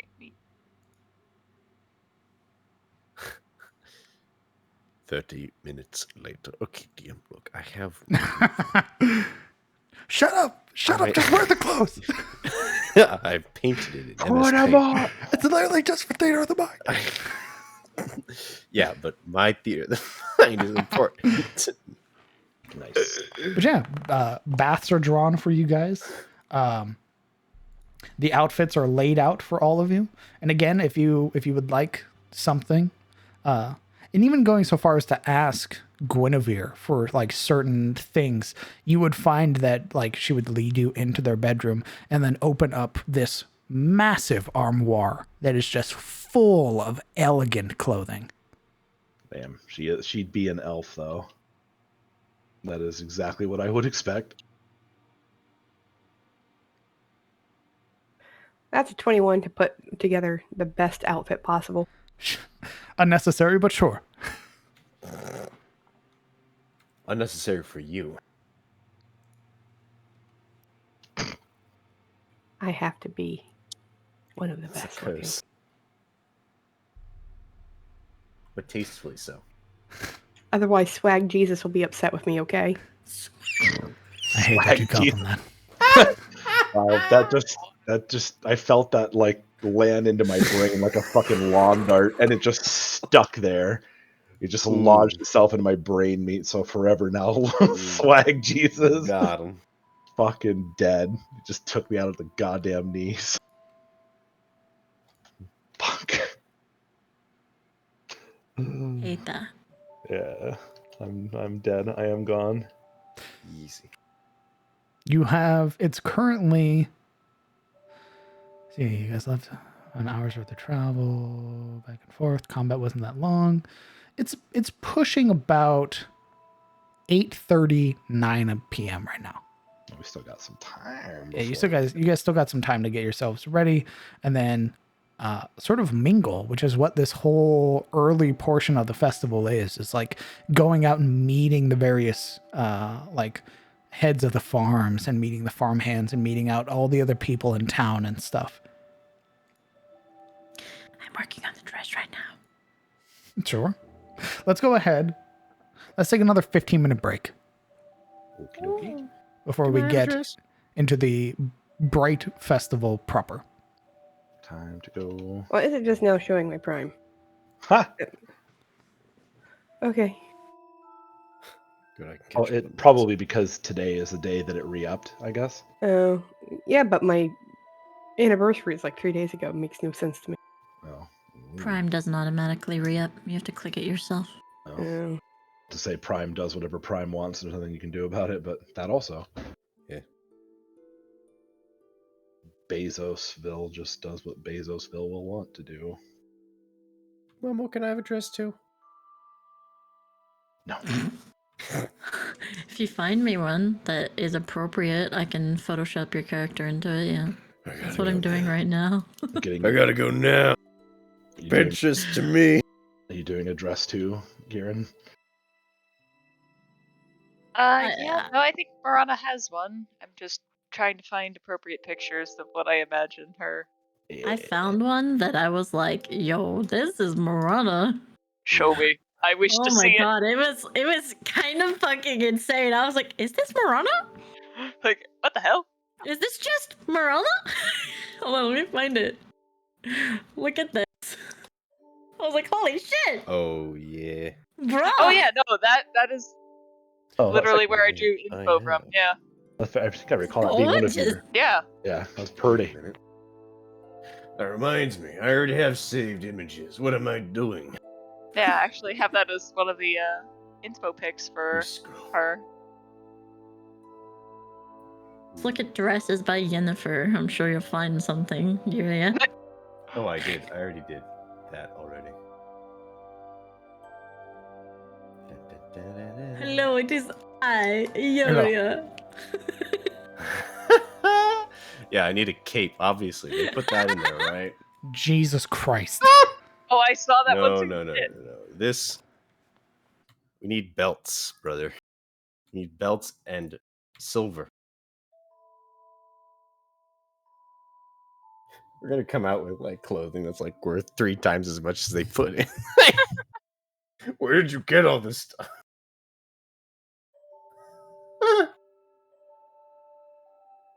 Well, we are noble. I just had this in my pack this whole time. Why do you think it was so heavy? No, I didn't put a bedroll in there. Where would I put my noble's gown? Don't be ridiculous. Rations? No, no, no. That's for service. Kellen, fetch me food. Silverl probably would go because I don't have fine clothes. I have a costume.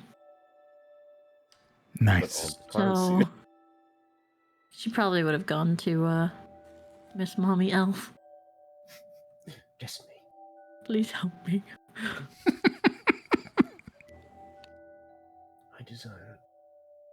I want to do good. I Diet want trip. to look nice, but not too nice, please. Ooh. Okay, but like, what Do you if... have any pants? She just looks at me like, excuse me. Well, if you... I'll show you her clothes again that she usually wears. Because I believe she's wearing pants. Yeah. Well, yeah, her usual clothes are pants. I didn't know she'd be wearing them to the thing. Oh, no, she's wearing a dress. Oh, Exactly. okay. See? Momo, hear me out. What if your costume had a little military in it? What if we ripped off of Dark Souls a little bit? Jesus. What the it looks like a bug. You said it was a costume. What do you want from me?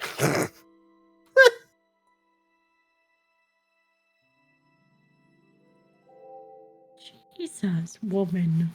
What do you want? All right, maybe, you know what? Back to the show. Hey, that's Artorias' girlfriend.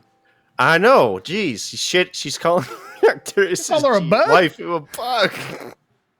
She look like a Square up. bug. Square up. Square up right now. That top one, she looked like a bug. You're about to get Don't ganked by the even. golden tracer. I'm She out here look like a bug. What do you want? You're getting ganked. Roll initiative. literally a fencer. Bro, All right, not what my if we fault made to be her? looking like a What if we bug, act? What if you bro. the dancer, the Boreal Valley? You said you're a dancer, right? Easy. Not a dancer. She's a singer. You're I'm the dancer. When she dances, it's fighting because on the she's battlefield. fighting. Yeah, see, close enough. She Do doesn't the know death why she tank. can dance well. Okay, it's just a part of her. Leave her alone. She doesn't want to be here. I really. She wanted to be here up until they said dance Oh, or a festival and dressing nice, and she was like, oh, you know what?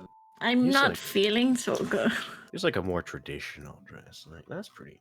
Okay. classy. I said, like a picture I can Photoshop your character onto. Oh. Yeah, see, I don't know how Photoshop works. That's where you. Well, that is not going to match the art style of your art. That's what I mean. I'm not going to Photoshop you into a piece of clothing that wouldn't match your current art. That's fair.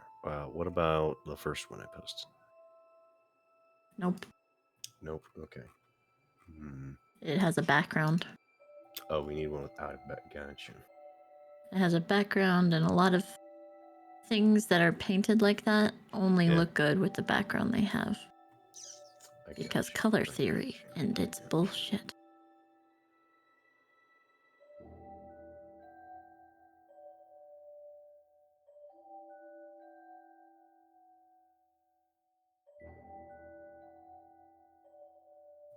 Ooh, here we go.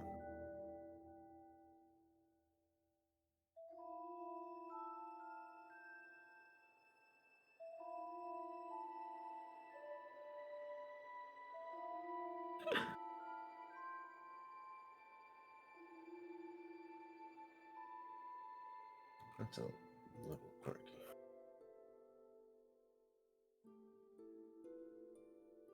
Sorrel's just like, I hate this. I want you to know. I hate all of it.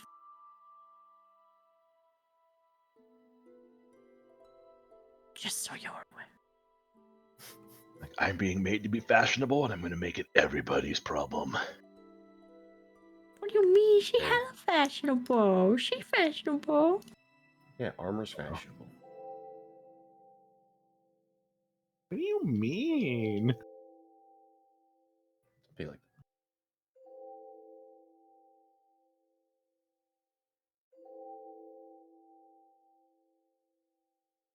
Okay, I guess this is gonna work. Either it's not, it's gonna be awful. Huh? That's ominous. Jeez. What are you doing? Things said by DMs that make you clench. You should be Things afraid. said by streamers that make you cringe before they break the stream. You should be afraid. What's this button Boom. Oh my god!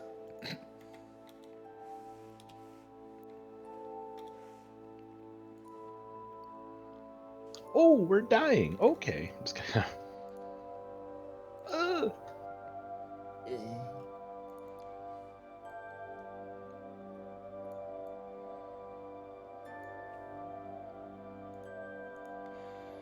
All right. We're going to hope that works. And if not, fuck it. Another thing I love to hear streamers say before the end of their stream. It's like, oh, okay.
Yes. When you said fuck it, reminded me of Steve Hughes. Fuck it, we'll do it live.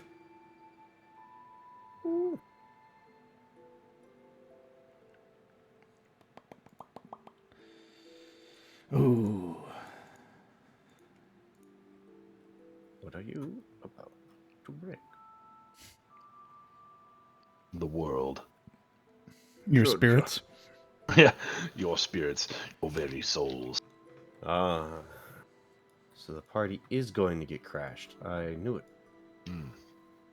I knew we couldn't call it the Fright Festival without something burning, including our expectations and dreams. The Lit Festival. Crying emoji. Okay emoji. The 100 emoji.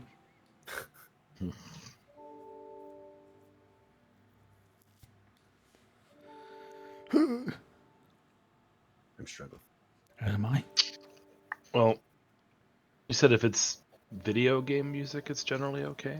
Generally, Ooh. there are some companies that are hit or miss. Let me see. Have you I tried? might actually have one. Have I'll you to tried check. Divinity music? Well, there was that. I was also looking at there's the festival from Wrath of the Righteous. It's pretty good like that.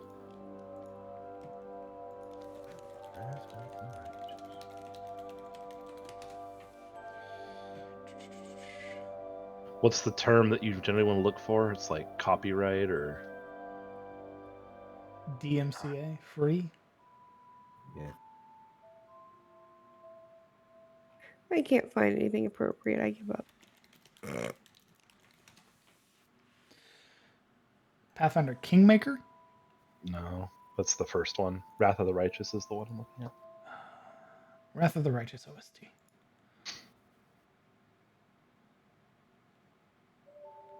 F.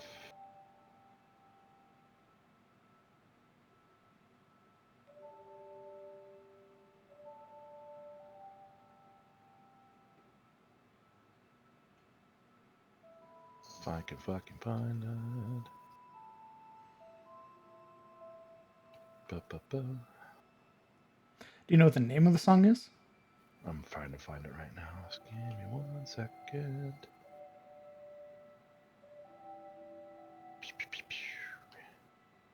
There's the full soundtrack, but that's like 2 hours and 22 All right. minutes. What about this?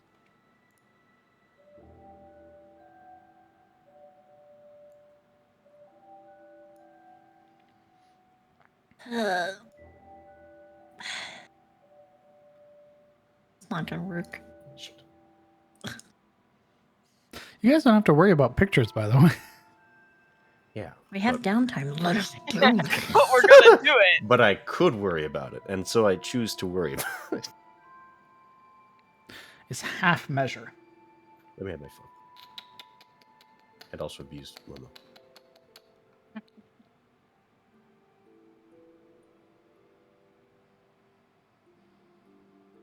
All right, what about like this?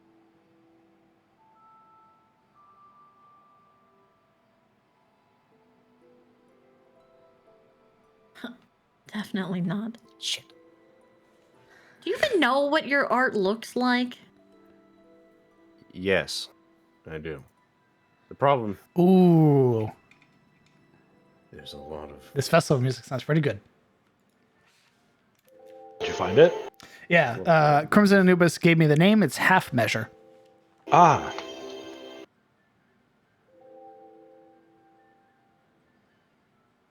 That's the one I was looking for? Yes. Perfect.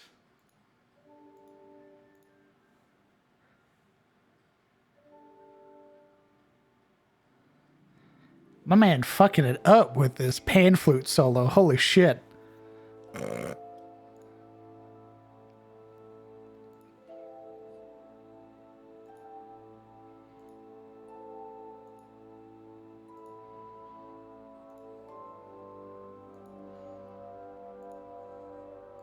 Yeah.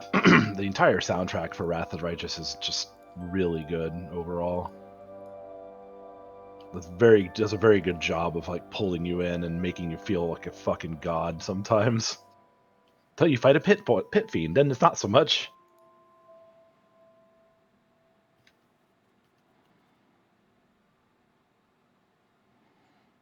Then it's like, hey, would you like all 6 of these attacks to the face? Well, guess what's about to happen. Oh, You know what's better than one pit fiend? Fighting 5 pit fiends. It's cool. You got this. Alan, that is the Domina soundtrack, and I've played it a few times, but I've also grabbed some others since then. We'll probably use it again because I like the Domina soundtrack so much. I don't remember which one exactly it was, but I'll look back at the highlight, and if I can grab which one it is, based on what's playing, I'll put it in the Discord for you. But it's the Domina soundtrack. There's only like 8 songs, and they're up on YouTube.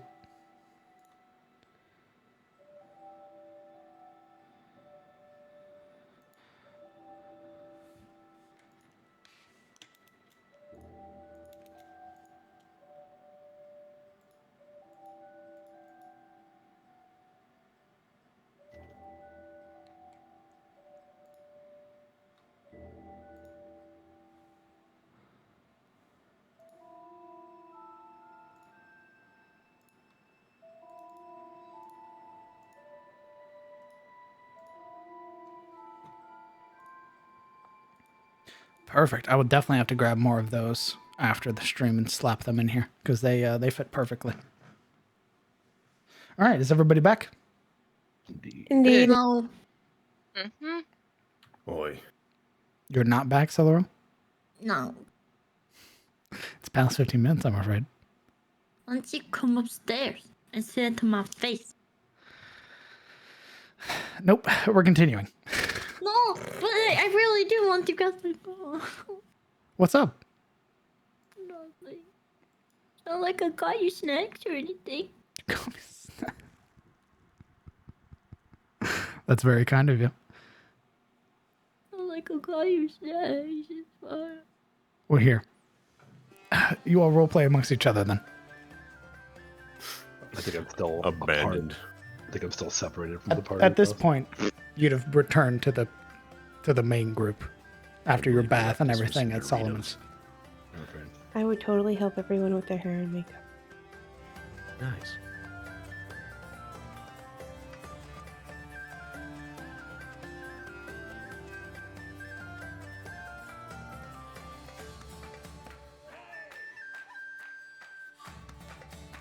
Makeup is kind of a... Yeah, Marina's not sure, like, about that. She would do light touches on like Marana and Yuria, like just like around the eyes and stuff like that. No rouge or anything like that, because if I were to put rouge on you, it'd look bright red because you're both pasty as fuck. Just put some blush on, I'll be fine. No. Or embrace the inner goth aesthetic, just give him that black lipstick. Actually, Yuri would have asked you to do her hair up instead of having it, draped down. I would do the braid.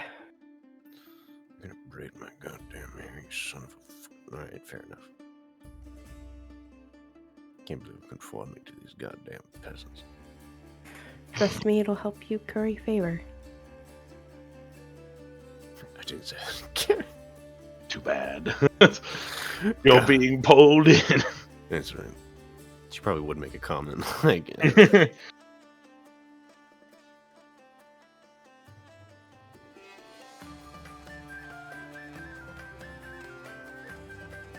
I'd help them all address and tighten their corsets.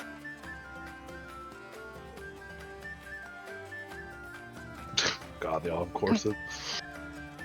Oh, yes. You... Imagine just putting your foot on the small of their back and just yanking back on the strings. You see what Yuri wears on the daily? Have you seen the art? Yes. Just plated corset. What? Have you seen the leather and the straps?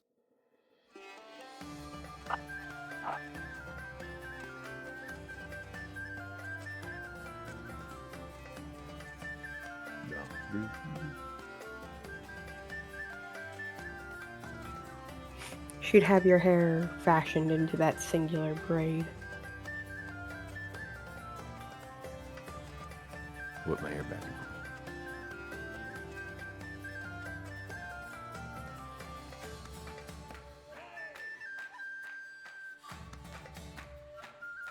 All right.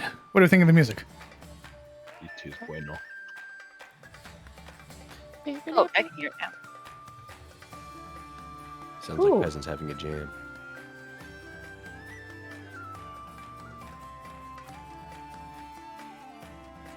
Okay. Eventually, you all would have reconvened at the singing tier. Miss Guinevere would have been kind enough to lend out some of her clothes to the women of the party. For the men, you're wearing sort of very nice clothing. Perhaps nicer than a place like this should have.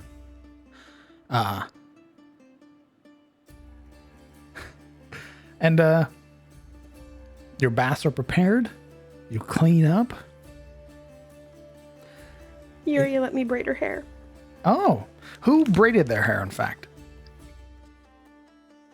Sabine would keep her hair braided, braid Yuri's hair, and she'd be eyeing Silveril, hoping she'd say yes. Yeah, fat chance. She's already very upset. What is the reason for the brain? Yuri would have asked Sabine that while she was braiding. Well, it pretty much says that you're a grown woman. It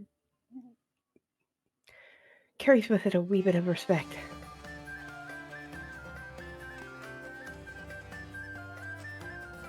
Ugh. I'll try it.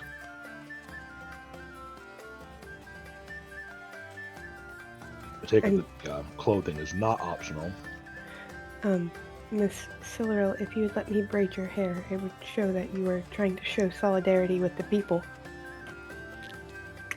If you come downstairs, Cullen, and you're not wearing the nice clothes, it's Gerald that's like, "Oi, what are you doing?" He gets set right back up. Or scruffs your ass back. There are clothes waiting for you on your bed. Get dressed. You can't leave the tutorial zone without getting dressed. But what?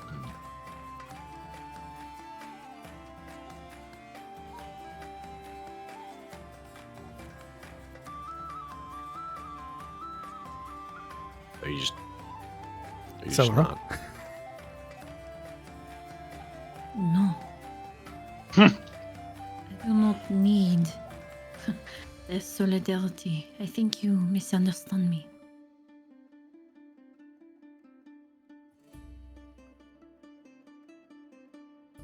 That's fine. I am not here to gain their favor. I already have it by merely being here. I am here to do service for them. Nothing else.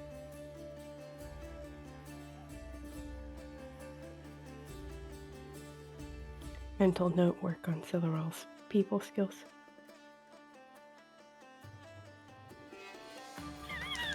Good luck with that.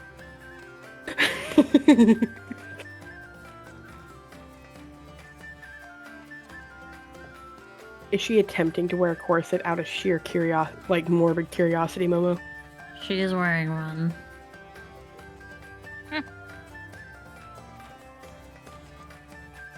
Begrudgingly. Yeah. Anyone that helps Verona dress realizes that, holy shit, she wears layers. Part of even, like, the bulk of her normal outfit is just layers. Underneath, she is a very small woman.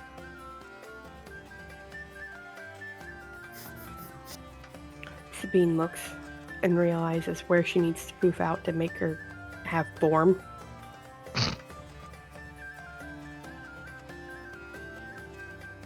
Just take this tissue and stuff it. Stuff it where? Just trust me. Like, what? No. All right, here's apple 1 and apple 2. We're going to cut them accordingly. Right. Interesting. Hate that. A fresh take. Hate that. No, dear. Cuts the apple in half. Here you go. This is essentially how Silveril comes out. Not good. She's not having a good time, bro. Oh no. Oh no. Not happy.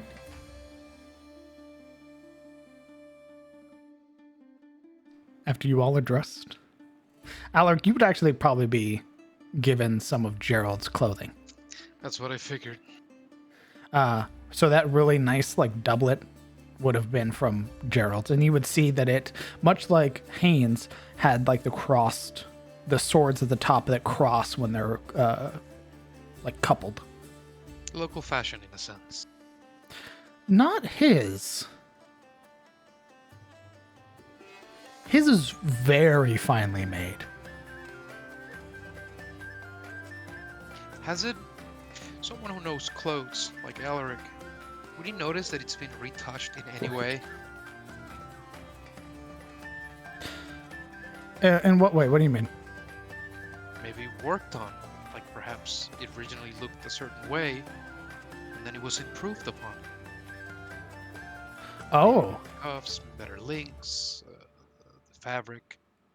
No, the one thing you would note is that the links and everything, they're older.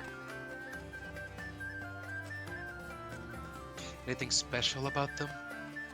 Where they could have originated from?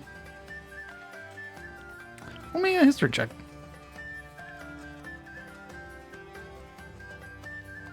This is Silveril.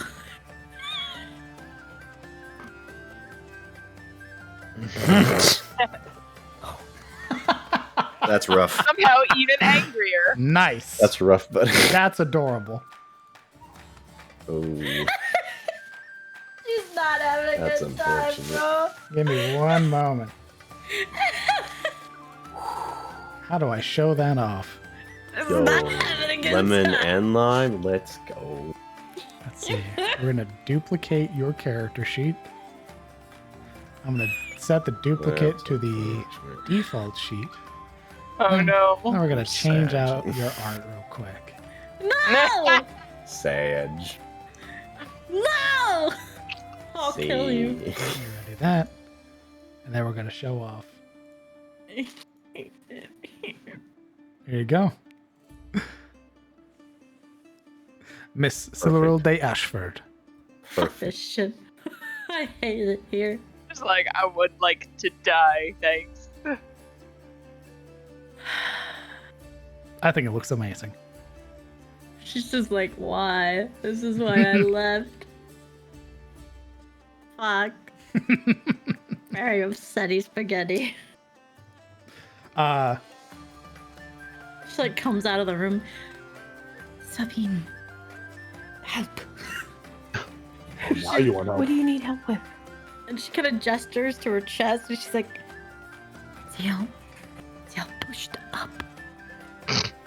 That's what it does. That's the point. Alaric, the cuffs and the links, everything on it, this is from the capital proper. This is from the capital of the Ettenmoor. Like, from the courts. What is their material? It is a very pale gold. Wow. Do This is you pretty good.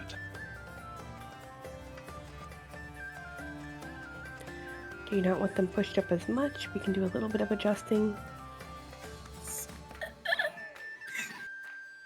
Are you having trouble breathing? Do we need to loosen the corset a wee bit? I think if I loosen it, I will pass out. Oh, heavens, dear. Please, you needn't worry yourself too much. Let's make sure that you're comfortable first. Silveril looks at her with this this shock almost, like, You're letting me? be comfortable?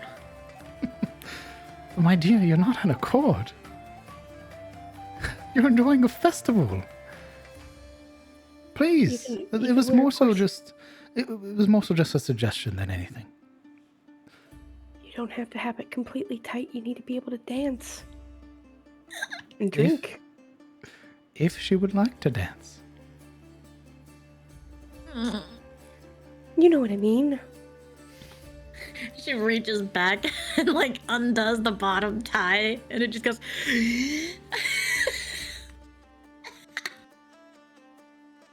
Better? Better. Now you do know you can't carry your Zweihander with you too? That, I'm afraid, is true. What do you mean? No weapons, my dear. But You're going to dance with some young boy and cut his foot. If you wish to dance. No weapons. That is the one thing I am very against. Ooh, now it's time for Yuri to pipe up. Ooh. No weapons.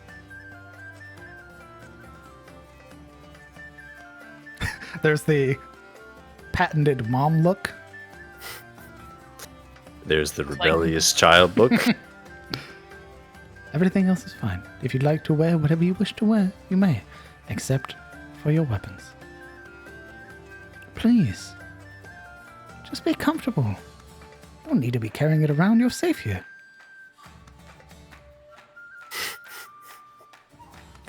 Now I feel like it's a big giant frickin' trap. Merde. What about just having it close by? My dear.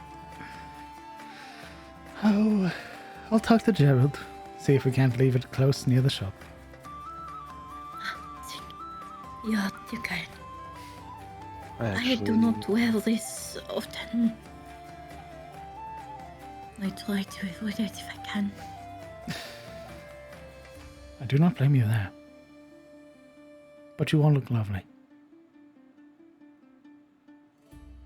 She's accented the green dress with like her appropriate flower accoutrement that would kind of match it, avoiding the pinks because they would clash too much. Going with the deeper reds. Now, you might make a few of the other women jealous, but that's fine. As long as you have fun.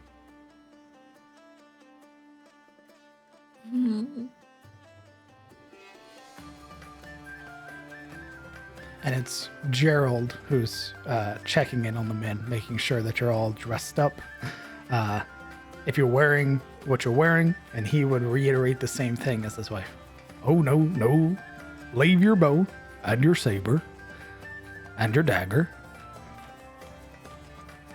Geralt, these cuffs. I must know. Where do you get them?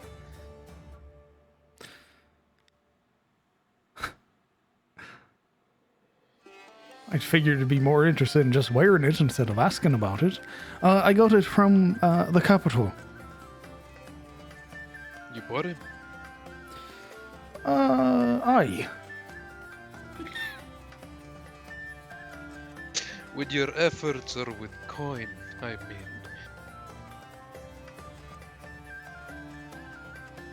Leave your hammer in here if you'd be as kind.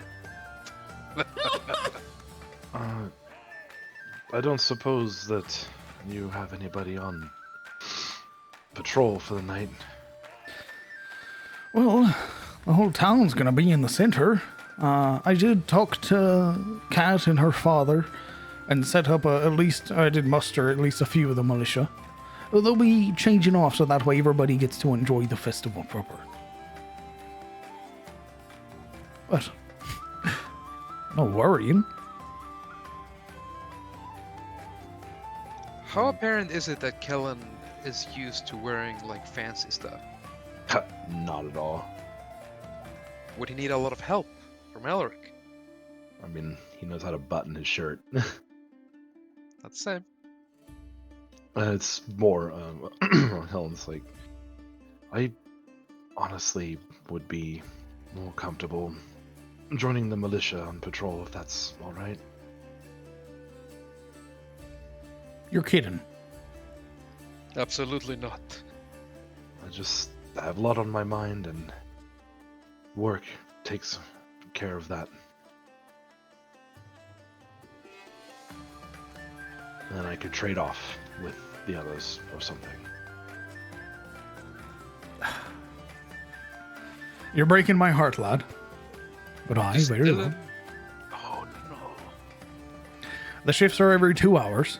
I expect to see you when you're done with your shift and you're enjoying a drink with the rest of your friends. And if I hear that you didn't, you'll be getting a speaking to. And it won't be from me. Oh. That's right. It'll be the wife. And she'll talk to you in Elven. And if she even hears that you're going on patrol, I'll be hearing about it. So. My mother did that, and it was very frightening. Mother? I will have a care and just, keep to the perimeter and then join everybody in 2 hours.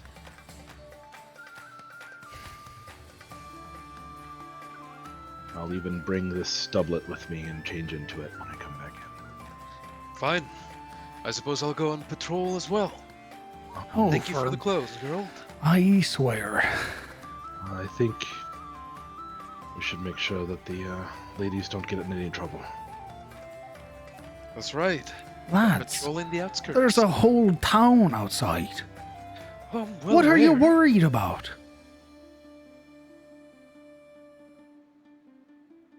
Alaric looks pointedly at Kellen. Lads, we met an ogre today that talked, and we made friends. We got a bunch of boars for free. Didn't have to do nothing. And now you're wanting to go linger outside away from the party. Why? What's eating at you? Close the door, please, Gerald. He closes the door. We came up here from the south, from the coast, and on the way, I noticed that the land had been picked clean of any kind of game, any animals of any kind, just save for a few raccoons, maybe a rabbit here and there. And the further north we got, the less game there was. Then I happened upon the trail of a pack of moorlings that seemed to be heading northwest. My issue is that moorlings without any direction might just decide to change course.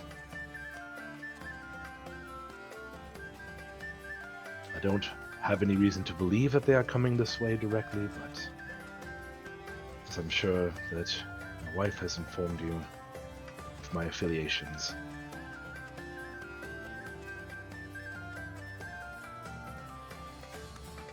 Aye. And you're worried that the Moorlings are going to make their way here. A lot of noise, a lot of people in the middle of the night in the town. And you're going to do what against a fist of them? Everything I can. The very worst case, at least an early warning.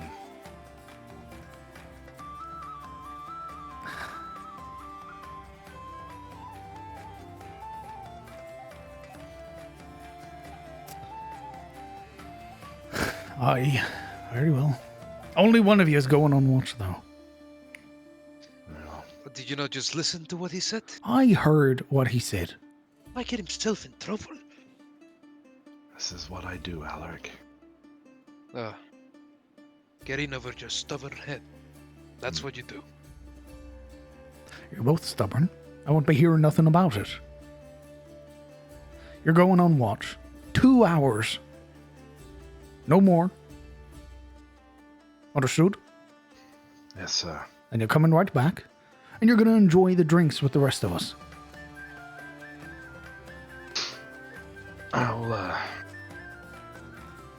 I'll meet up with the other people in the militia and try to pass on some kind of direction. If I don't have any reason to believe that they will come this way, but the sooner we know about it, the better off we'll be if they do. Very well. You're staying. Don't even think about it. I worry for him. What if he goes off and tries to hunt them all by himself? I'm not an idiot. And you're Yes, wearing my your favorite words. doublet. I will put it in my bag so it doesn't No, get... not you, lad. Oh. Sorry, I didn't think this one would fit you anyway. It looks like it's made for Very somebody- generous. Not the case. a child of yours, maybe. You're staying here. Your hammer's staying in your room. And you're going to be joining us for drinks. At least give me some assurances for Kel. You'll be Maybe traveling with fuck- some of our more keen eyes in the militia. Good. What are their names? Oh no! Did the thing! Oh god, he did the thing. No, don't worry, he's prepared. Yeah, we can do this. Well, thankfully, that's who I was talking to when you were all inside of Solomon's butchery. I was speaking to Anthony, Bertram, Francis, and even I hear that Mr. Bolton will be traveling alongside him, and he's the main farmer for our South Farms. Victor Bolton. So you must be well fed, stout kind of lad. He's a half-orc, so I suppose. Aye. Yeah, he'll be fine. Kellen, enjoy yourself. Go play your little woodland games. Do make sure the others don't get into too much trouble. Oh, I mean to get in trouble. Be mindful when speaking to Victor as well. If you even so much as hint as being interested in what he does, he'll talk your ear off about his vineyards. So, Well, with everything that I've heard today, I think I'm going to just keep my head in the game, so to speak. tell them that the mayor sent you, and that you're there for 2 hours and no more. Well, even if I had a notion to bend the truth, the last thing I would wish to endure is your wife coming down on me with an elven fury. On that note, Good why lad. not use the window? Oh, no. What the hell's wrong with you? There's a whole town out there.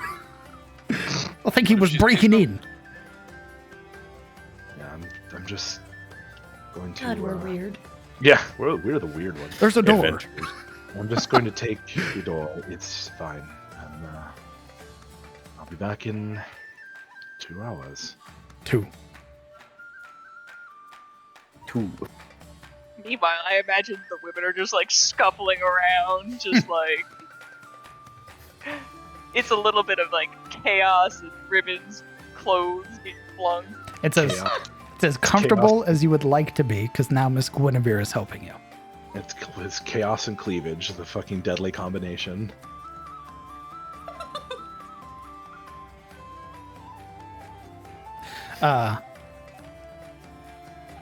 She would even offer for you, Solero, to braid your hair. Duh. Now Elf Mommy's offering. Can't get away with it now. If you would like, my dear.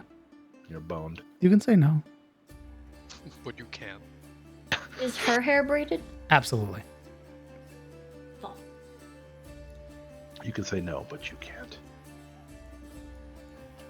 But it's your hair the way you very like. much like you can just say no. Because hers is very long, like brilliant white hair, but it's made into this immaculate braid. Yeah, well, Solarel's hair, when it's down, reaches like her knees, so...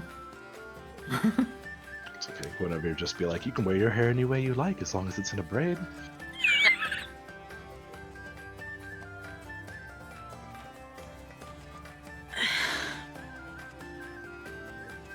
is still a requirement to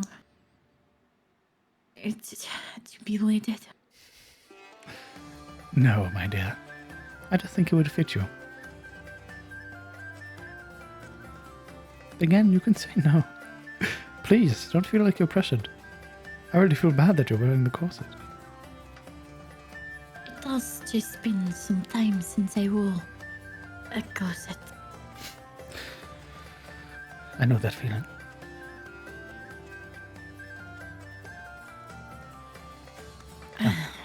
If you wish to keep your hair the way it is, let's at least get some new ribbons in it. How's that sound?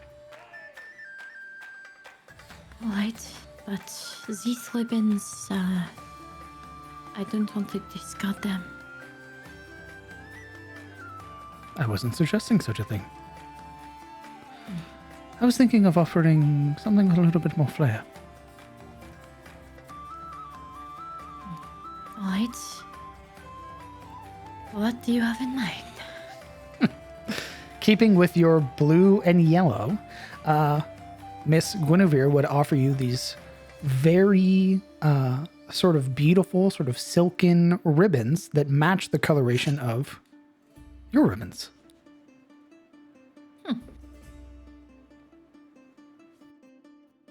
Yeah, her current ones look very well kept, but they are definitely of like a older weave, right?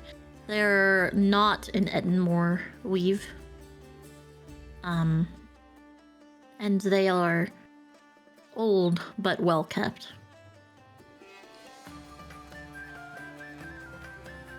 And if you were to part with them, she would very sort of gently like keep them together so that way they don't get scattered or get lost or anything like that. And hand you these new ones to wear. Just for tonight.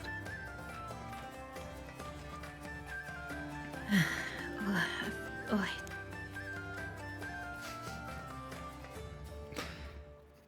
There's a very amused smile on her face.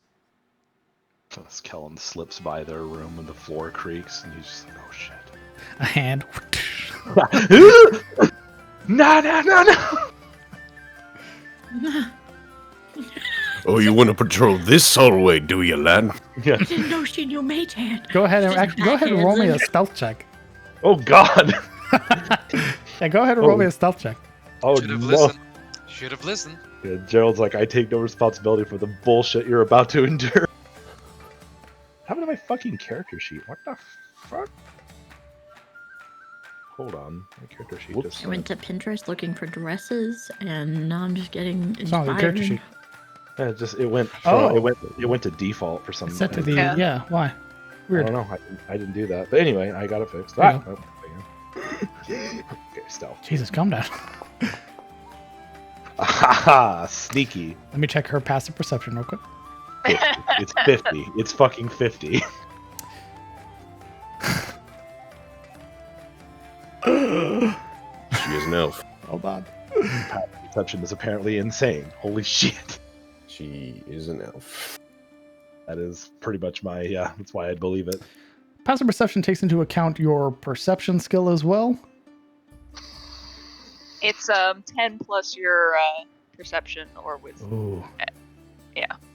Oh god, I'm fucked. perception skill. You barely managed to avoid her passive perception of 22. Holy shit. Wait, what's my passive perception then? Hold on. Oh my god. Your passive So perception you're is the 15. So it's 10 plus your perception score. Okay. Huh. Damn, she fucking scary, bro. What's your passive insight? Oh, Same rule? His passive insight is 13. No. I don't It's the want to same know. rule, yeah. yeah, it's the same way, Oh. same math. I mean, it probably helps that she's not looking for me. Correct. but- As you step past Siluro, you would watch as like one of her ears twitches, and she glances over One her of shoulder. Celeril's would twitch as well. Sort of glances Like over her this shoulder, elven response. Did I see some tall human boy just went, whatever. It's seeing nothing. Just Well, dear, let's get you all dressed up then. For some reason, I feel like I need to yell at my husband. Yeah, I feel like I have a sudden need to yell at my husband. Who could that possibly be? What did he do this time, I wonder? Cullen making his way down the stairs like a cat out of fucking hell, sweating bullets. Oh my god, she's so scary. It would be that moment of passing the door and there's this POV like darkness, like encroaching on the corners of your vision. I heard you breathing. I can smell you. And Oh, my mom is like that.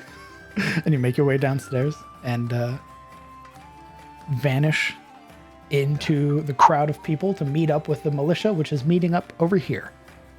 Where's my screen? Hold on. Over where? Zooms out. Okay, cool. And the rest of you, are you ready for the festival? No. Nice. Oh. You all are let out, dressed to the nines, or as comfortable as you'd like to be. Bullet Oh dodged. no. Yuri would be as dressed to the nines as she could possibly get away with. Aim. You're not allowed to have your weapons on you.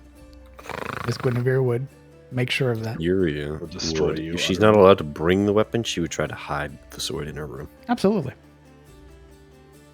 Yeah, I think all of our stuff just needs to be in our room. Yeah. No weapons is what Miss Guinevere said. So if you want to hide it in like the footlocker, the armoire, like things that you would have access to lock-wise, you can totally do so. Which is what I imagine you guys do whenever you leave your rooms, is things are under lock and key. No, I just leave it in my bed, bro. Yeah, there's a big old sign that says fucking take me. If you would like, we could do it that way, but I was No, erring no. towards you being smart people. No, Wow. definitely. You was fool. the How worst. dare you assume that we're If it's smart? based on my real life, then it's on the bed. Yeah, it's based in real life and it's out in the open with a neon sign. It's on the pointing floor over there in the corner. As the hours tick That's the by, stuff. and the center of the town is now this bustling mass of people, this diverse crowd of different races and heritages and just people in general, varying heights and ethnicities and religions. You would see that Elion's Tier has come together, if nothing else, for this bright festival. And you would see in the main center, leading from the outside of the Singing Tier down the road, this stretch of long tables. You would see chairs, benches and everything brought out, barrels people are sitting on. You would see that there are like people now beginning to load like food and everything onto these tables. And you would watch as people are just now beginning to sort of settle in. And you guys sit at the closest table to the Singing Tier with Gerald, who sits at the head, and Guinevere at his side. Kellen conspicuously absent. Indeed. Sneaky little bitch. There is one chair that is empty, closest to on their side of the table. Are we seated currently? You are sitting. Was there something else you wanted to do before? Oh no, just Marana seems kind of overwhelmed. It's kind of very easy to see. It is very much an overwhelming situation where there are like people talking and laughing. There's already like the sort of strumming of instruments that are beginning to pick up. People are already having a good time, where like you can see like flasks and small kegs are being put up onto the table and drinks are being handed out to everybody. The energy here is very lively. Does anyone else of our group seem out of place, or Completely. But you're not here? Fuck That's you. right. That's right. That's why I'm out of place.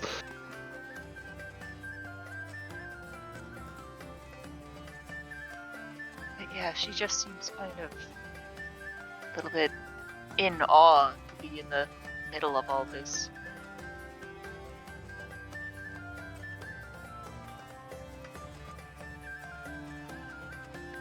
Anyone else? Sabine, Hmm? are festivals normally like this? Yes. Oh, And Sometimes bigger. bigger. Yes. Depends Bigger. on where they are at. I've seen them take full city blocks. In Katarina, right? Correct.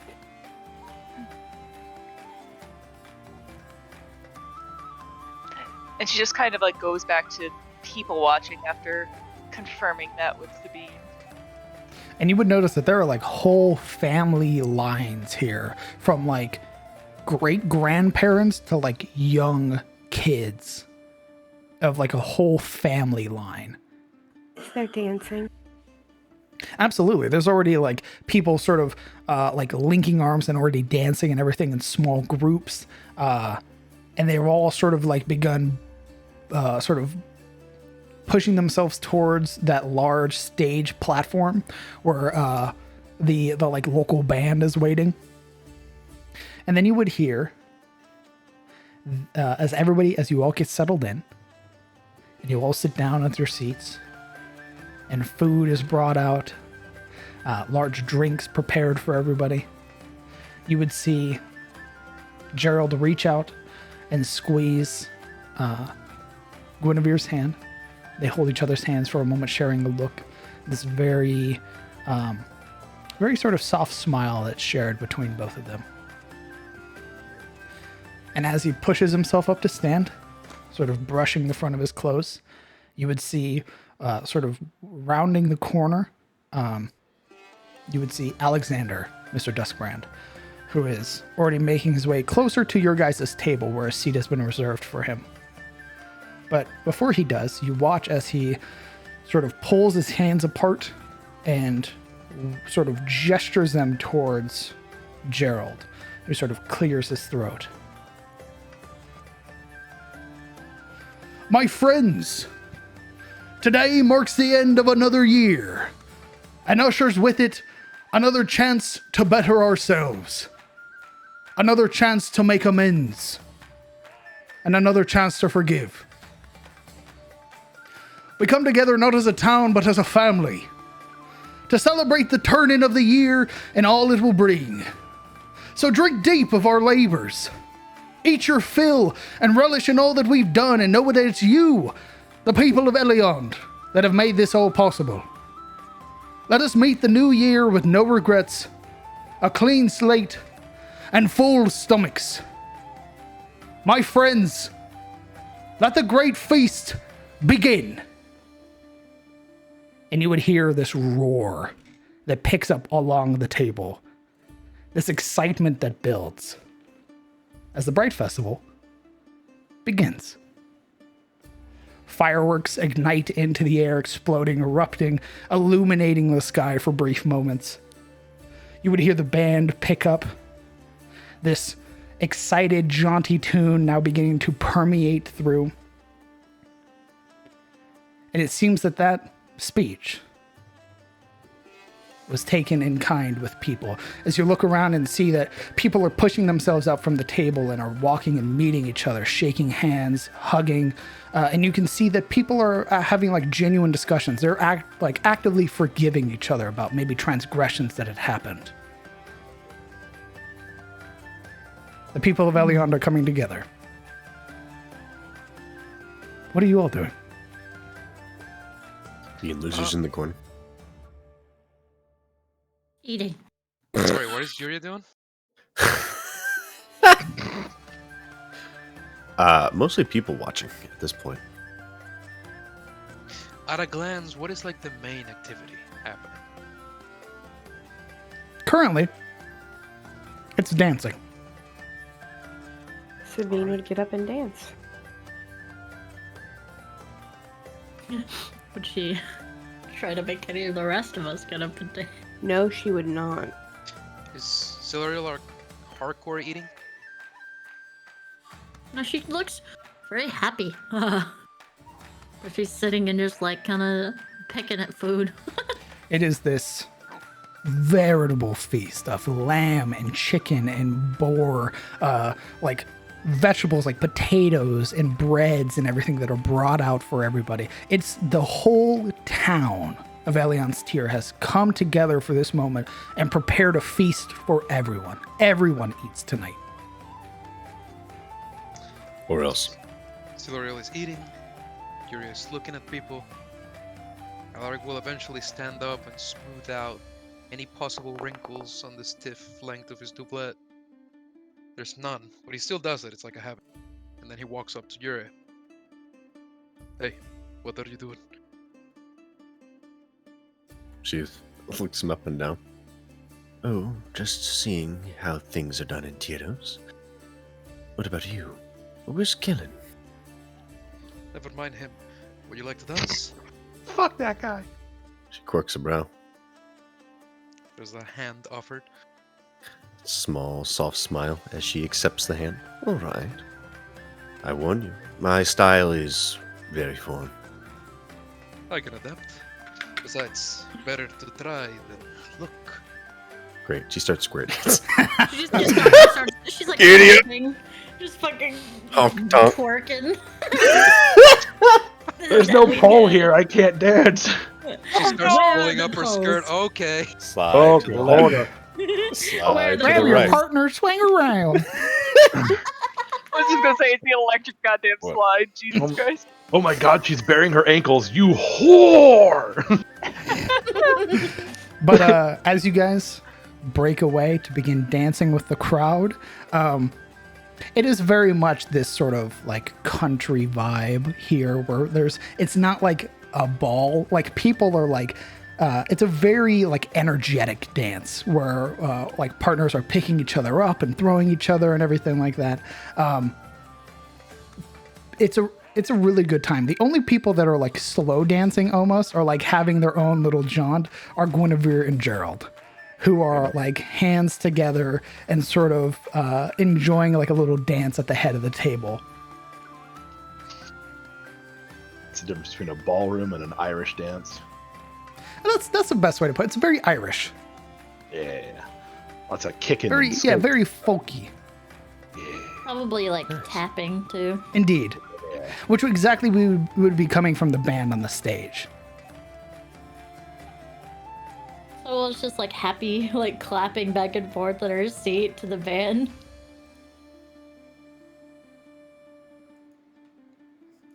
Nice.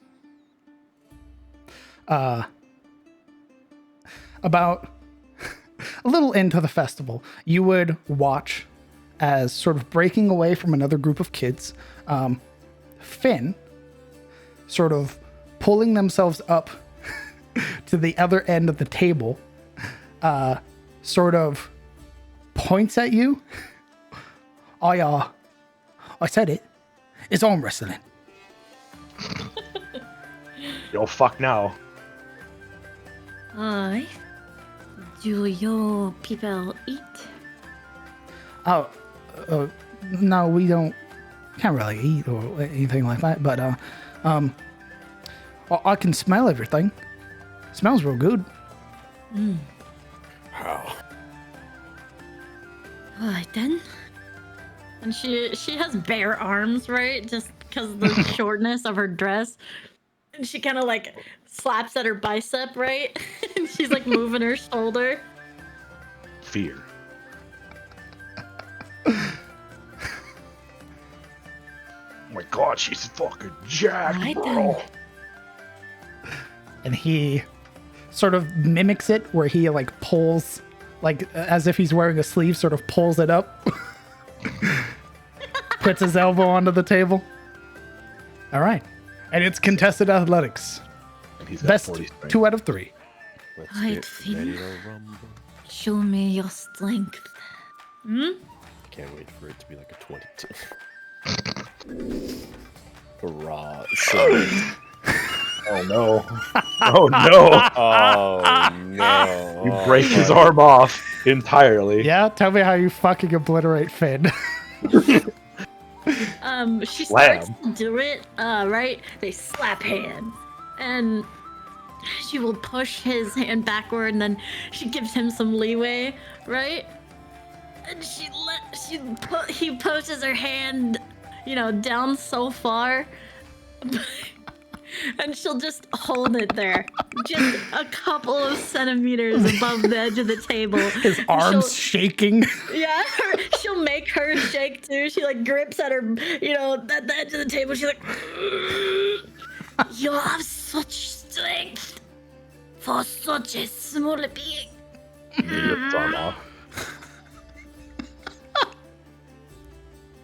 And she'll push it up back to the center and then let him win.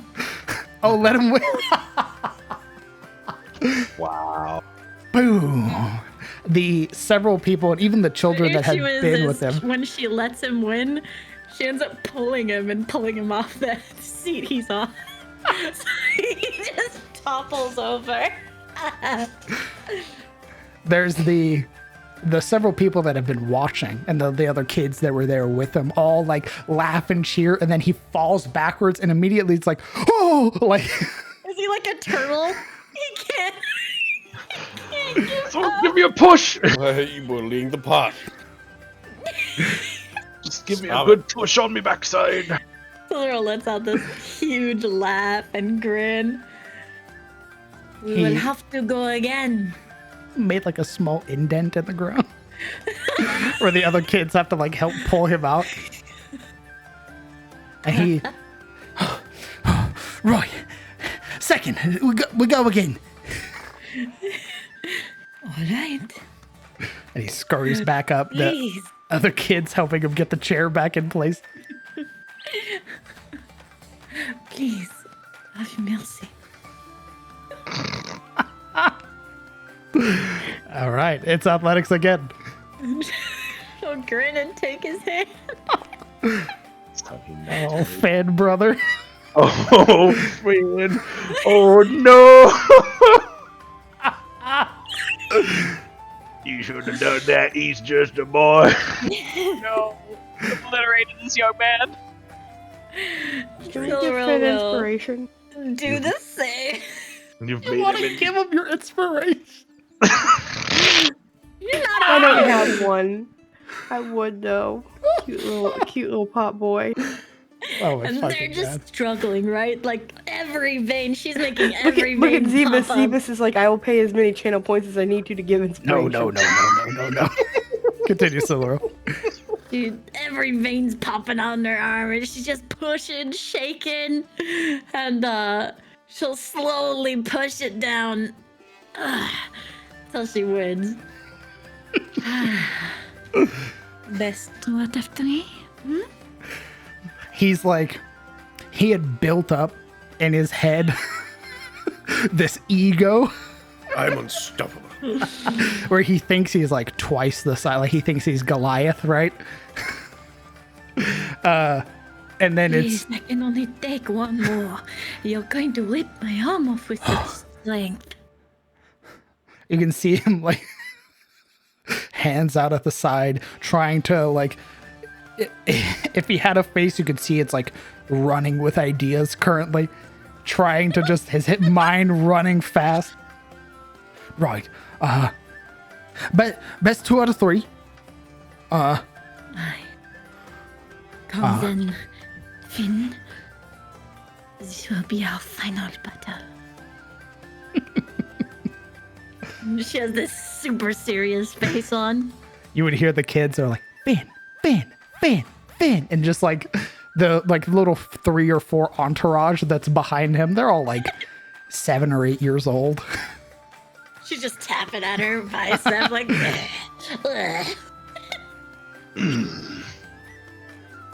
And it's the last one. Best 2 out of 3. They were willing to drop 175k worth of points, by the way. My man. Finn, brother. Jesus, Finn. Brother. Fuck me, dude. Finn, my man. You got a +6 to your athletics. No, not even. +7 bro. to your athletics. What the fuck, bro? Jeez. There is a struggle, right? This would be the JoJo of interactions as Intimidate just floats around the screen and both of them are just struggling, right? And it's just back and forth. All the while, Silverell's controlling it, but she is, if nothing, an absolute entertainer. She loves entertaining. And so it's just a push and a pull, and she's, struggling. And then finally, in the last stretch of it all, her hand will rest down on its backside, losing. There is... You have drawn a small group of the table who were mid-conversation and have immediately directed all of their attention to this bout of strength. The kids behind Finn are losing their fucking minds right now. They are ballistic. Like, they are like screaming, cheering, and the moment that he wins it's absolute chaos. Like South American soccer map. Let's go! The adults at the table are like, yeah. The kids behind them are going. They're like feral, like foaming at the mouth. They're so excited. Bro, we're pogging off. It's Literally it's off the my best camera. night, and Finn. This right here. Finn's like arms up, like he's the champion of the world. Yeah, Silverella will pull her hand away, like it's broken, and she flops it onto the table. And she's like, "Oh, the great Finn, you have reduced me to nothing." You She dramatically falls onto her arm, you all the while peeking out from under her arm. You a good warrior. But I beat you fair and square. And you can see he's incredibly nervous. Has never probably won. So he doesn't know how to take winning. So he's like trying to compliment you at the same time. But I'm the winner. You rule this day, Finn, the strongest, but there was. I'll come back for you. And she's all dramatic, really playing it up. He's like, not really, right? No. She pulls out I the didn't mean nothing by it. Pulls out her flail. I said what I said. I'm sorry. She'll sit up and she'll like, she smiles at him. Yo, I think this woman's coming after me, bro. She's fucking real. Oh, It's just a You prank. are right strong. what? Be proud of your win. Take pride in your performance. Oh, great strong pot Finn. He said pot thing. She said pot Finn. Finn. The entire pot sort of nodding fervently in agreement with everything you're saying. And almost before he could respond, the other kids are like lifting him from, like all of the kids coming together, like struggling to lift him off so they could like run around. They're all like screaming, chanting his name, and they vanish into the crowd. Yeah, she'll lean back in the chair, just kind of like lounging backward with just this biggest grin on her face. And you would hear like distant, it's like Finn, Finn, Finn, until it eventually just gets wiped out by the music. Congratulations, you've made a Warrior Pots night. A week is month probably. His whole life. You'll forever remember this day. 1,000 years from now, when he's a full-grown warrior pot, he'll remember the day when he defeated the elf. You're gonna be a level 20, and he's gonna roll around again. Yeah. It was because of you that I got stronger. Holy shit, dude! But you guys have the whole night. What would you like to do? That's sort of the prompt to get to RPing. Sabine would be dancing with different villagers, like in the group dances and whatnot, just having a good old time. Oh, there's like 2 or 3 like young farmhands like that have like been talking, pushing, shoving each other on the side, and they're all like trying to to build up the courage to come and ask you to dance. Eeny, meeny, miny, that one. You point at them. Yes. You would watch as like the one you point at like points at himself. The other two, the most incredulous look, like step in front, like pointing at themselves. Like the fucking that would be the one with the disco music, and they're like, "What? Me? No." And then the one that got pointed to like shoves the others away and runs towards you.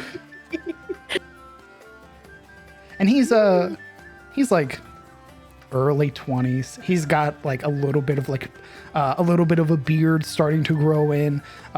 This sort of like dark brown, like chestnut swept hair that's pushed back. And he's wearing very nice clothing. Not as nice as like what you guys are wearing, but probably from like a better off farm around here. But he's like super bashful. Like the moment you even talk to him, his face goes bright red. I picked right. All right. And like you would see like several other like women of the village as well, just shooting glares in your direction.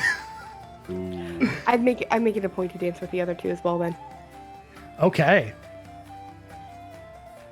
Getting a reputation. This is my village harem. I treat them all equally. They are smitten. Smoked. Got him. Marana, Alaric, Yuria, and Alaric and Yuria were dancing. Indeed. Actually, let me see.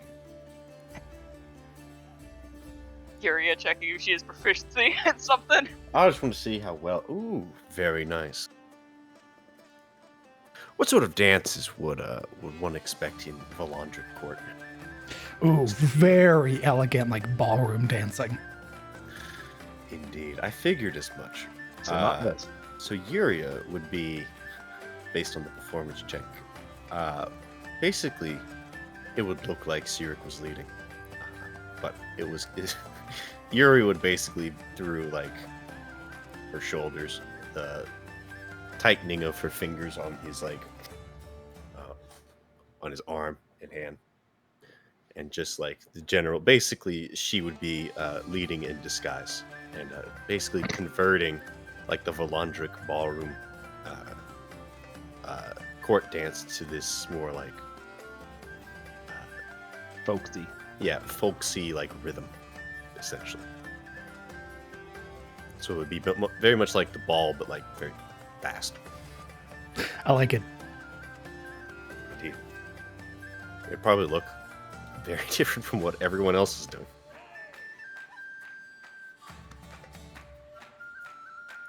The only people that would look even somewhat familiar to what you're dancing, at least in regards to like sort of noble dances, were like they're sort of like they unfurl each other and like hands outstretched to one another and then pulling each other back in. That's Gerald and Guinevere.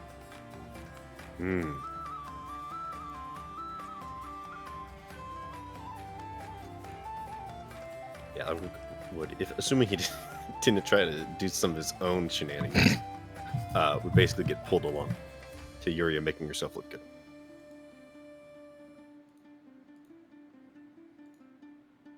Is he dead? I think he died. He has died. Perished utterly. You didn't like my dance. Oof. You killed him, you did. He died. I'll do it again. I'll do it again. Hexblade curse. Give me your Alaric. now. You go to the bathroom or something?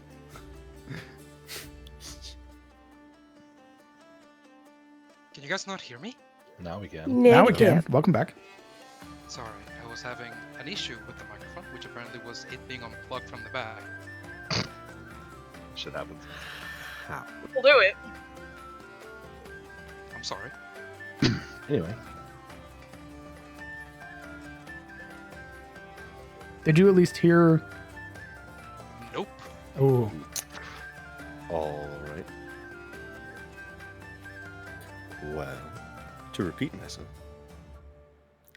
What you would be getting dragged along by with Yuria, who would be I did pretending. hear that. Oh, well then. And I heard you ask the question of the court, what to expect from it. Oh, okay. Then yeah, you would be pulled along in what was sort of like a courtly dance, but basically adjusted to the rhythm of the folksy music. And assuming you let her, she would basically be taking lead. Assuming. Absolutely. Alaric goes into the dance full of expectation. He doesn't lead, and he's not presumptuous. He just waits for her to move, and he sort of like fluidly follows along. And in this time, he's watching her footing always, just to see where she'll take him, essentially. And at times, at the most complex of moments, there's a bit of chafing from him, but in good spirit, he keeps trying, right? And there is certain deafness in that he's a good dancer, but he doesn't know what she's doing, so he has to sort of catch up each time. So it's a game of him catching up to what she's doing, essentially. But he's never too far behind.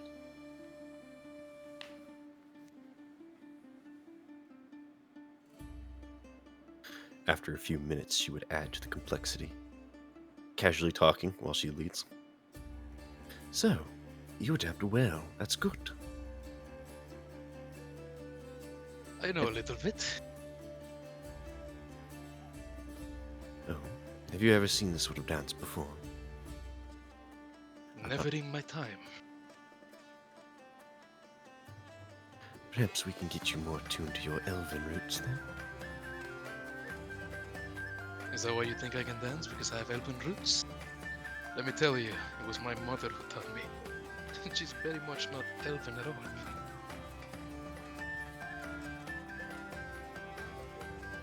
No, that's not right. I meant this dance is elven. Oh, from your people.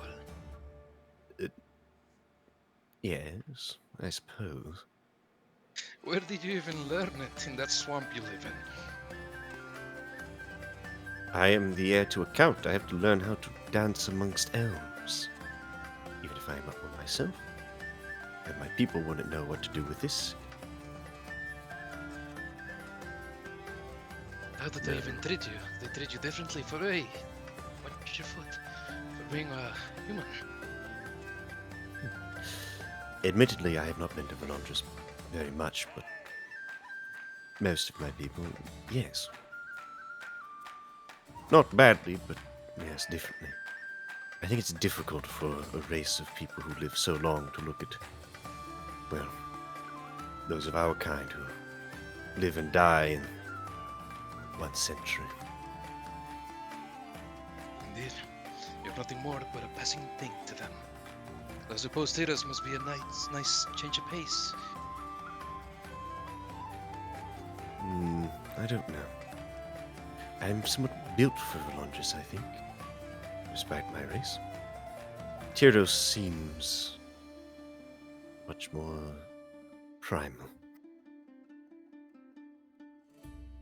I think I'll have to adapt as well as you adapt to my steps. Rather poorly. Thanks.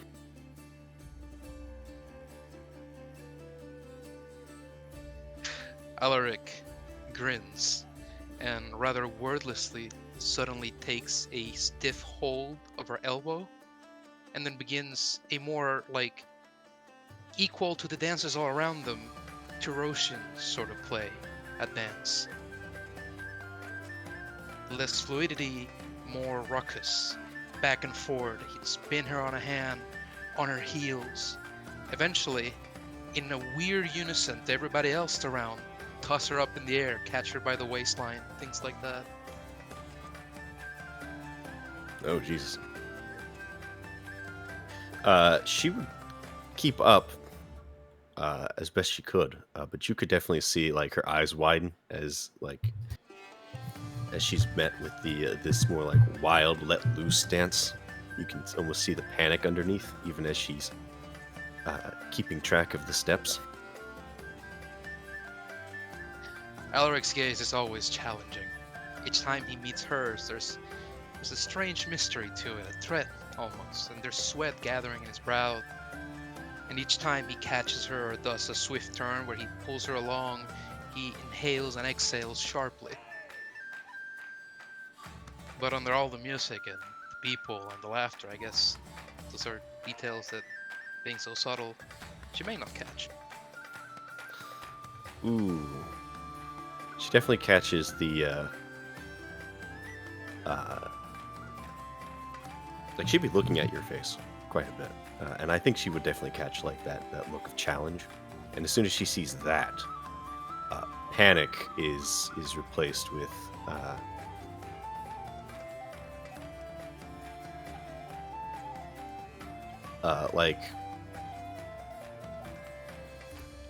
a desire to not be one-upped, basically. You would see almost like a frown of concentration as she begins focusing on what she's doing. Alric competing with all the ladies of the party. He's only competing with Yuri, actually. In a sense, he makes of her a center of that little dance universe they're in. The rest of the party enters a gray filter of unimportance. And Yuri is at the center of it, by how he handles her, and treats her, and gives her his attention.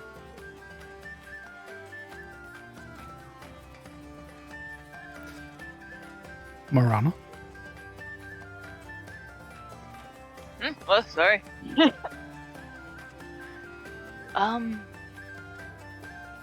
Seeing everyone kind of split off in their own ways. For a moment, she doesn't even seem to notice, just kind of still taking everything in, all the colors and the movement and things like that. There's been a little bit of food placed on her plate, but she's more so just been picking at it as everything happens around her. The arm wrestling, the two going off for the dance, and, well, Sabine having her pick the litter, as it were. After a moment, it's just kind of a bizarre feeling. She doesn't quite know what to do with all of this.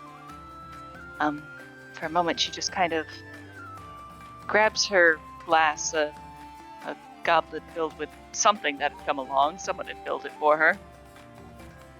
And she just kind of, like, gets up and slinks off, and slinks around. Not sure what to do with this. Suddenly feeling like a bit of an outsider again.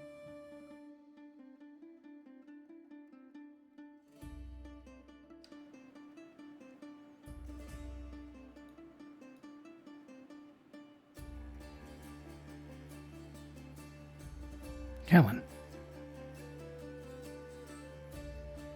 Yes. Meeting up with the militia, you would find a older half-orc gentleman, sort of darker complexion. And you would see the others that you had met on your first time into Elion's tier, where you would meet Bertram and Francis and Anthony and all of them.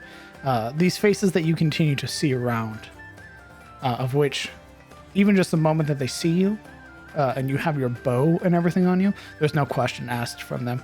You're immediately sort of saddled up alongside them, and they begin to lead you out towards the outer, like, farmsteads, sort of the borders of the farms, and you guys begin to patrol. Give me a perception check, please. Perception. Here we go. Ooh.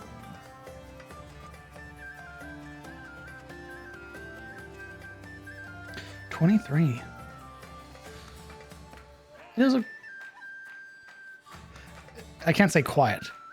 It's very loud. Even this far out, this many miles out, you can still hear the clapping of hands, the beating that follows like this, like beating in time with rhythm. You can hear like the shouts and the laughter, and you would watch the lights in the center of the town and everything that sort of make it this beacon. But as we're walking through and sort of just walking past the various like barns and sort of like small little like fenced in areas where the sheep are just sort of sleeping or grazing. They seem to even be sleeping through the noise. And it's at least on your end quiet. With a 23 though, as you're sort of making a round, following over here. You zoom out. All right. As you're sort of rounding around this farm, with your 23, maybe it's a trick of the eye. Who knows? But it's almost as if there's light in that broken tower. Huh. And that's what we're going to call it for tonight. No! Damn it. Thank you, one and all, for playing with me today. I hope you guys had fun. I'll play with you every day, baby. Absolutely, it was great. Sorry about the headset mishap. I just kind of moved the laptop and I didn't realize that I brought the plug out. Nice. We'll be picking this up next week on the 30th, or sorry, the 29th. I just realized I went over. The 29th of April for episode 19 of Cometh the Fall, where we'll be wrapping up the Bright Festival and all the new stuff you guys get to do at the start of the new year. Oh, look at that. So thank you guys very much. And thank you, chat, as well, for coming out and supporting us. It means a lot. Jesus Christ. Holy shit, that's a lot of bits. You didn't have to do that. That's very kind of you.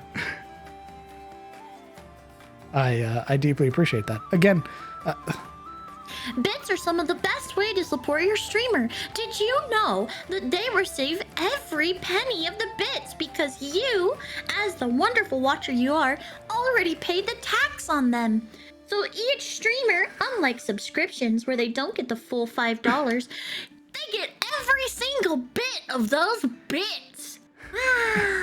I'm palking off my I also just appreciate you coming out and watching the stream and supporting us. So even if you're lurking, even if you're talking in chat, even if you're just here to watch, I appreciate you very much. Oh It's my very God. kind of you. Fucking Christ. Guido. Thank you very much, Guido. God. That's very kind of you. Charlie. Completely unnecessary, but very kind of you. Thank you very much. I think she's going down the tunnel. Warathon, thank you again as well for the bits. Everybody's generosity tonight is completely unnecessary. I just appreciate you being here, so thank you very much. Silveril opening up Finn and start shouting in the pot. Yo, Finn, you kind of empty in here. Whoa! Flame Cool, thank you very much for the bits as well. I appreciate every single one of you. My lord. Thank you very much for your generosity. If you guys have any questions for myself or for the players, feel free to highlight your question with the channel points. Are you going for the heart attack, Guido? 753% on a level 5 hype train. Pog train, bro. Pog train. I'm pogging. I'm glad you guys had fun tonight. Guido, thank you very much for gifting those subs to the community. Thank you. Oh my god. Real pog train. Wow, epic gamer moment.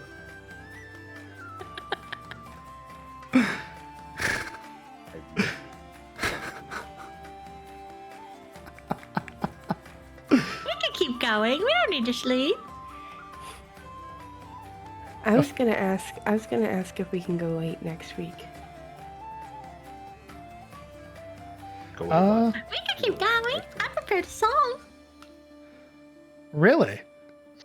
Yeah. Oh, wow. Well, hold on. We do have Bribe two us with sick sick. people in our party currently. 3, I think, technically. Marana and Sabine. They're actually sick. And Sizzle has the coop thought it was apparently. So. Oh, Why did I always well, they forget should about it? rest. No, My mom was Marana, sick today too. she definitely pushed herself to show up today. So I'm very thankful for you guys showing up and playing D&D with me. Well, she's a fucking queen, so you know. Slay.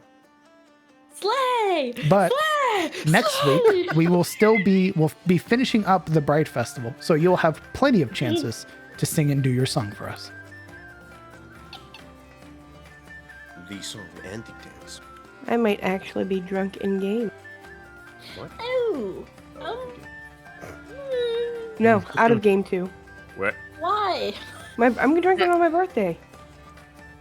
Oh, is next week your birthday, or is it going to be on Friday? It's Saturday, so midnight. Gotcha. Oh shit! Why You would know you what? drink the day before, not drink on your birthday? It is the day before. She's drinking on Friday. Her birthday's on Saturday. Why? But we'll be playing into Saturday, well into it. I'm 27 now. Yeah. Smile. Okay, thank you very much for five more gifted subs to the community. That's incredibly generous of you. Epic. Yeah, I work the Jesus day after Christ. I work the day after my birthday, so I'm gonna be drinking. Keep supporting. Yeah. Please, you guys are already supporting me just by being here. This is free. This is all free. Make it stop. And it's like, Baxter, I swear to God, if this town goes to shit, I'm gonna rage flip my entire room. You and me both, brother. Good. I want you to feel invested so I can rip it out of your hands If Watch you hurt cry. these people- Emotional damage. and watch you cry. if you hurt these wonderful people, I swear to God, I will kill everybody in this house and then myself. Guinevere fucking dies. The broken body of the pot boy. No, Well, you know I that's think gonna that happen. will come later.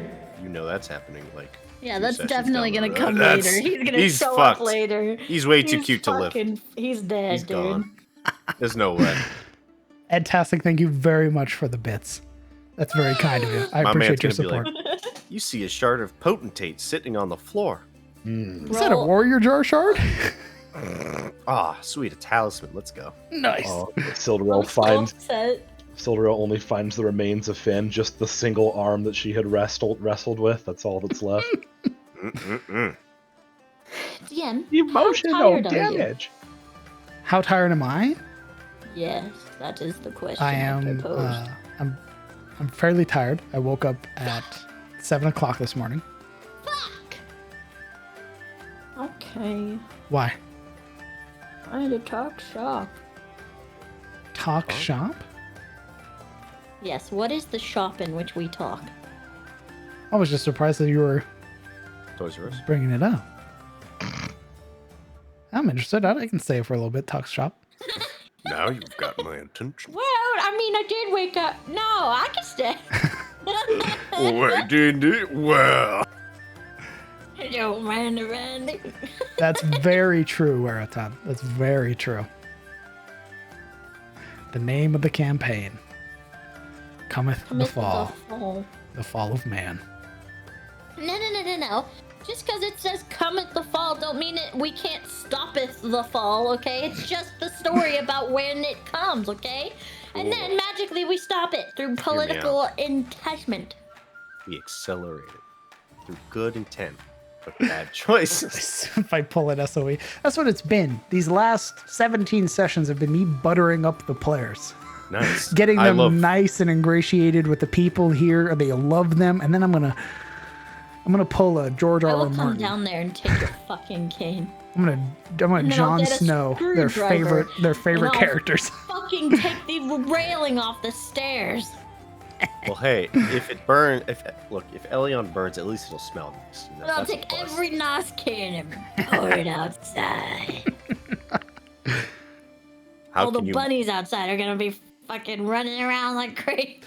There was there was some part of me that was like, how close to my source material do I want to be? How close to Eamon's field do I want to be with Elion's tear? I've been waiting for it. I'm just been like, I'm enjoying this so much, and I remember like, oh no, but what happened? Everyone's here's too damn nice. Can we just have one? No. Can we not? Can we Yeah, not? you guys are having it right now. What are you talking about? You guys saved a unicorn. You guys met a talking ogre. Yeah, it's about time. Tragedy. That's right. Where's the sad? That what's great is that compared to SOE, where it started out dreary and fucking awful, it was the same here, except it's gotten better. You guys went from prison to enjoying a festival where the townspeople are treating you like their own. Yeah. And I can't wait to break your hearts. Yo, there it is. Oh, You know what's gonna happen? We're gonna get the Iron Duty. He's gonna come in. And... Nice place you got here, Chuckle Nut. The Iron Jerk shows up, ruins the fun. Alaric stops being the biggest jerk in town. I like your place. Breaks building in half. I like your people. Disappears. Breaks Gerald in half. Oh my god. Don't think Alaric and Kellen are getting off. Sabine's gonna dance with them too. Kellen is not even there. Yo, I'm sobbing if 2 I heard hours. the pop boy. Ooh. Have you read the book The Yellow King? I feel like it's a great reference for some content. I have not. I heard the song. Yellow King. Sounds familiar. I might have read that. Yellow King. Is that Haster? The Yellow King is a book of short stories written by American writer Robert W. Chambers. Ooh, it's American. It's depressing. You now want a spin-off of Misadventures of Finn the Potboy. I could do next week's recount through the perspective of Finn if you'd like.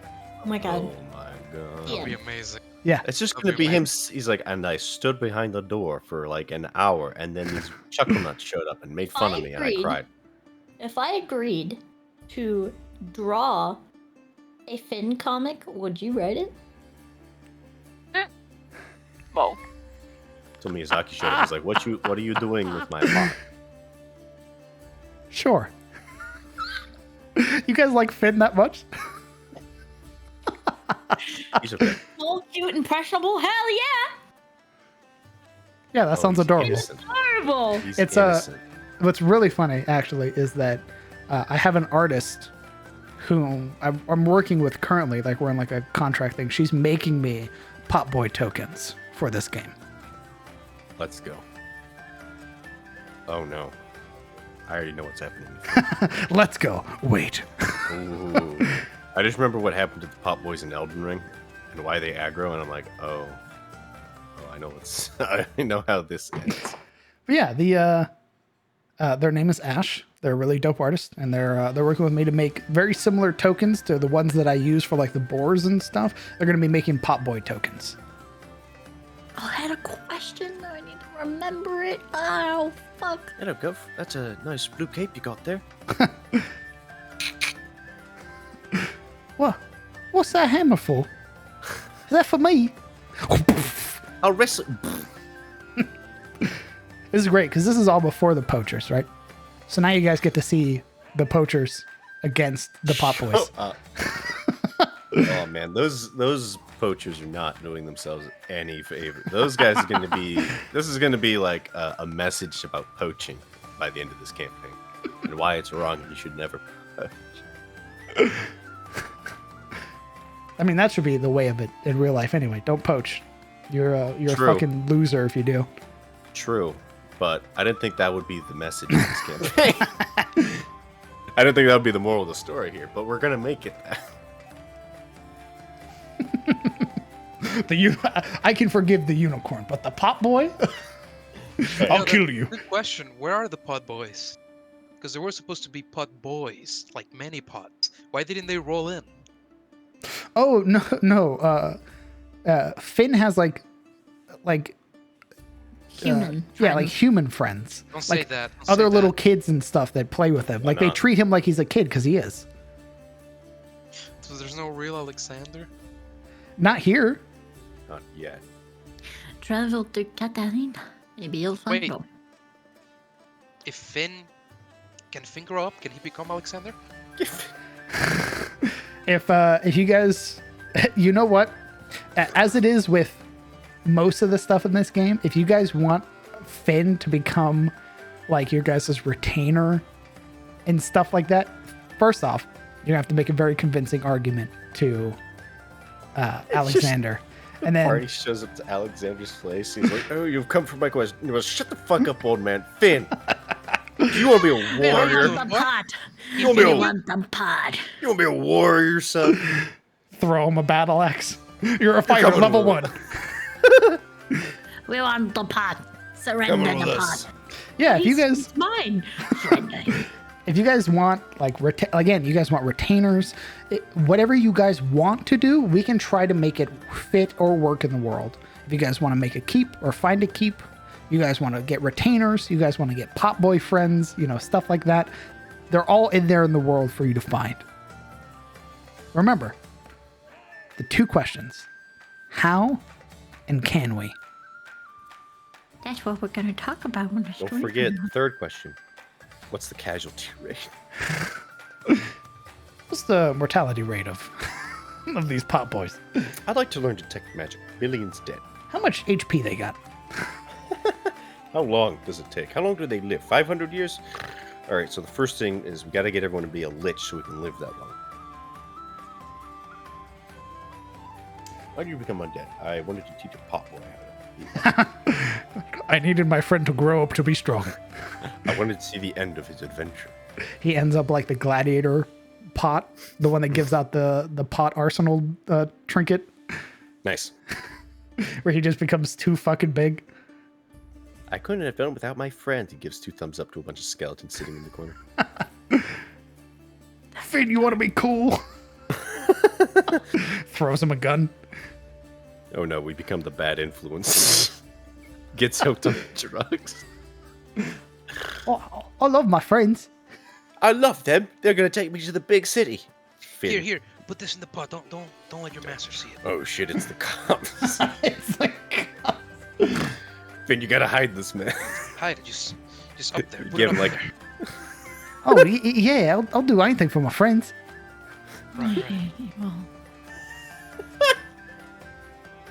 On second thought, we are leaving him here. That sounds like a great way to lose a friend. We'll totally take him with us. We're And then, keeping like, the pot. The pot isn't even ours. We're keeping the pot. The pot rolls at things and things die. We're keeping the pot. You want a happy campaign? We keep the pot. The pot will make the campaign happy. ooh, until it doesn't. Ooh. Actually, to be fair, if we make it right, if I get it to be a familiar, if I steal the familiar from the wizard, we'll have a BBEG wizard. But technically, Finn can't die. Familiars don't die; they just get sent elsewhere. I don't know where. I love the idea of you guys have adopted Finn, right? Everything goes right. Your first encounter, it's another Cygor. Oh boy! And he just hucks a boulder at him. Go chump. And that's I would real life, take that kids. boulder. it's just like I throwing. would take that boulder. I would protect its field and gift the metallic dragon just all at the same time. I refuse to believe you wouldn't make him as tough as Alexander. No, he's a He's a kid. he's old Jarbjorn is the guy from he's meant to be the dude who calls you Kaz. All right. He Kid, get in the lava. aspires to be like Alexander. How are you gonna grow up tough if you don't get in the lava? Stop it. My fingers on the on button. I'm really glad you guys like the NPCs thus far.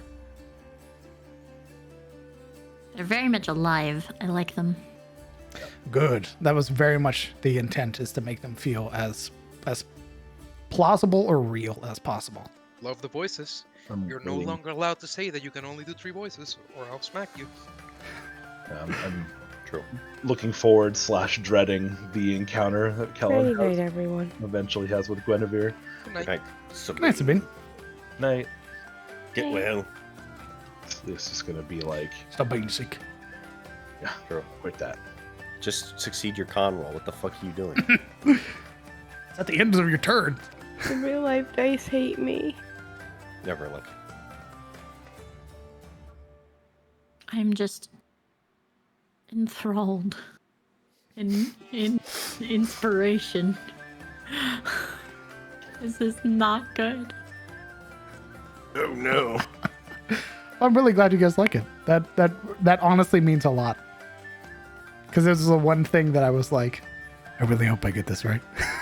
Because like Frostwood didn't have nearly this much character, right? It was like 2 NPCs that the parties liked. But this one, I'm like, what if I make it a whole town of like unique people that are like, they're not like anything crazy, right? They're just guys. They're just people.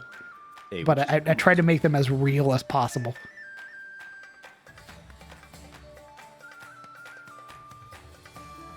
it was pretty good.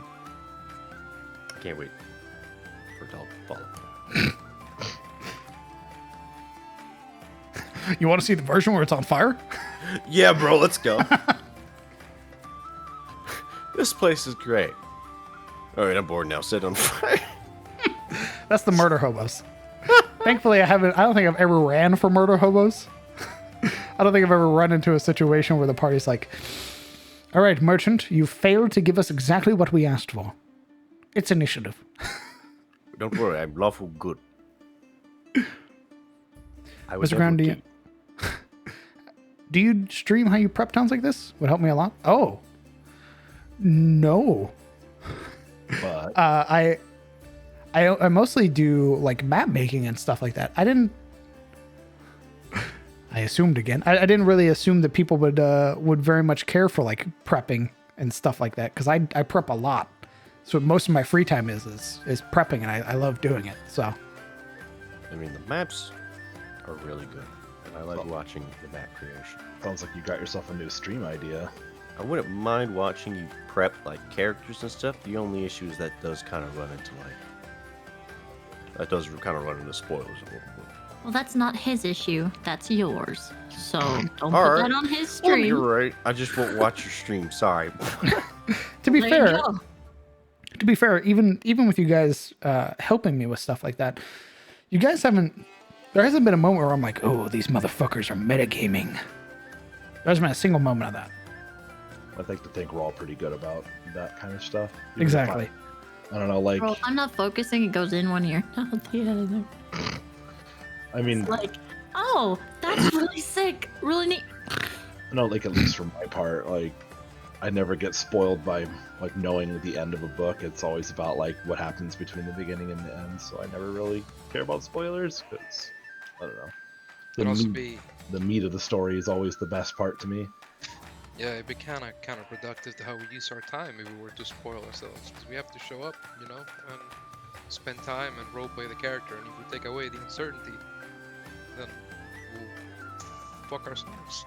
Well, I mean, the other thing too is like knowing how you prep stuff isn't necessarily going to be like indicative of how we basically interact with that character when we're on the table, really.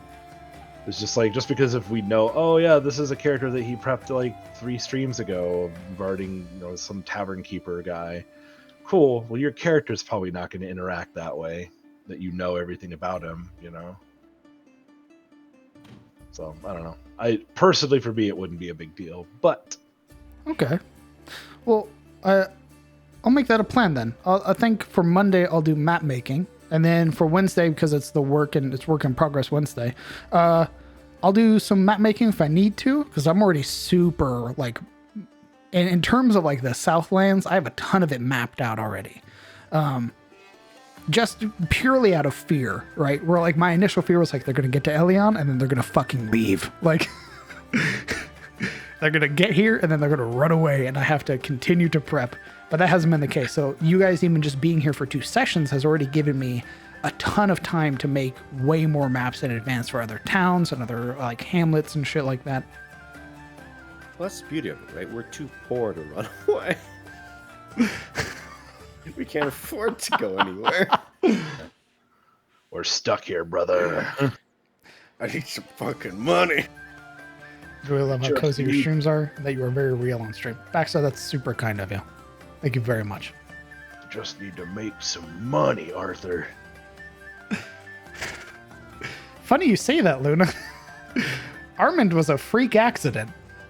Yeah, that was completely like, I believe the way you told us, like, yeah, he was supposed to die. You were supposed Yeah. to kill him. It And then was- Oberon comes up and is just like, haha, psych. And Caleb's like, shit. And now he's a fucking favorite character for pretty much everybody. If Oberon hadn't did Dispel Magic, then Armand would have died. And it'd have been some other like knight that they were, gallivanting around with. Instead, we have. You're welcome. You're welcome. Oberon saved his sister, too.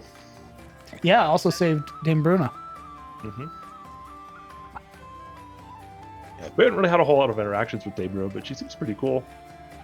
Well, she was always like the sort of, even when you guys saved her, she was always very quiet, right? Yeah, she was more of a watcher and a listener than she was Indeed. a doer. Armin's more personable. He's our dad of the cathedral. Correct. It's I Arnold. don't get that from her. I feel like she's just like just a very stoic woman. That's what we're saying. He's just very quiet. He doesn't Yeah, she really talk. when you guys talked to her, she was like, she listened to everything you guys were talking about. So even when she wasn't interfacing with you guys, she was still listening to everything being said. Just shows how important damn good RP is. I agree, Luna. You must mainly have to be creative to interact with your other character. You most mainly have to be creative to interact with your other character. What? I'm puzzled. Apologies, Barnabas. I don't believe I understand. I think they mean like when you roleplay two characters talking to each other. Oh, yeah, that's super fucking hard. Gee, that's why like when you guys interact with NPCs, I try to keep them from talking. Cause that's a fucking I'm not nearly that good yet. That's my intent, is to be that good where I can do multiple characters in a scene.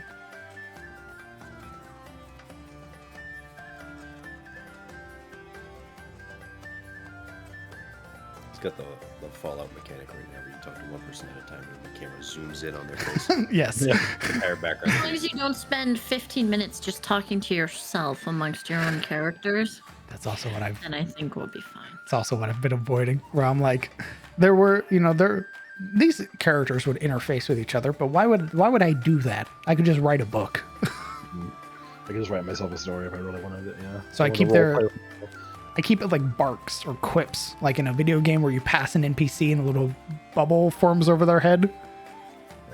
You see, I could see you doing like a conversation between like two posted guards while we're trying to sneak by, and we have to, Oh, we yeah. have to keep doing like skill checks and stuff, and the guards are just like, there was a wet pig there. I think it died. And then How they're about just that talking back and football forth. game? Jim started a brawl at the end again. Bet you 4 pieces it died. And then they stand up and the party's like, oh fuck, we gotta go. I got me a new pick sticker. I did. Oh, you got a license for that? You ever What wonder? over here? What was that? Must have ever been wondered? fucking arrow flies into one of their eyeballs, and they're just like, "Whoa, Oh, must have shit. been the wind." Just like Skyrim, must have been the wind. Fucking You ever arrow wonder sticking out of its if forehead. nature's garden? You ever wonder if there's a shadowed corner and there's a rogue sitting right there at you, but you can't see him? Staring at you, maybe? Gives I me bet there's chills one staring at sometimes, us it right does. now. I'll bet.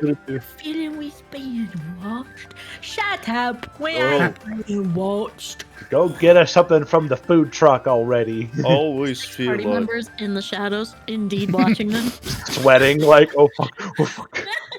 you ever almost turn the corner and then turn around and you think about what if you had turned that corner? Likeliness that there would be someone around that corner ready to stab you in the face. Imagine the amount of times you almost died and narrowly escaped death without even realizing it. The other guard Jim- picking their nose. Will you shut the fuck up? Murata slowly descends Oh, upon them yeah. with a knife and just like, this is really ironic. Thunk. Ooh, I love meta commentary. Ooh, he's breaking the fourth wall. Get him out. Kill him quickly. End him. How do you tell if an NPC is about to die? They break the fourth wall. Oh. Makes a lot of sense, actually.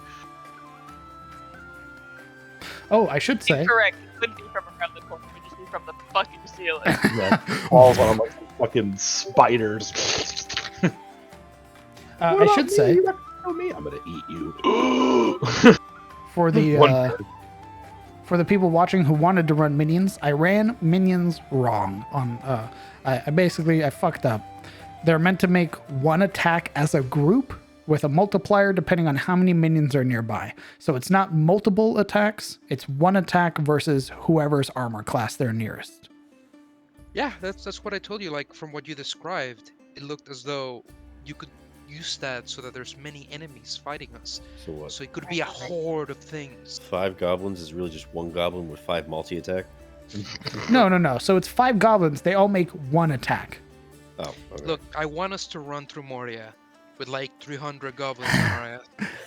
So, for example, if Yuria was here and she had all boars around her, right? So all the squares nearest to her. Shut up. All of the squares around her were occupied by boar minions, and they attacked. It would be one attack multiplied by the number of minions nearby.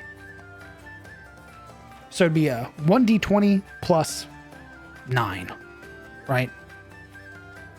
Oh. And they all do 9, like it's they all hit, so it's 9 points of damage. And in the boar's case, it would be another 9 for bleeding, which I also fucked up bleeding, because bleeding's meant to happen the moment it hits you, and then every subsequent turn after that until it's staunched. Does it stack per minion? Yes. So if 5 minions attack you, it's bleed 5? It's 5 points of bleeding. If they have bleed. Not every minion has bleed, not every creature does status effects.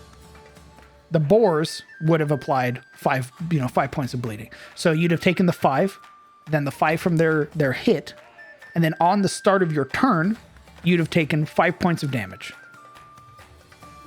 What if the end of combat comes, we kill all the minions, right? But there was a bleed or 2 up on somebody. Does that automatically get staunched as soon as combat's over? Or do you, I guess... I would say, ruling on the side of the party, I assume you guys, as soon as combat was over, you would staunch the wound. Right, that's what Just I was saying. stare at the wound as the it comes out. rules probably say yes, but like for roleplay's sake, you just say, "Oh, I'm gonna quickly bandage that." Yeah, Let's like play a lawful evil cleric that runs like the medical healthcare system. So, oh, sorry, our deal covered slashing, piercing. It did not cover bludgeoning. If you'd like me to heal that bludgeoning, I'm gonna need you to pay me. Ooh, sorry. Only the platinum account fixes magical attacks. Sorry. Longsword plus covered, 1 technically is a magical weapon. I could get rid of that infection, but fortunately, Not our covered. deal doesn't cover infection. Oh, no. We don't deal Yeah. with curses. I'm sorry. what if someone has like, let's say their HP maximum is 30. Yep. And for some reason their bleed has stacked up to 38. If they have 1 HP and they take that 38 because you've crossed their amount of hit points maximum, do they die? You can die to status effects, yes. Okay, another question. Let's say they have that stack of bleeding and it's about to be their turn, but before it hits, fighting ends. Do they take the tick and then someone can staunch their bleeding? Or is it just assumed that they staunch it before their turn hits? Because I understand that the bleed ticks before you do anything in the turn. Rather than Yeah. when you end The darkest dungeon. Ooh, we'll cross that bridge when we get there. Okay. That hasn't been a scenario yet. We'll see how it feels when we get there. it. Feels like if you could just end combat before that tick arrives, it'd be sort of cheating the system as it's set.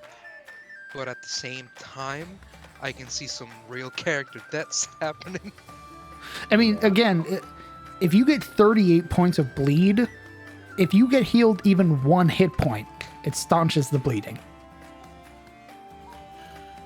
So if you've allowed it to stack to 38 bleed, you're either the last person standing, Yeah, usually. or you just don't care. Like, you said, fuck the mechanic, I don't care, and you've let your bleed get that high, and nobody else has helped you either. No, usually something like that would happen like this. Like, let's say it's the monsters rolled better than you did. Or no, better yet, let's say that you rolled the best. So you went first, right? And then the other 17 minions rolled, and they all hit you. And now you're bleeding horribly. And you're Okay. the first person to go on the next cycle. You're gonna have to eat that number. Yeah, if they all manage to hit you somehow, yeah. Because you would only get attacked by the number of minions that can fill up a square around you. Let's move to a combat map so I There's can show no- this off. There's no like archer minions or anything like that? Not that I found, not yet. That would be kind of overpowered if they're That'd be crazy if they were archer minions. Let's see. Although I could see it with goblins, like their dingy, shitty bows.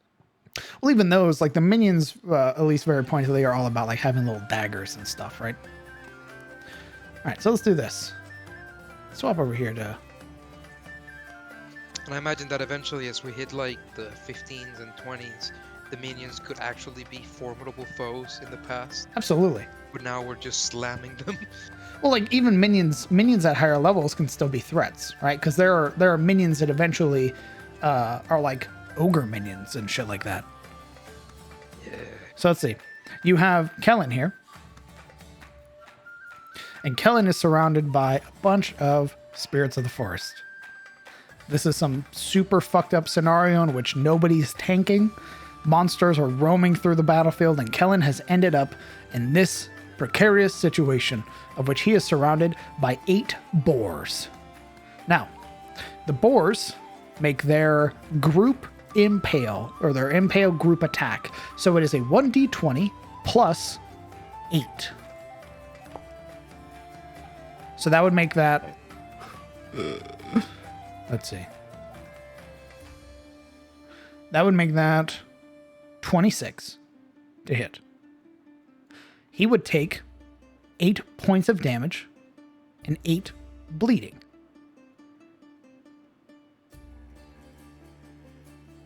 Goddamn. Rule of thumb is don't get surrounded by minions. The caveat being that A, you can overkill them, and literally if you manage to do enough damage, you could kill all 8 around you in one turn. So my gut, I imagine Smite gets added to that. Yep, all damage. It carries over. my gut reaction is to say that this damage cantrip stay losing with this minion system. Nope. You can overkill with ranged abilities too, including spells. What I mean is, with ranged attacks, and like melee and ranged weapon attacks, you automatically add your modifier, which is more chances of you killing a monster. Unless I have Agonizing Blast, right? Unless I dedicate an incantation specifically for Eldritch Blast, right? There's a 40% chance, at least for these boars, that my Eldritch Blast does literally nothing. Right? Because I have no attack modifier to cantrips. Ah, I Cantrips see what do you're not saying. get attack modifiers, so that means there is a bigger chance that a spell is basically a waste. That action is just a waste for spell users. Just get a fireball, loser. Man, A little you're right. disappear. You're right, Think brother. About it. Think about it though. Like That it also You're depends right. on the Five would be- minion's HP, right? So for example, the spirits of the forest had 5, but there's a chance that you can run into minions that have 3, 6. Well, I mean, yeah, obviously. Dep- yeah, but fireball would apply the 45 to each and every single one of them. And individually. the thing with minion saves is that if it causes them, if they fail the save, they automatically die. or Oh my god. it's not a huge. I'm just saying that cantrips get an even bigger nerf than they already have with this system, with minions specifically. because I can swing a weapon, right, without using a spell slot. And if I'm dual wielding a longsword, I have a +5 modifier because I have a 20 and something. That's the potential to do 15 damage and kill 3 orcs in one turn. I not only don't have that option with any cantrip, there's a good chance, even with the most damaging cantrip, that I don't do anything with that cantrip. Actually, I don't think I can overkill because it's ranged anyway, but that's fine. You can. I thought you have to be next to them. Nope. So this is the example. Oh. Here you are, and let's say you hit with Eldritch Blast, and all of these gentlemen have 3 hit points. You roll at higher levels. You're doing 1d. Is it d10 or d12 for your cantrip? D10. D10. So let's say at level 5, Just 2. it's 2d10, right? And let's say you get your 20. It goes through the first one, the next one, and the next one until it, as long as you can line them up. Yeah, so range, they have to be in a line versus melee is sort of adjacent. Which is the downfall for melee is that it only works if they're next to each other within 5 feet of you. And for Hold on. for ranged, it goes to the first distance of your spell. Careful, because you're using a D10. You're using Eldritch Blast, which doesn't increase the damage. It increases another missile. So there's a 40% chance that each missile does nothing. What are you talking about? You're talking about level 5. It doesn't do 1d20 Eldritch damage. Blast. Instead, It does 2 1d10s. correct, which means there's a good chance. Well, not a good chance, but there is a decent chance that it won't do anything. Well, I mean, you could fire both at one target in a line and There's still a get that 40% overkill. individual chance that that target's still up And by again, the end of Eldritch This Blast. is it currently. There's nothing saying that you don't potentially find Agonizing Blast somewhere out there in the world, or somebody to teach it to you so you can free up an invocation slot. True. I mean, it is kind of my fault for not taking the obvious, like, It's max I mean it's the invocation. meta for warlocks, right? But- It sucks that it's the meta, but Yeah. But let's assume that I'm not a warlock. I'm not using Eldritch Blast, right? Like Ray of Frost, any other cantrip is also going to suffer from this problem. You know, and you don't want to use your leveled spells against fuck off minions. They're fuck off minions. I don't want to use a fireball on 3 goblins just because my Ray of Frost fucked up 3 times in a row on 1 goblin. Firebolt's probably equivalent to Eldritch Blast, but yeah, I see what you mean. Yeah, even I've rolled a 3 for damage on that. Yeah. Like, if I did Sapping Strength, right, it literally can't do any damage. Period. Because it's a 1d4. Any 1d4 ability, nothing happens. It's a waste. Spells and effects that deal damage without any attack roll or save, like Magic Missile and Spike Growth, would be a waste to minions with 1 hit points. This fits the fiction for minions with low challenge ratings like goblins and zombies, but the balance of combat and fiction breaks down to near silliness at higher levels, where the same spells easily take down powerful devil minions. Finally, high-level spells with saves for half damage, like Fireball or Meteor Swarm, would feel wasted against minions with 1 hit points. Why use a higher-level spell with low level where a low-level one will do? Similarly, the 4th edition design could lead to a kobold minion illogically surviving a fireball spell while a stronger standard kobold next to them dies, despite both creatures succeeding on their save. By contrast, under the book minion rules, spellcasters still have good reason to use high-level spells against minions. Also, you generally want to get rid of minions fast, right? Minions, as you'll find out, allow the people who summon them to do quirky things with them. So if you let minions roam around the battlefield, you're giving an advantage to the creature that summoned them. I mean, bad time. Yeah, I mean, if I use a leveled spell, right, like almost any, right, like they have pretty high damage even without modifiers, so it's not really an issue with that. Arms of the Shambler is going to fuck up a bunch of minions. It would be a slaughter. Absolutely. Like, it's not a huge, like, overall, I think the minion thing's a pretty good idea. That's just my one, like, caveat, right, is that cantrips can get fucked. So in your that situation. your range is 120 feet, right? For Eldritch Blast? It's 120, or it's 90, I forget. If you did overkill, and let's say It's 120. you, again, both your D10s roll max, so it's 20 points. And as long as the minions are lined up, even out to 120 feet, if you could line them up, you can overkill. Same thing with ranged. It goes to the first distance of your range. So like for your bow, Kellen, it would be the first range, not the second range. How do you mean? Like, are you talking about range? Like, even if it's... Oh, okay. So, like, if the first target is at the max range of my bow, I can still overkill the target beyond that without really worrying about the What range. is the max? Okay, so 150 feet. If within 150 feet of your longbow, minions are lined up so much so that you could overkill, like the arrow go through them, that's possible. But past the 150 feet, it wouldn't work.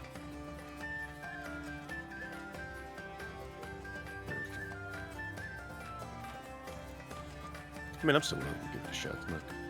I'm mad about it. Malding. Absolutely. I'm fuming. My Eldritch Blast has just gotten the biggest nerf of its life. What will I do now? I hated him. Literally. I'm crying. Yuri just starts crying in Elric's shoulder while they dance for no reason. I feel Wash. weak. What you doing? Dice so against me. What? I feel like fate has intervened in some way. What does that mean? Shattered my... I don't know.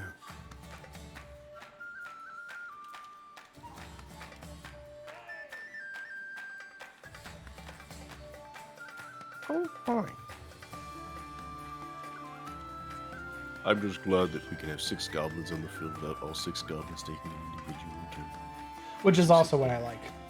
Wait for them. They're not going individually. And this guy, he stabs you in the knee. And this guy, he also stabs you in the knee. And this guy, you guessed it, he throws a rock and then stabs you in the knee.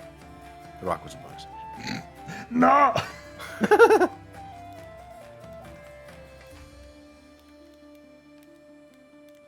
damn it. I'll just fucking take a picture of it. Fuck it. Fuck it. Are there any other questions from chat? If not, Ask I think away, chat. now is a good time to wind down. If not,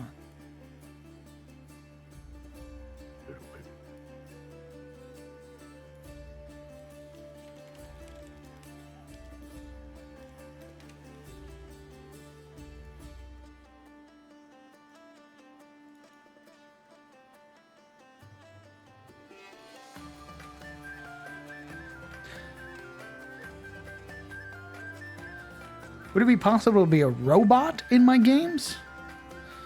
Hey, you mean the Warforged? Warforged are plausible, but they're very rare. Hello, I am the Angel Killer. Yes, in my world, Warforged were created by the Wizard Kings in the during the Age of Legends, and they are known as Angel Killers or Celestial Banes, and they were meant to fight angels and like the those creations of the gods. They are incredibly rare. Generally, if you find one, it either has its primary directive, which is still to kill angels, or you manage to find one in such a state of disrepair, it's effectively broken. And it's so advanced that it's hard to even really gauge what's inside of it. Now, if you wanted to play one, it would be under the knowledge that you would have to be found by the party. You wouldn't be just a Warforged, like, I'm going to go adventuring. Hey, guys. Oh, my God. What is that thing? It would be they find you impaled in some ruin in a dungeon somewhere. And they take you back and you wake up, your servos activate all that shit, and then you join the party. Like, that's how it would be. Right, I have this idea. Right, it's a Warforged. He's been stabbed by a spear and petrified. His name is Withermore.